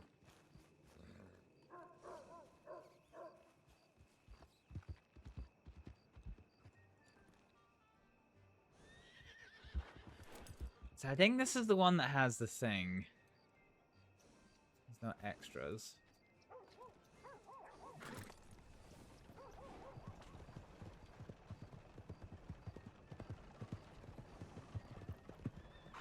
Sorry, had to sneeze.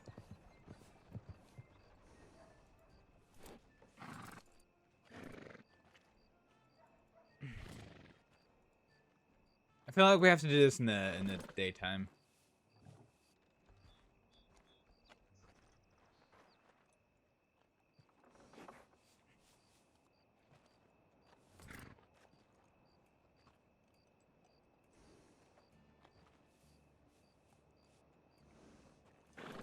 So I think this is the one that needs to be. Oh, it's just coming to daytime just now. All right, let's just.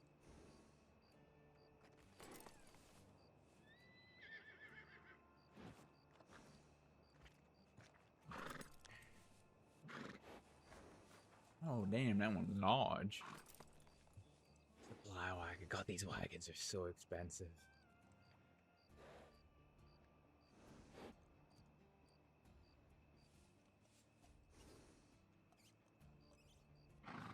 Ah. Oh, I'm getting tired. Oof. Oof. Oof.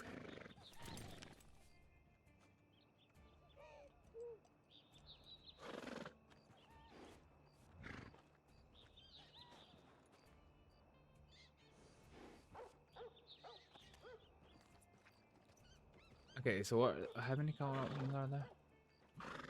Oh lord, I don't want colors. So there's red, there's blue, gold. Oh, that one's quite nice.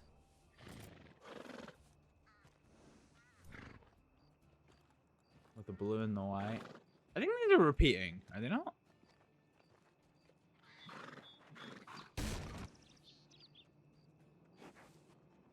I feel like they are.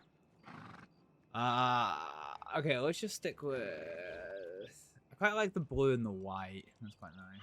Look at delivery. So there's simple yellow, local cream red. I actually see what these are changing.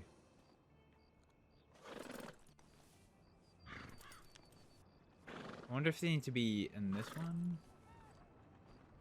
Yeah, I literally cannot see what this is changing.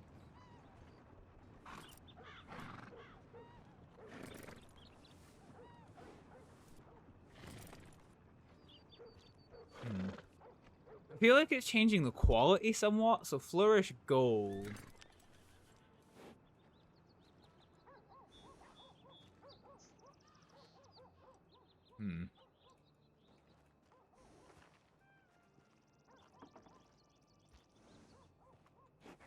I feel like all it's doing is really changing the color.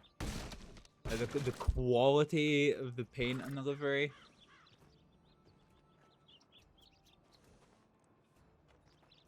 Okay. So lines red, yellow, and color 5, I think is the one that I want. Let's just see.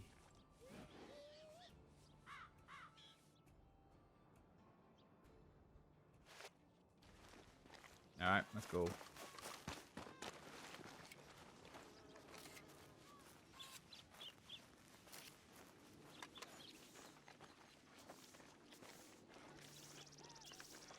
Let us go and grab it. Our first wagon.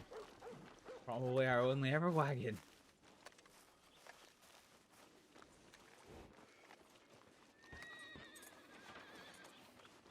Computer's running weirdly hot today. Not sure why that is. It's a strange one, but hey ho, it is what it is.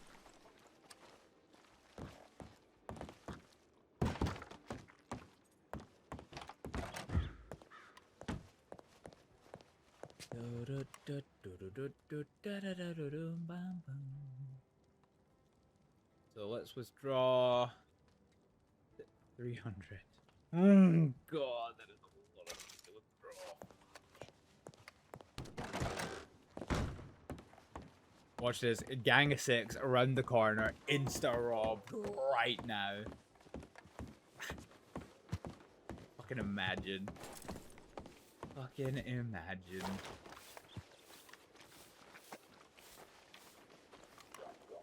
That would just be like the most heartbreaking thing. I think I would literally, because it's taken me like 3 months to save up this. I think I would just like quit RP. If that fucking happened. Like, fuck this. Fuck all of this. We done. We done. Alright, after that we need to head back. Wagon shop. So we're gonna purchase a wagon, a caravan wagon, open back storage. So we're gonna go for. Yeah, it does. It faintly change. Oh, livery none.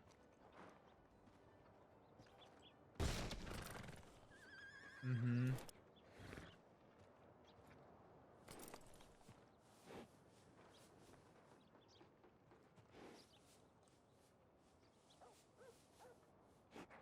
Yeah, okay.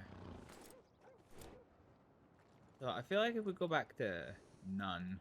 Oh, actually, do you know, in the daytime, I don't really like that color. Is this one not darker? 10? 15.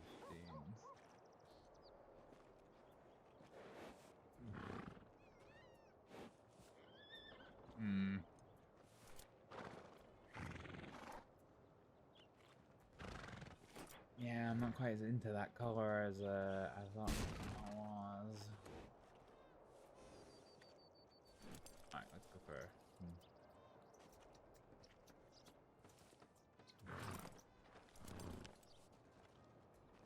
Oh god, no.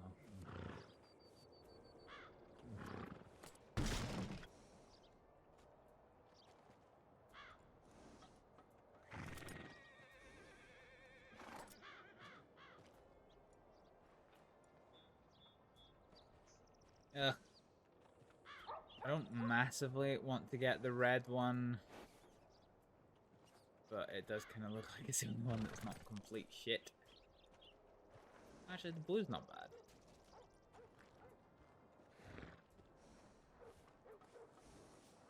Yeah, I quite like the blue. Let's go for the blue purchase.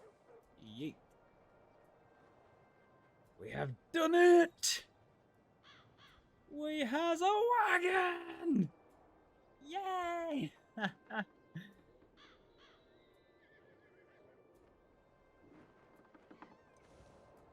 yeah, cool. So we can repair things. That's good. Okay, good. We has wagon.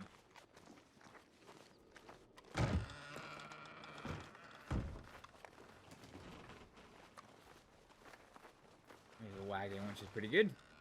Let's just take it out. For a little bit of the test drive.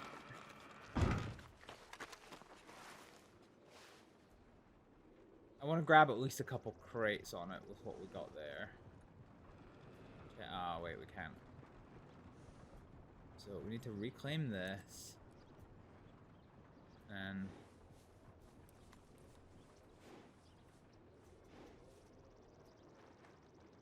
okay. So now we can check this out. That wasn't how it looked.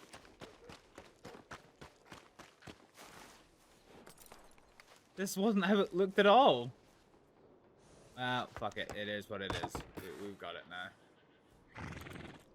So we can. So you can get 2 on this one, yeah. Yeet. So yes, you can. Did I? I honestly fucking hate wagon riding so much. It's so scuffed.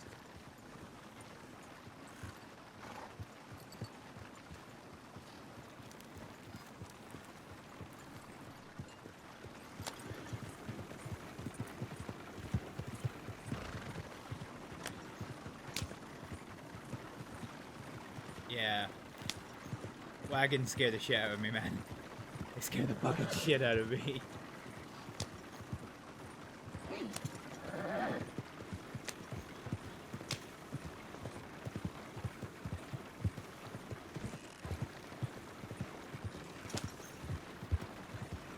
Dude, this isn't even blue! Okay, so apparently light makes all of the fucking difference to this bullshit. What the fuck? It ain't even blue. I've been scammed. Alright, crates are 20 a piece, no? Yeah, they are.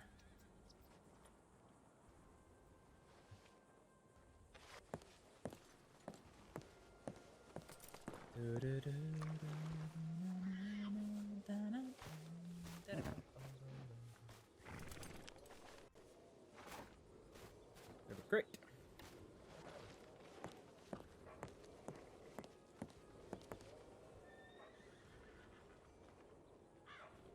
Grab another crate.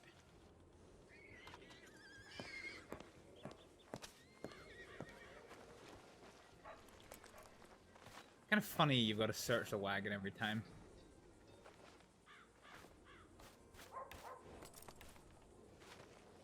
Okay, we have another crate in our room, but we can't get to it at the moment on account of the fact that my room is currently locked off, given my rent non-payment situation. And we now have no cash reserves whatsoever.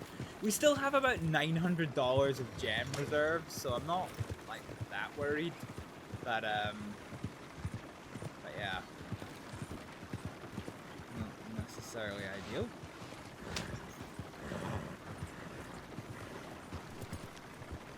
Anyway, let's go and return this in.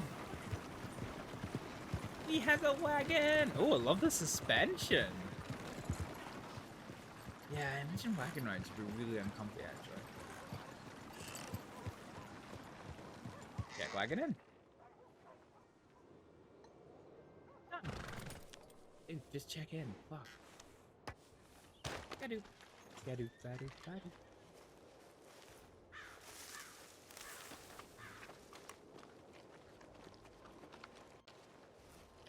Hold on.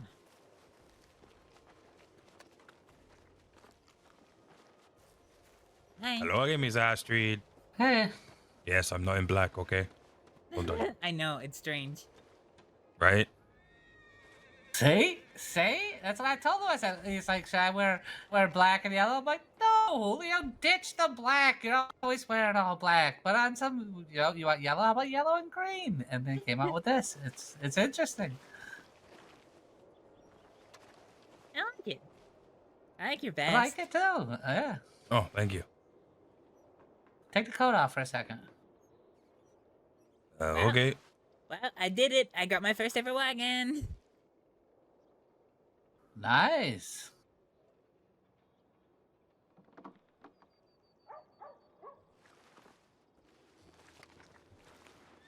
What's that on the black part of your vest? What? It's like... There's something on the black part of your vest. Oh. Yeah, it's like dicks. It's like... He's got like dick shoulders. Hey! Oh, I guess they're scorpions? I don't know. What's a scorpion? A scorpion? You don't know what that is? No. Oh, we have a melote in Mexico. Is it like a creature or something? Yeah, it is.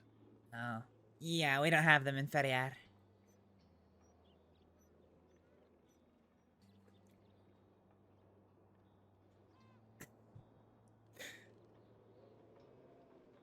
Well, yeah.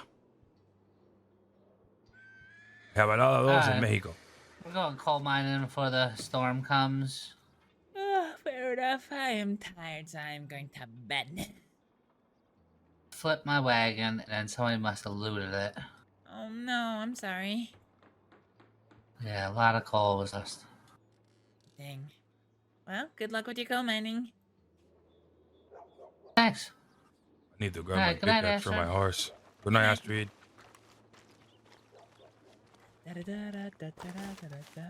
Let's go the bay.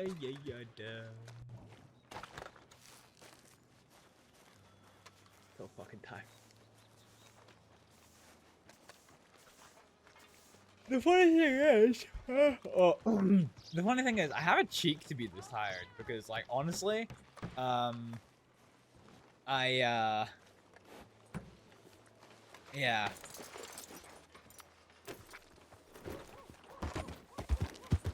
I was gonna send Lola a telegram, but I don't even know how to send her a telegram. I haven't enough to send to her. Or just go to the clinic, close the clinic, and go to bed, huh? That seems sensible. Yeah, words. English? Yeah, I shouldn't even be this tired, because normally I RP longer than this, and I woke up later than I normally do, so I should be fine to go. I hope I'm not coming down with something that's constantly, like, this tired. Like, because it's not even, well, I am tired, but it's like constant fatigue. I've been fatigued since I've been awake. It's a little bit concerning. But hey ho.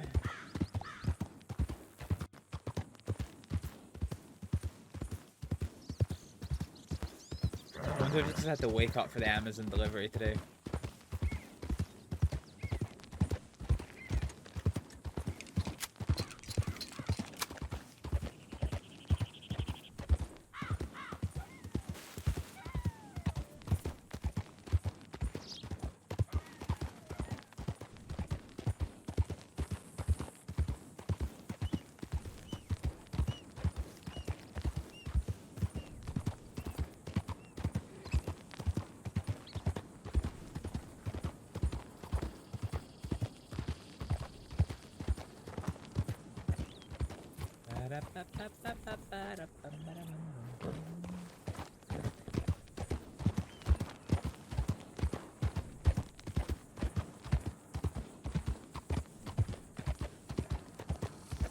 It's been kind of an eerily quiet day. There's not been all that many people I've seen around.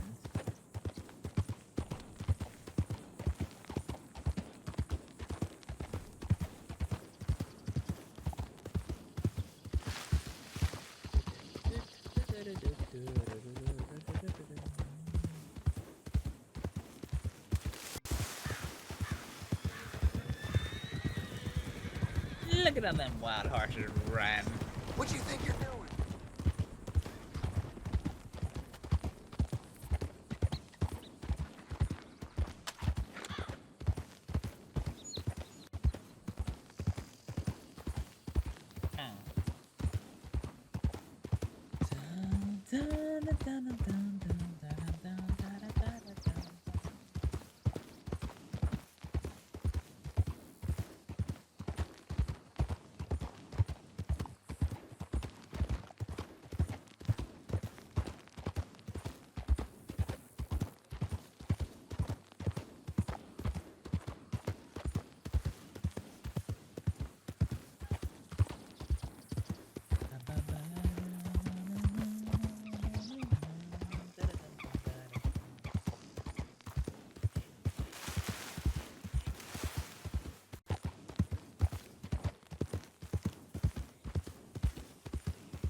Moo to you too.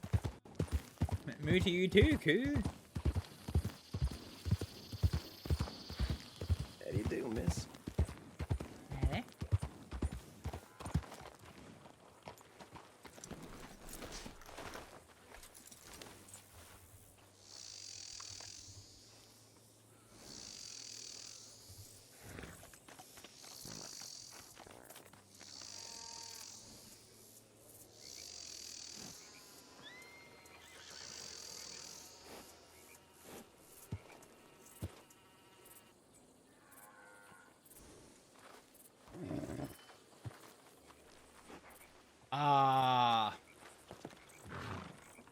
Oh, we got paid. That's good. Okay, let's take the Astrид open sign.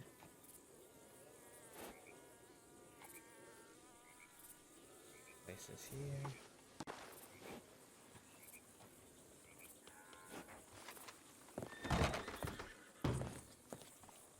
Oh, she put another plate in.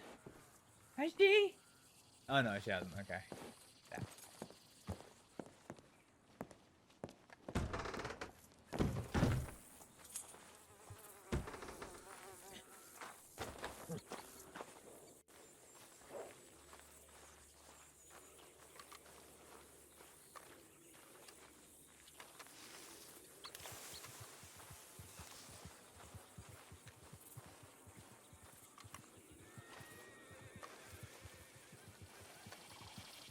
I can hear a little son. Oh damn, they going fast. Black and Helio.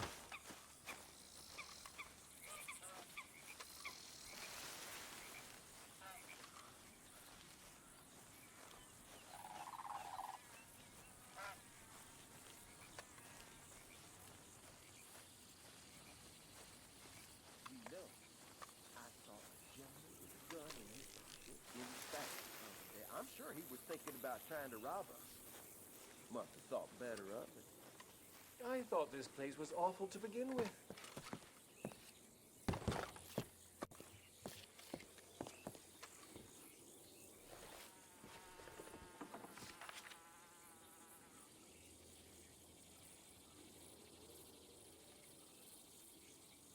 Astrид.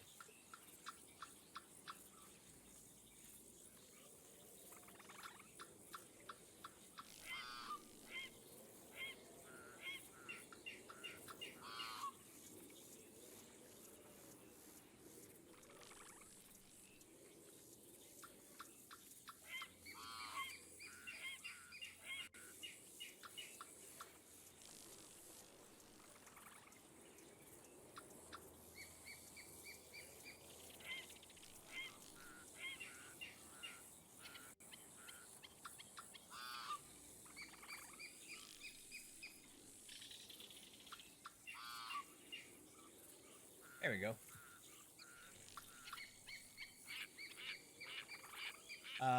Let's telegram Marley. Marley.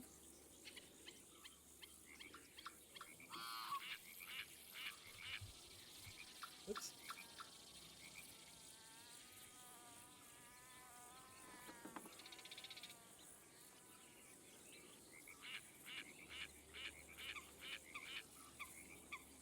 Some more of your gingerbread.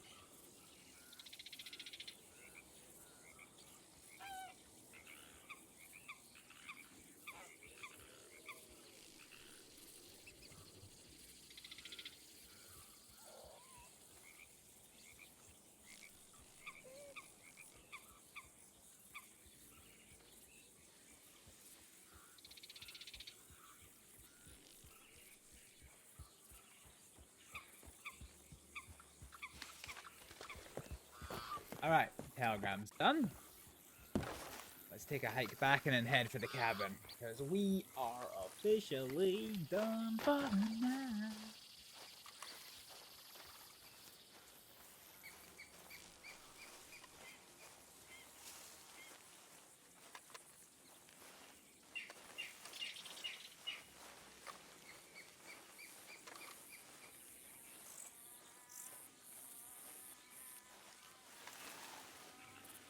Look how pretty all this is. Like, ugh.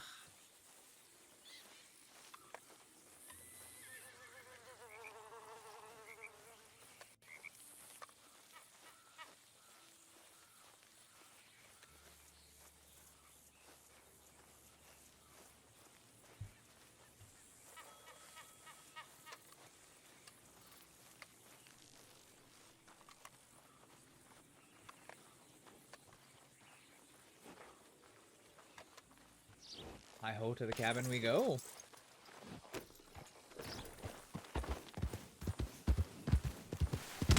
Oh shit, sorry Doug. Sorry, I did not see him there. thought he moved. Poor doggy. He's alright though. He was running fast. That's a good sign.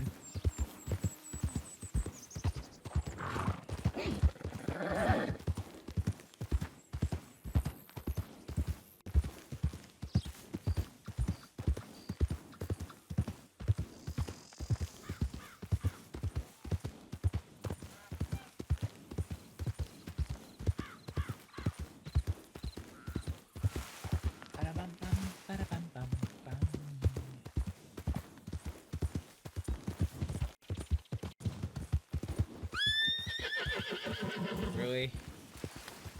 Dude, where even is it?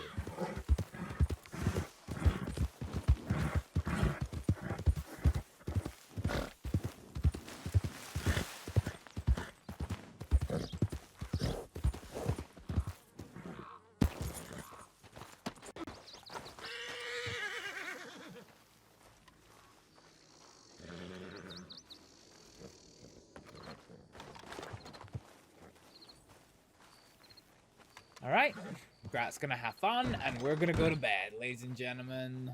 Straight to... Hang on, we need to do this properly. Straight to Booyard. There we go. Astrид does not look remarkably comfortable. Forget what way you need to be facing. If you lay... sleep ground.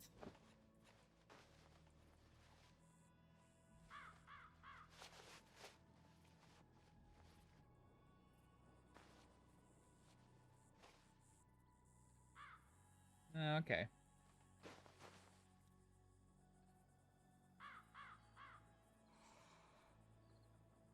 Ah, look at her sleeping with her little gun. Alright, ladies and gentlemen, we're done. We're done. We're done. I'm so tired, guys. I'm so fucking tired. Oh, brother. Let's go see who's streaming. Let's go see who's streaming. WildRP. WildRP. Who have we got? We've got Scarlet.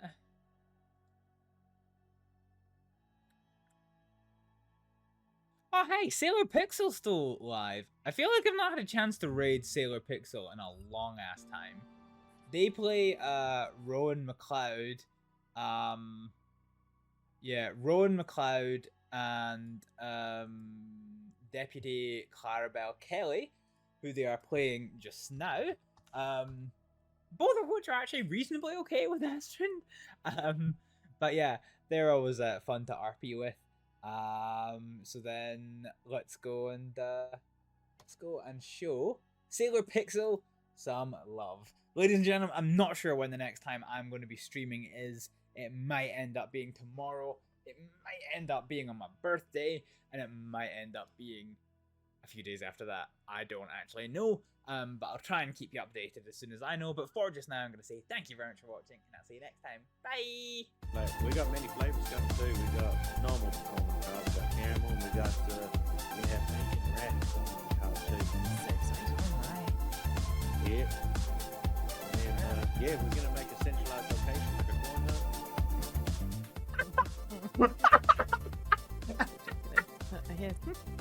Zip, this is the second time today.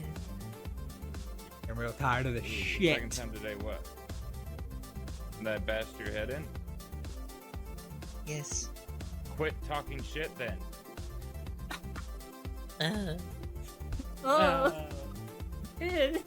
That's an amazing noise.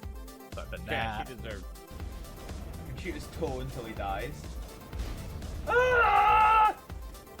Why did everything explode? That is one way to celebrate getting to 100. Jesus! Fuck! God damn it! Oh, that's a big ass fucking fish! Oh, it's one of those other big things that's got the fucking mouth that looks like it would give a class blowjob. What the fuck? It was an artifact, was like 5. Oh no, we miss. That's problematic. Oh, Jesus Christ, that kid went on an adventure. Fucking hell. And, just to clarify, Sheila has my bolt action again. She does, yeah. And it doesn't have a penis engraved on it somewhere. Not yet. Yeah. Oh, that was synchronized. Synchronized as fuck. Tank shot, baby, tank shots.